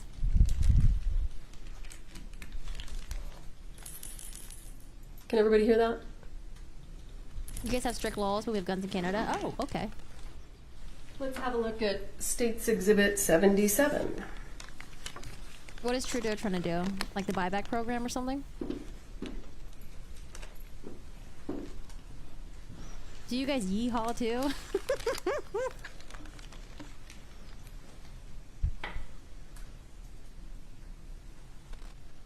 What are we looking at here? This is a 45 dummy round that has been deconstructed by the FBI. Wait, she did not say silver nipple. Stop. And what's in the little plastic container? So that is the ball bearing that was inside of this round. Okay, so this is just an example of what that looks like when you take it apart. But see, I'm confused because the defense is trying to say that there were ammunition on set that had the silver nipple, but it didn't necessarily mean that they were live rounds, which was completely opposite of what the state was saying. And then also they said that, oh, you couldn't distinguish between the live ammunition and the dummies and the blanks because some of them had some of them like some of the dummies, or sorry, some of them didn't have the little like shaky thingies inside. Sorry, in the I forgot which ones had the shaky thingies. And I was like, wait, that's so confusing. Why not? Why did it not have the little shaky thingies, the little BBs in there? Yes. Sorry. I don't know. We're getting like completely different statements from the state and the defense. Tell us here. Let me get State's Exhibit 78. Who's lying?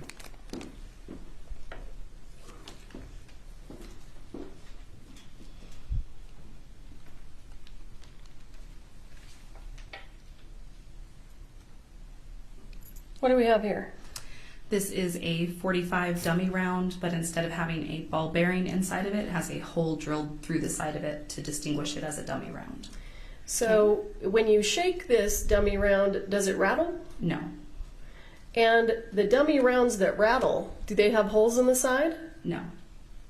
So it either has a hole in the side or it rattles? Yes. Okay. Okay, but the defense was trying to say that it was neither, right? State's Exhibit 79.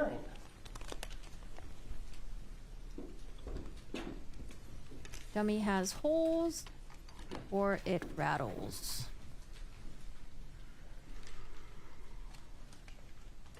Would I ever eat tomato soup again? Tell us I what sure we're looking would. at. This is a .45 live round that was located inside of that same ammo box.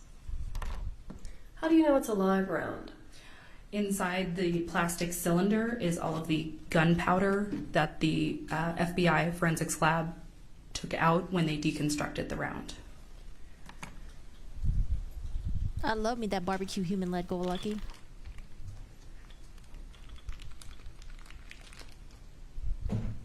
Can you see that? Yes. I know it's hard because of the glare. There, that's a little bit better. What is that silver thing on the top? Do you know what that's called? That would be the primer. And is it silver or nickel? Yes, it's silver.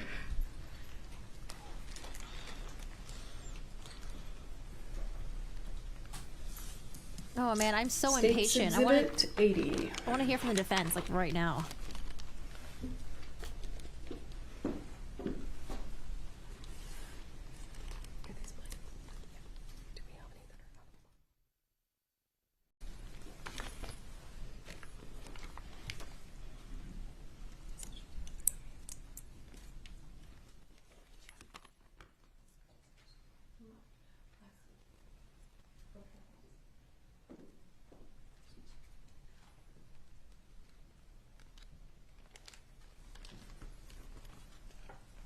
Oops.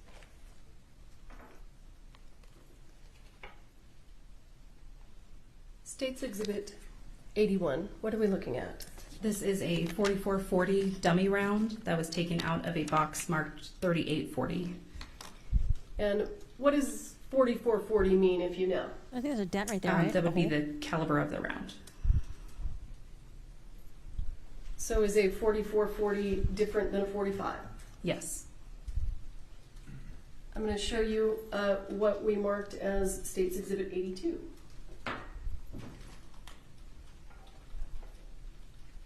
What's that? This is a 3840 taken out of that same box marked 3840. This is a 3840 Yes. that was in the box marked 3840. Yes. And what else was in the box? 4440s. And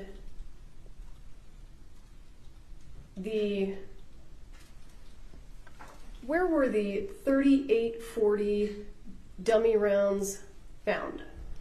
I believe they were in a bag in the prop truck. Okay. And inside the bag, were they just loose? They were in an ammo box in the bag. Did you find 3840 dummy rounds in any other location? I don't believe so. Okay. Does it rattle? Yes.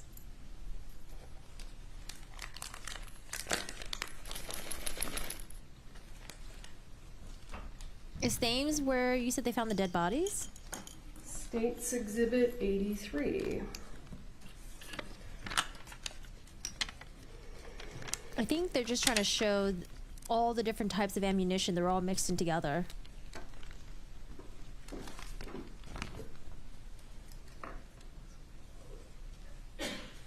Because there is something that I am confused about. If, from what the state says, if the state says that live ammunition is distinctive because it has like the silver primer on it, right? And you can clearly see the silver primer in the pictures that she was taking, or like the ammunition that was in that tray. You can clearly see it like right there. There had to have been a reason why she thought that those were not live ammunition. Because what intrigues me is what the defense was saying. Defense was saying that like, oh, just because, you know, there are some that were not live ammunition. They had the silver primer. It's like, what?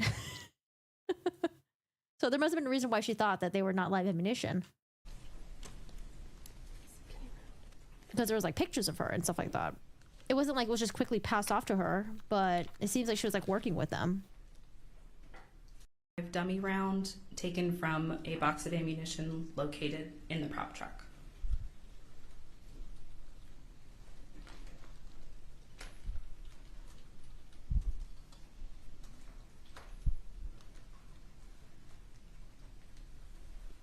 I mean, that seems like the number one basic thing, to know the difference between blanks and whatever the other one's called.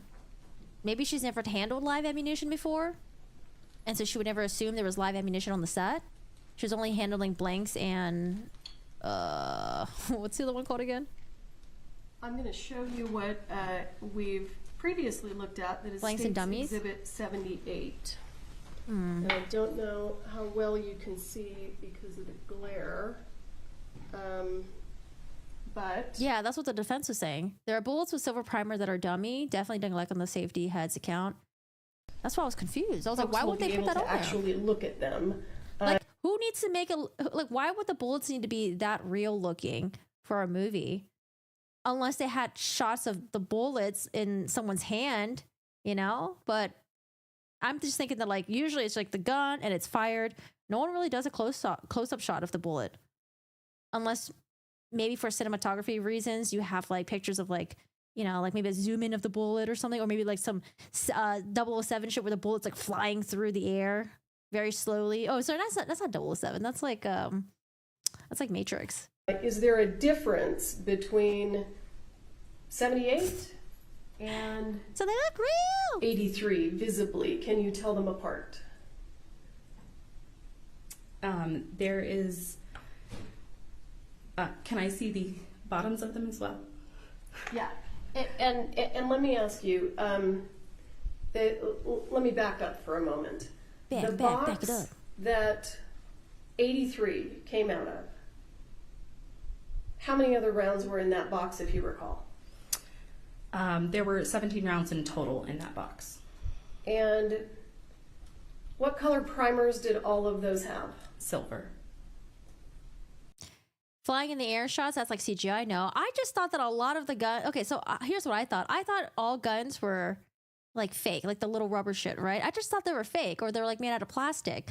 I thought they used like, you know, Hollywood manipulation or even CGI to make the guns look real. I didn't know they actually used real fucking guns on these fucking sets. I had no idea. I thought it was all like, okay, we'll just post edit to make it look real as hell. And was there any other distinguishing characteristics about those dummy rounds compared to the other ones? And I'm not talking about projectile. They all had a patine to them, so almost a discoloration, so they were made to look old. And when you say that, are you talking about the brass was actually a different color? Yes. Okay. And the dummy rounds that you found, that you collected, that had that patine to them, did they all have silver primers? Yes. Sorry. Yes.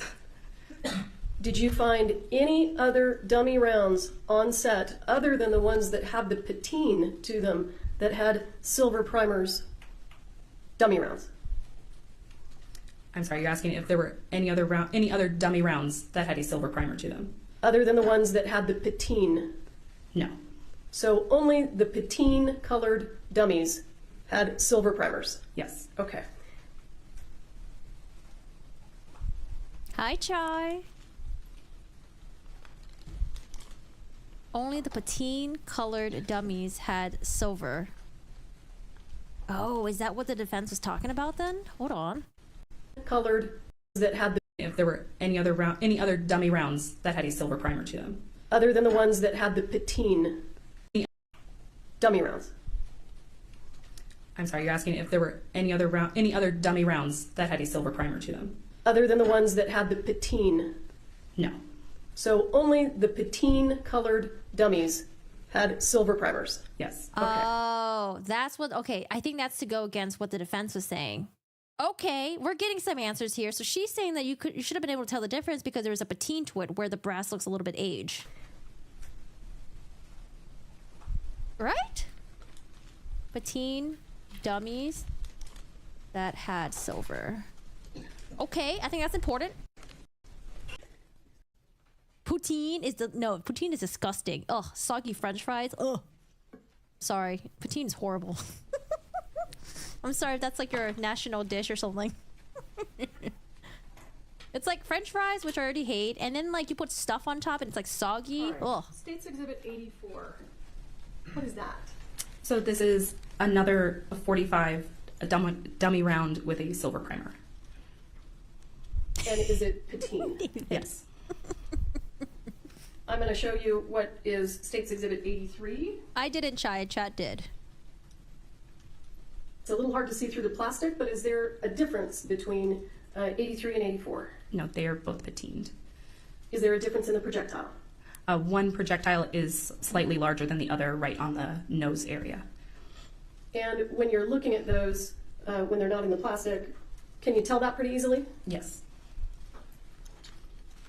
I am not poutine that in my mouth. All right, I took a shot at the Canadians. Go ahead, I'm American. Take a shot at And me. just for completeness, Make fun of our McDonald's. States Exhibit What do Americans like? 85. What are we looking at there? This is another 45 dummy First round Amendment taken from rights. that same box that has been deconstructed Freedom of by the speech. FBI. And we can see that there were McDignums? BBs inside of it. Yes. All right, so prior to it being deconstructed, It would rattle. it would rattle. Sorry. Okay, Has been- looking at there. This is another 45 dummy round taken from that same box that has been deconstructed by the FBI. And we can see that there were BBs inside of it. Yes. All right, so prior to it being deconstructed, It would rattle. it would rattle. Okay, thanks. Do you have States Exhibit 86? You guys are making me hungry. How? Poutine is so nasty. It should be making me nauseous. I think I would like poutine better if the junk was separate from the fries.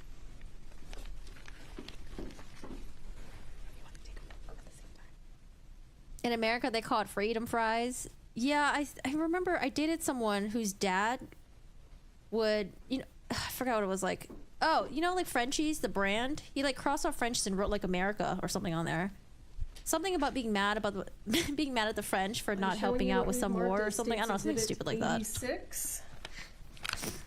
Can you tell us what that is? And he refuses to say This French is fries. a We call it freedom 45 fries. dummy round. On the side of it, it has a hole drilled into it, and there is no primer on it. Let's see if I can manipulate this so we can. Can they show us the poutine with the primer on it? I want to see. That's what I want to see. The poutine with the hole silver you're referring primer. to? Yes. And you indicated that it does not have a primer. Correct. Yeah, I don't see primer on that one. Is that what you're talking about? Yes, where we would normally see a primer, instead it has a hole.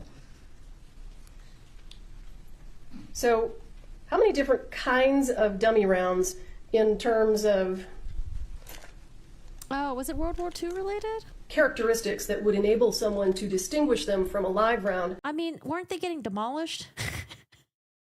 Weren't they getting completely fucking destroyed? How many different kinds did you find on set? There were a few on set, and there's the ones that rattle. There are ones with holes drilled into the side, and there are ones with holes drilled into the side that do not have a primer. Now, are you familiar with revolvers and the way that revolvers work? Yes.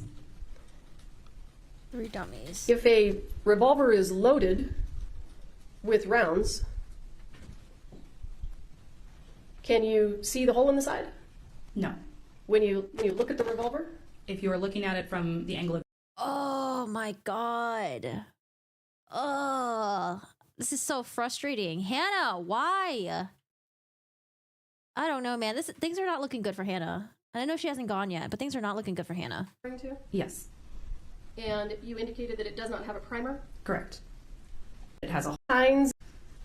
Okay. The dummy's So- on set. How many different kinds of dummy rounds in terms of 3. character set? There were a few on set, and there's the ones that rattle. There are ones with holes drilled into the side, and there are ones with holes drilled into the side that do not have a primer. No primer.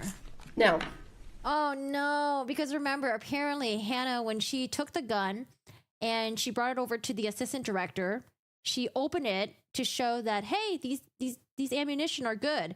But she's saying that, like, when you open it, you can't even see the holes. You would actually probably take out the ammunition in order to see that there was holes on the side. Oh no. Hi, KJ. are you familiar with revolvers and the way that revolvers work? Yes. If a revolver is loaded with rounds, can you see the hole in the side? You can't. No. When you look at the revolver? If you are looking at it from the angle of you've loaded the cylinder, no, you won't be able to see the side of the rounds. Oh no, What can you Hannah. see? You can see the primer area. So, if a gun was loaded with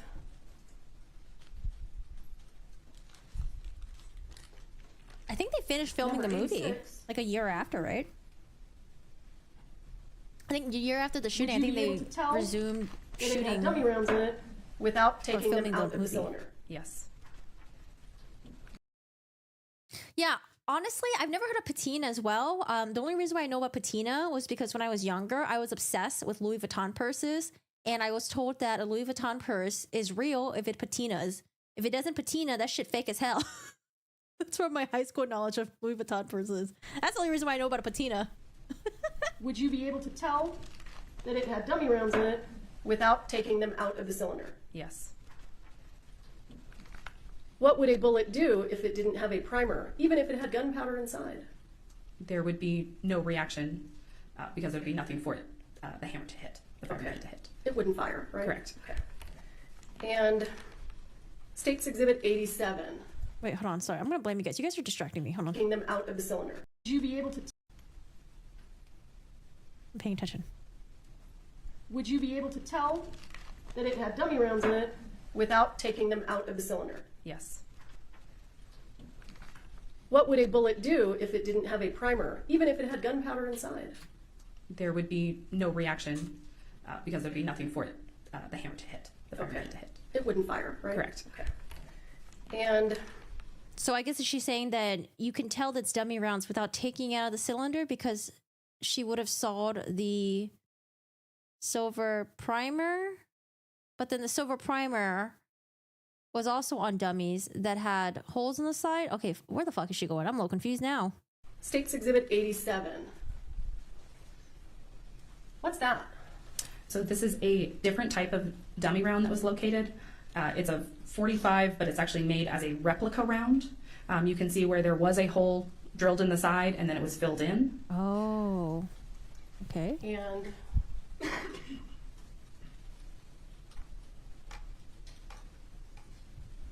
can you see the hole that was filled in right there? Yes. Is that what you're talking about? Yes. Does it rattle? No, it does not. And it doesn't have a hole in the side because it's been filled in, right? Correct. What does the primer look like? The primer is intact and is brass, but it does have a shine to it, almost like there was a resin polish put over it. Is that the primer right there? Yes, it is. And this is the replica?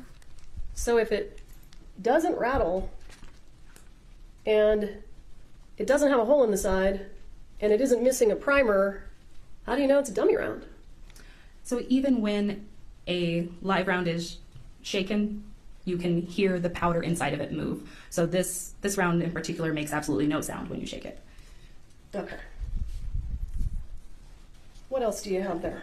Let's look at Oh, really? The true crime 88, tag? State's Exhibit 88. Yay!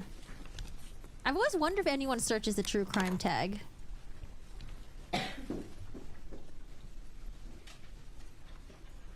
I put the Asian tag on there because I used to I put it back on there, but I would get weird people coming to the chat. People with like weird like Asian fetishes. Ma'am, when you were participating in the execution of the search warrant on the prop truck, Oh, cool. Well, hi, Makawa. Makawaka. did you locate a Makawaka. lever action rifle? Yes, I did.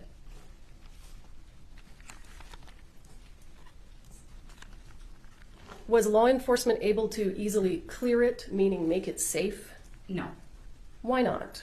We were not able to unload it on scene because the firearm appeared to be jammed somehow. So it was taken back to our office for our firearms certified individuals to handle. And do you know what kind of ammunition that lever action rifle is supposed to take? Yes, it's supposed to take 44 40s. And the ammunition that was taken out of that lever action rifle, did you collect it? Yes. And do we have it here as 88 and 89? Yes. I'm going to show you what we've marked as State's Exhibit 89. I mean, if you have a preference for Asian people, that's What are those? fine. But when you have like a fetish for Asian people and then you have to out loud creepily say it in a way where it's like really creepy, that's like a whole different thing. You can have preferences for people, it's fine. So these are the 3 44-40 rounds that were inside of the rifle. And are they dummy rounds? Yes. And do you see any distinguishing characteristics that you can see from the outside to let you know that it's a 44-40 and not a 45? So the 44-40s have almost an elongation to their casing area, so you can see where they slightly tighten up in one area and then continue upwards. So yes, right where you're pointing. Elongation.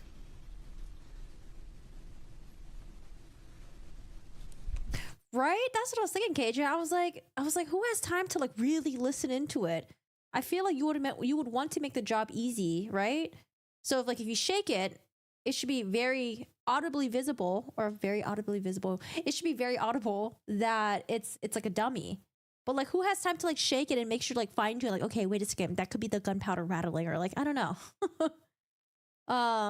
It would just be like, okay, just make it easy for the armorer to distinguish between, live and dummies and all that.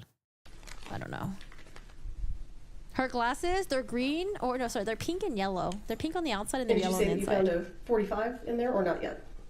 I don't remember. Okay. What is State's Exhibit 88? Where It is a 45 dummy round that was located inside that same rifle.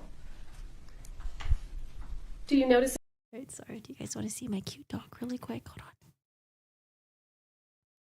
Oh, he just got up. No, he was just laying. He was laying belly up with his juju out. He does this thing where he's like sleeping and he sleeps like this.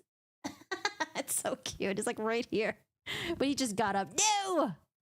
Anything different about this dummy round than the other ones?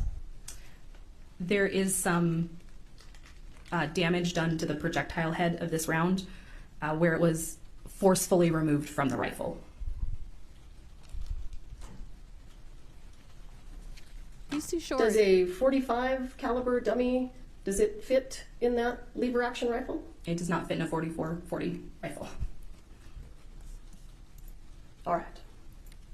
What else do we have? Is it a prop dog or a real dog? He's actually a coyote. He's a vicious little coyote. Is that the last item? Yes, it is. Oh, remember I told you guys about chickens in my neighborhood? My little chicken friends? I think the coyotes ate them. I haven't heard from him in a while. I noticed that he hasn't been roosting lately. The little rooster guy. I'm not going to take it out of the bag, but for right now, what is State's Exhibit 90? So this is a shoulder holster that was located inside of the building. Do you know which actor used this prop? Yes, this belonged to Alec Baldwin. You collected this from the scene? Yes. Being a naughty dog. You took a whole lot of photos, right? Yes. We're going to switch over to pictures from Elmo. We're getting lost here. I was tracking her pretty well, and then I started getting a little bit lost.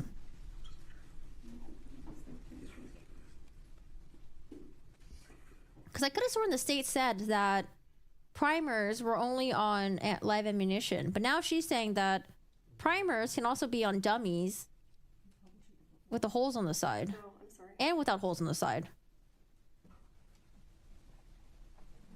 I don't know. I feel like the jury, they might be getting lost as well. Because I'm over here rewinding it back, listening to it. If I was a juror, I'd be like, what? Okay.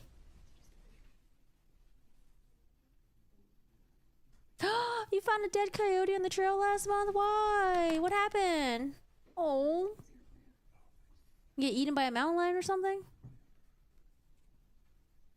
Coyotes have been a menace here, but luckily, thanks to a nearby mountain fire, the wolf population migrated down and wrecked the wrecked the coyotes. Oh no. Okay. Yeah. I mean, I just feel bad because the coyotes do come down here and they be eating cats and dogs. So without objection, the people shouldn't be leaving their pets out. I would ask the court to admit States Exhibits 3 through. Thank you.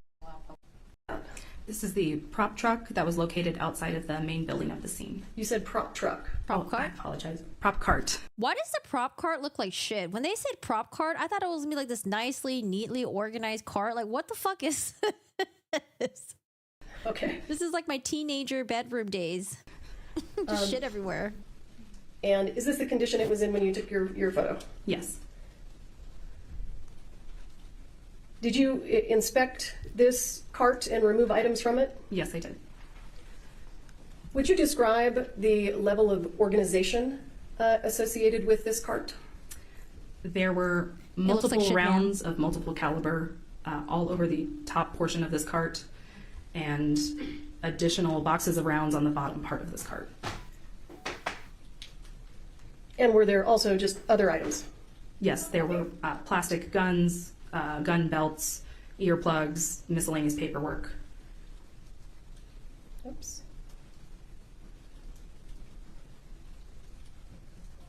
Let's do it this way, it'll be easier. Is that just another photograph of that same prop cart? Yes, just at a different angle. And what are we looking at there? Here we can see the spent cartridge casing that was located on top of the cart, as well as additional ammunition that was located there. Okay. And that spent casing that we're looking at, you collected it from the cart? Yes. And did you send it to the FBI? Yes. Thank you. States Exhibit 5. What is this? This is a close-up of the bottom portion of the cart. States Exhibit 6. A different angle of the top of the cart. I'm going to zoom in. Can you see that right there? Yes. What is that on the lower right-hand corner? It is an ammunition round. Not in any particular box? Not in any box, no. States Exhibit 7. What's that? This is, again, the top of the cart. And what is this mess? Why does it look like this? And one of the firearms that was located on top of the cart, I believe this was the one with a blocked cylinder, so it was not a functional firearm. So this was not the gun that was used in this incident? No. And States Exhibit 8, is that just a close-up? Yes. And what is this? This is States Exhibit 9. What are we looking at? This is the firearm that was used in this incident after it had been collected and put into an evidence box. And this is the firearm that was sent to the FBI? Yes. States Exhibit 10, what's this? Ooh, this pretty. was the rifle that we were required to bring back to the office to safely unload. This is the one that was jammed? Yes. States Exhibit 11. These were the rounds that were removed from the rifle. Again, there are 3 44-40s and 1 45. Wait, who's landing in the moon? Do you know why this round here seems to have a shorter projectile than the others? The 44-40s all had more square tops, and I would assume... Your Honor, I'm going to object Sure. to the speculation. Yeah, no worries. I'll withdraw that. Let's go to States Exhibit 12. You've never heard this a is fox a screech? It's so scary. Close-up of the 45 round that was removed from the rifle. Is that the damage that you were talking about? Yes. States Exhibit 13, what's this? This is a close-up of the bottom of that same round. Thank you. And States Exhibit 14. This is a close-up of the bottom of the 44-40 rounds. And can you see here on the head stamp, does it say? It says 4440. Thank you. Does? State's Exhibit 15. What's this? How does she know? This was all of the ammunition that was loose and not in boxes that was located on top of the cart. And the rounds on top, what are those? Those are all blank rounds, and they can be distinguished by that crimped end instead of having a projectile. And these rounds over here on the left, if you recall, were those dummies or not? If I can refer to my report. Sure.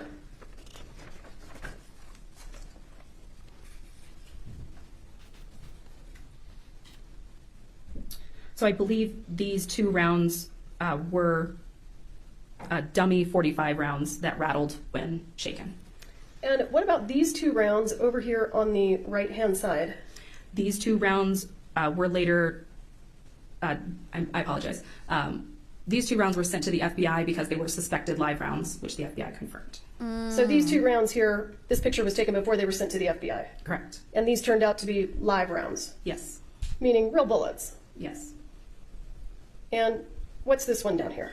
This is a dummy 45 round with a hole drilled in the side. And these were just loose on the prop cart? Yes. Oh no. And I'm going to skip through some of the close-ups. That was State's Exhibit 16, 17, State's Exhibit 18. Is this They do. a close-up of something? This is a close-up of the 2 live rounds. And what is this a picture of? The bottoms of those same rounds primer? with silver primer. State's Exhibit 20. These are the other 2 dummy rounds that were located on the truck, on the cart. Do you see a difference? Well, have a look at the projectile of these rounds. And then this is 20. I'm going to go back to 18. Do you see a difference? On the live rounds, they appear to have a larger nose, so a wider nose area. Wait, can Did you you side measure by those? side? Yes. And what's the diameter of that nose, that flat surface? 6 millimeters. What's the diameter of the projectile, the tip of the projectile on State's Exhibit 20? 4 millimeters. Just more close-ups. I'm just going through here. I feel like the live ones are more rounded, and I guess the dummies are a little bit more sharper at the tip. State's Exhibit well. 23. Do you recall what that was?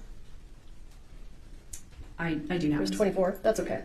And State's Exhibit 25. What's this? This was the spent round located on top of the cart. And what is State's Exhibit 26? The bottom of that round, where you can see the silver primer. Why was this empty casing sent to the FBI? To determine if it had been fired from the firearm that we had in custody. Okay. And we'll have other folks speak to that. State's Exhibit 27. Can you tell me what we're looking at here? This is a close-up of one of the gun belts.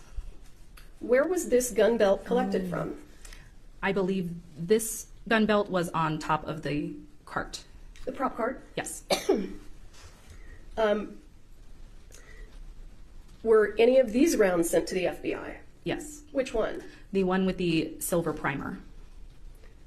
Did that turn out to be a live round? Yes. Oof. Do you recall what actor used that gun belt?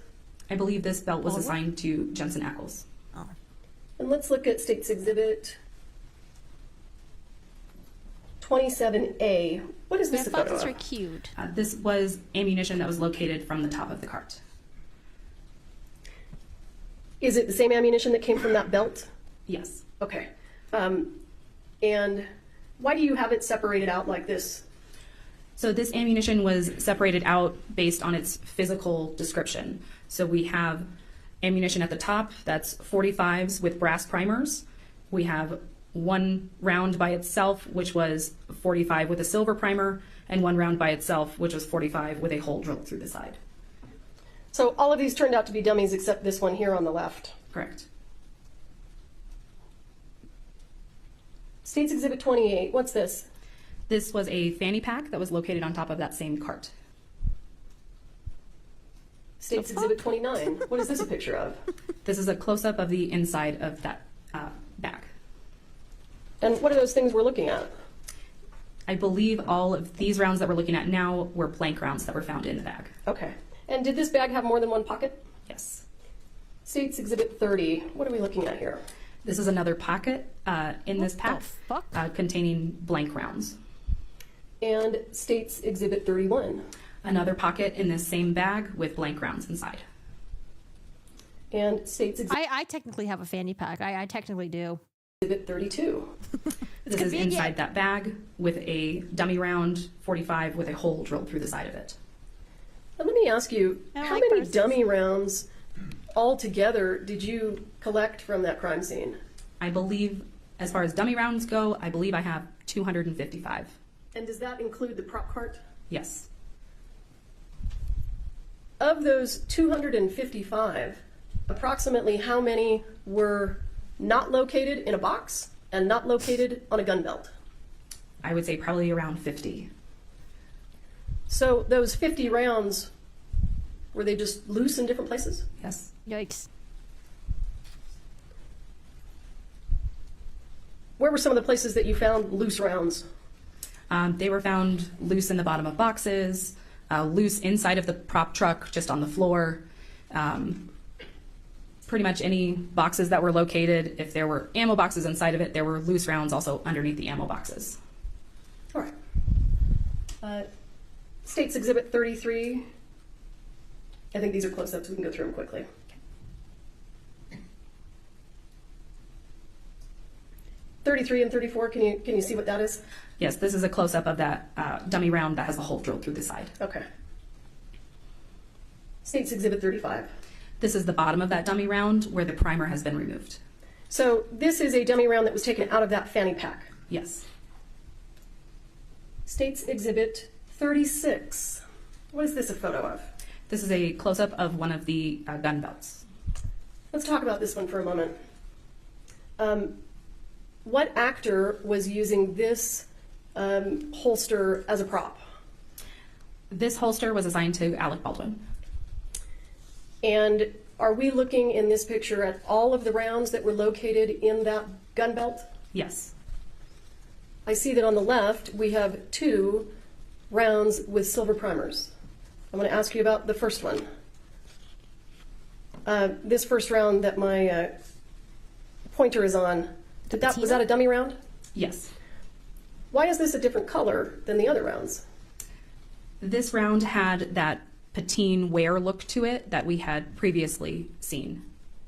So the dummy rounds with the patine looked like this from the top? Yes. This round right here, next to it, was that a dummy round? No. What did that turn out to be? That turned out to be a live round. And these 3 here, these 3 rounds to the right, what did those turn out to be? 2 of those were 44-40 rounds, and one of them was a 45 dummy round with ball bearings inside. Were they all dummy rounds? All 3 of these, yes. Okay. The only live round that was found in Mr. Baldwin's holster is this one right here? Yes. And you sent that to the FBI? Yes. What the fuck? States Exhibit 37, what is this? This is a different view of that same holster. Oh, right here at the head, right? Or I don't know. This one looks all jacked up. Is this the patine one? But then this one, look at the tip right there. It's like different. These look more blunt. This is a little bit more sharper. Is this the live round right here? Yes. I want you to look at this projectile. What? I don't. They all look okay. These 2 look the same to me. All 3 of these look different from these. This one got some jaggedy. This one looks different. This one's a little bit more pointed. These 2 are a little bit more stubbly. Is this projectile different than this one to the right? Yes. And is it different than the one next to that one? Yes. And is it different than this one? Yes. How is it different than this one? The one that your pointer is on right now has a more elongated nose to it, which makes it a smaller nose width. Elongation. And what's the measurement of that nose width? 4 millimeters. And this round over here on the far left, can you see a difference between this projectile and this projectile? Yes. And what's that? The projectile on the far left has almost a crimping around the base of it.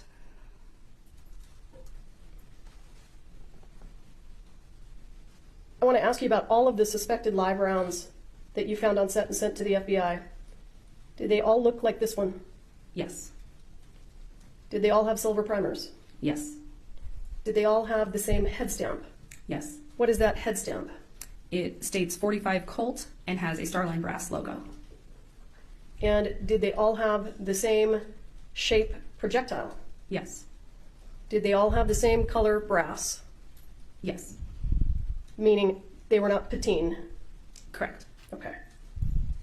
States Exhibit 38, what are we looking at here? These are those same rounds from the holster, removed from the holster. So we just get a better view of the casing?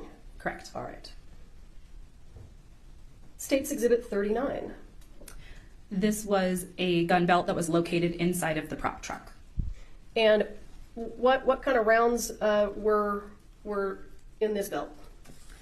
If I can refer to my report. Sure. In this belt were 22 45 Colt rounds with ball bearings inside and one Spain Denix replica round.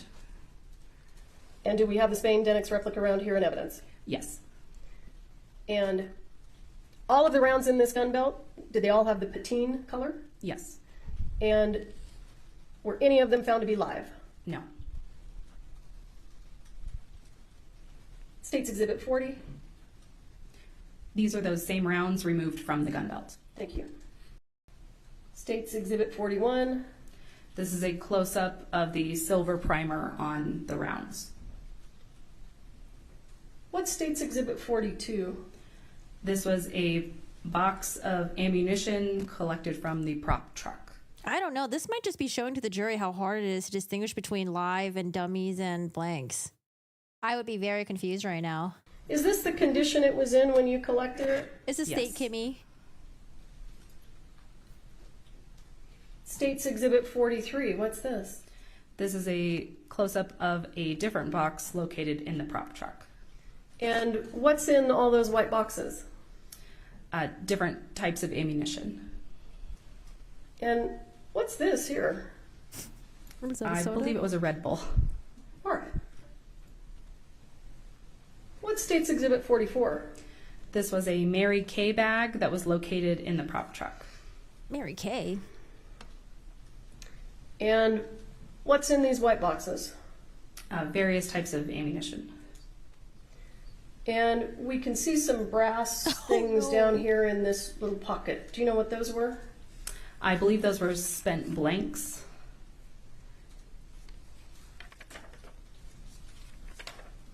And we'll go through these quickly. States Exhibit 44A.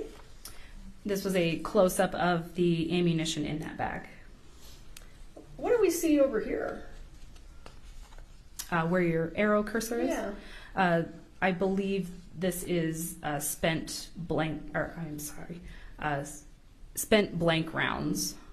And were they just loose in the bag? Yes. And is this Mary Kay bag her bag? Is this how she was organizing the ammunition? Because, man, if that's how she organized her ammunition, and maybe if she took the bag home, maybe it's possible it could have got mixed up with her. I don't know if she has like guns at home. She might, right? Seems like her dad had ammunition at home.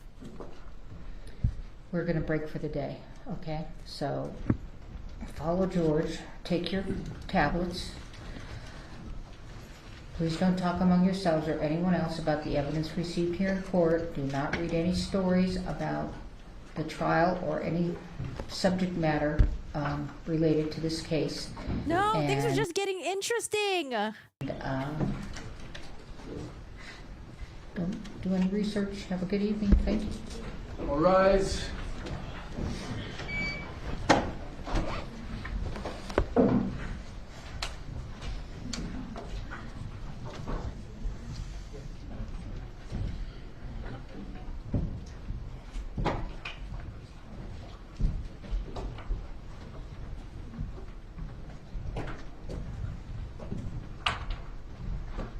Oh, she got glasses.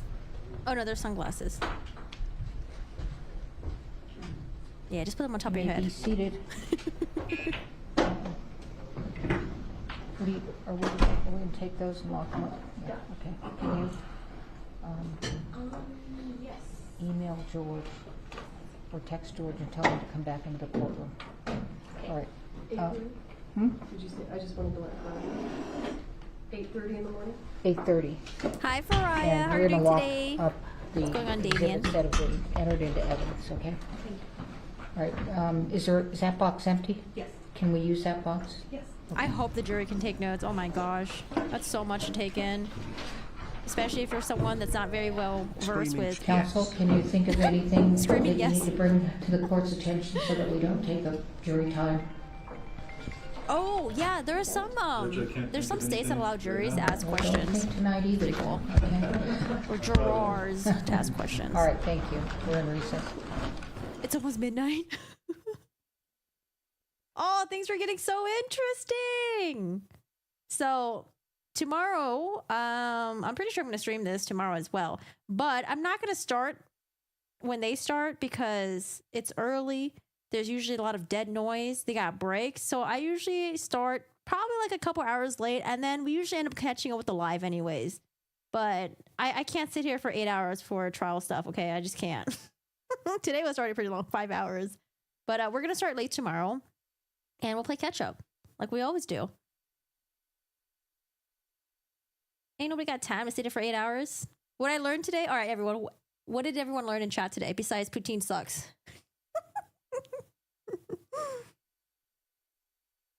I love that, honestly. It makes me feel more involved to be a juror.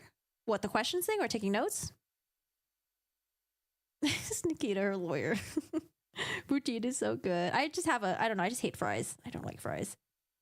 I don't like fries. Dennis is obsessed with fries. That's his favorite food in the world. And every time we go out and eat, he always wants to order French fries. I'm like, you want to order French fries? Like, can we get something more interesting, like Brussels sprouts or something? You know, something delicious. He loves French fries. And then when you get French fries and then like you do the poutine thing, it's like all soggy and stuff. Like, oh God, I don't know. I hate French fries. French fries are so Goodbye, everyone. All right, y'all. Thank you so much for hanging out. So just a little recap. Today was the day one of Hannah Gutierrez Reed's trial. Alec Baldwin, he might have his trial in May or June or July of this year. We'll see. But Hannah Gutierrez Reed goes first. She's the armorer. She's the one who's in charge of the guns, of the ammunition. However, we learned that she was also doing a dual role, not just an armorer, but they're also pulling her to do like a props assistant. And she's like, listen, I need to focus on my job, but y'all are pulling me to like another task and I need to focus and make sure people aren't getting fucking hurt. And look what happened. People got hurt. But we were also finding out that there are some really weird things that maybe Hannah was doing or not doing. There's just bullets laying around everywhere. And I understand, you know, you're working on a set and you're being understaffed. There's a lot of pressure. You have a lot of different personalities, but you got to insert yourself, okay? You got to be assertive. You got to make sure that people are fucking listening to you because when you're in charge of guns, ammunition, and there might be some people fucking around, I don't know, you just want to make sure the onus is not on you if something were to happen. But I don't know. We're finding out a lot of things. I think right now, you know, I know it's way too early, but right now I still feel like it's her fault. But she still has a chance to testify and she'll present, you know, her team will present their case after the state is done. But I mean, I think there's some really interesting theories with this Seth Ketty person, the Russ supplier, and the Sarah Zachary person. Apparently Sarah Zachary went to find 2 other guns and like removed 2 of the ammunition on there and then threw it away. So that's kind of interesting. I kind of want to know about that. I can't wait for her to testify. There's so many people that I can't wait to testify. There's some guy called, I think was it David Hall or Dave Hall, the Hall guy who was the assistant director, and he already took his plea deal. He got 6 months of unsupervised probation, but he was the one that was supposed to be the safety officer and the assistant director. Apparently Hannah handed the gun to him and he was the one that handed the gun to Alec Baldwin. I don't know. There's so many weird fucky things where I'm just like, what the fuck? Like, I don't really understand. I know Alec Baldwin, he has said so many times, I think in his interrogation, that he was like very well versed with guns. You know, he's been working with guns on set for like so many years. He's a very seasoned actor. But at the same time, it seems like a lot of the stuff that was happening was just not really just behind the scenes. It was things that like anyone, who wants to open their eyes and be a little bit more observant would be able to see, like having like ammunition laying around everywhere, having the assistant director bring you the gun instead of the armor. I don't know. These things just sound very, very weird. And I'm not a Hollywood set expert. I don't know shit about this stuff. We're learning as we go. I'm listening to the experts. I'm listening to the state, listening to the defense attorneys. So we're learning as we go. And I think this case is so interesting because I absolutely know fuck all about anything. But I like that we're learning. I like that we're learning about this. But I still feel like at the end of the day, let's say, there were other people that put in live ammunition in, or there are other people that were fucking up the set. I don't know. I feel like at the end of the day, it was still ultimately her responsibility. She was the one who was supposed to check the guns. She was supposed to be the one that checks the ammunition, right? Unless she wants to say that like she doesn't know the difference between live ammunition because there's never supposed to be live ammunition on the set. That might be believable. Maybe she'll go up there and testify, be like, hey, I only know the difference between blanks and dummies, okay? I don't work with live ammunition. This set was never supposed to have live ammunition. So how the fuck am I supposed to know what live ammunition looks like? I don't know. I'm not quite sure, but I feel like if you were trained to be an armorer, maybe you should know what live ammunition looks like. So that's where there's so many things about this case that I don't know, and we're learning as we go, and I think it's really interesting. And I do appreciate your guys' input, and I appreciate you guys filling me in on the things that, we're just starting to get into. The OSHA guy to testify. Yeah, we read the OSHA doc earlier, well, most of it. So that was interesting. The emails between Hannah and her, I guess, sort of supervisor. And the supervisor was like telling her, like, hey, by the way, I hear you're like doing your armorer duties when you really should be focusing on your prop duties. But by the way, there was like 2 shotguns, or there was a shotgun left out like twice already. What's up with that? It's like, wait, so you want her to focus on doing the props duty, but then you're lambasting her for leaving a shotgun out. It's like, shouldn't she be more focused on armor then? Maybe they should have been like, hey, you know what? Fuck the prop stuff. You focus on your armory shit. Just focus on that, okay?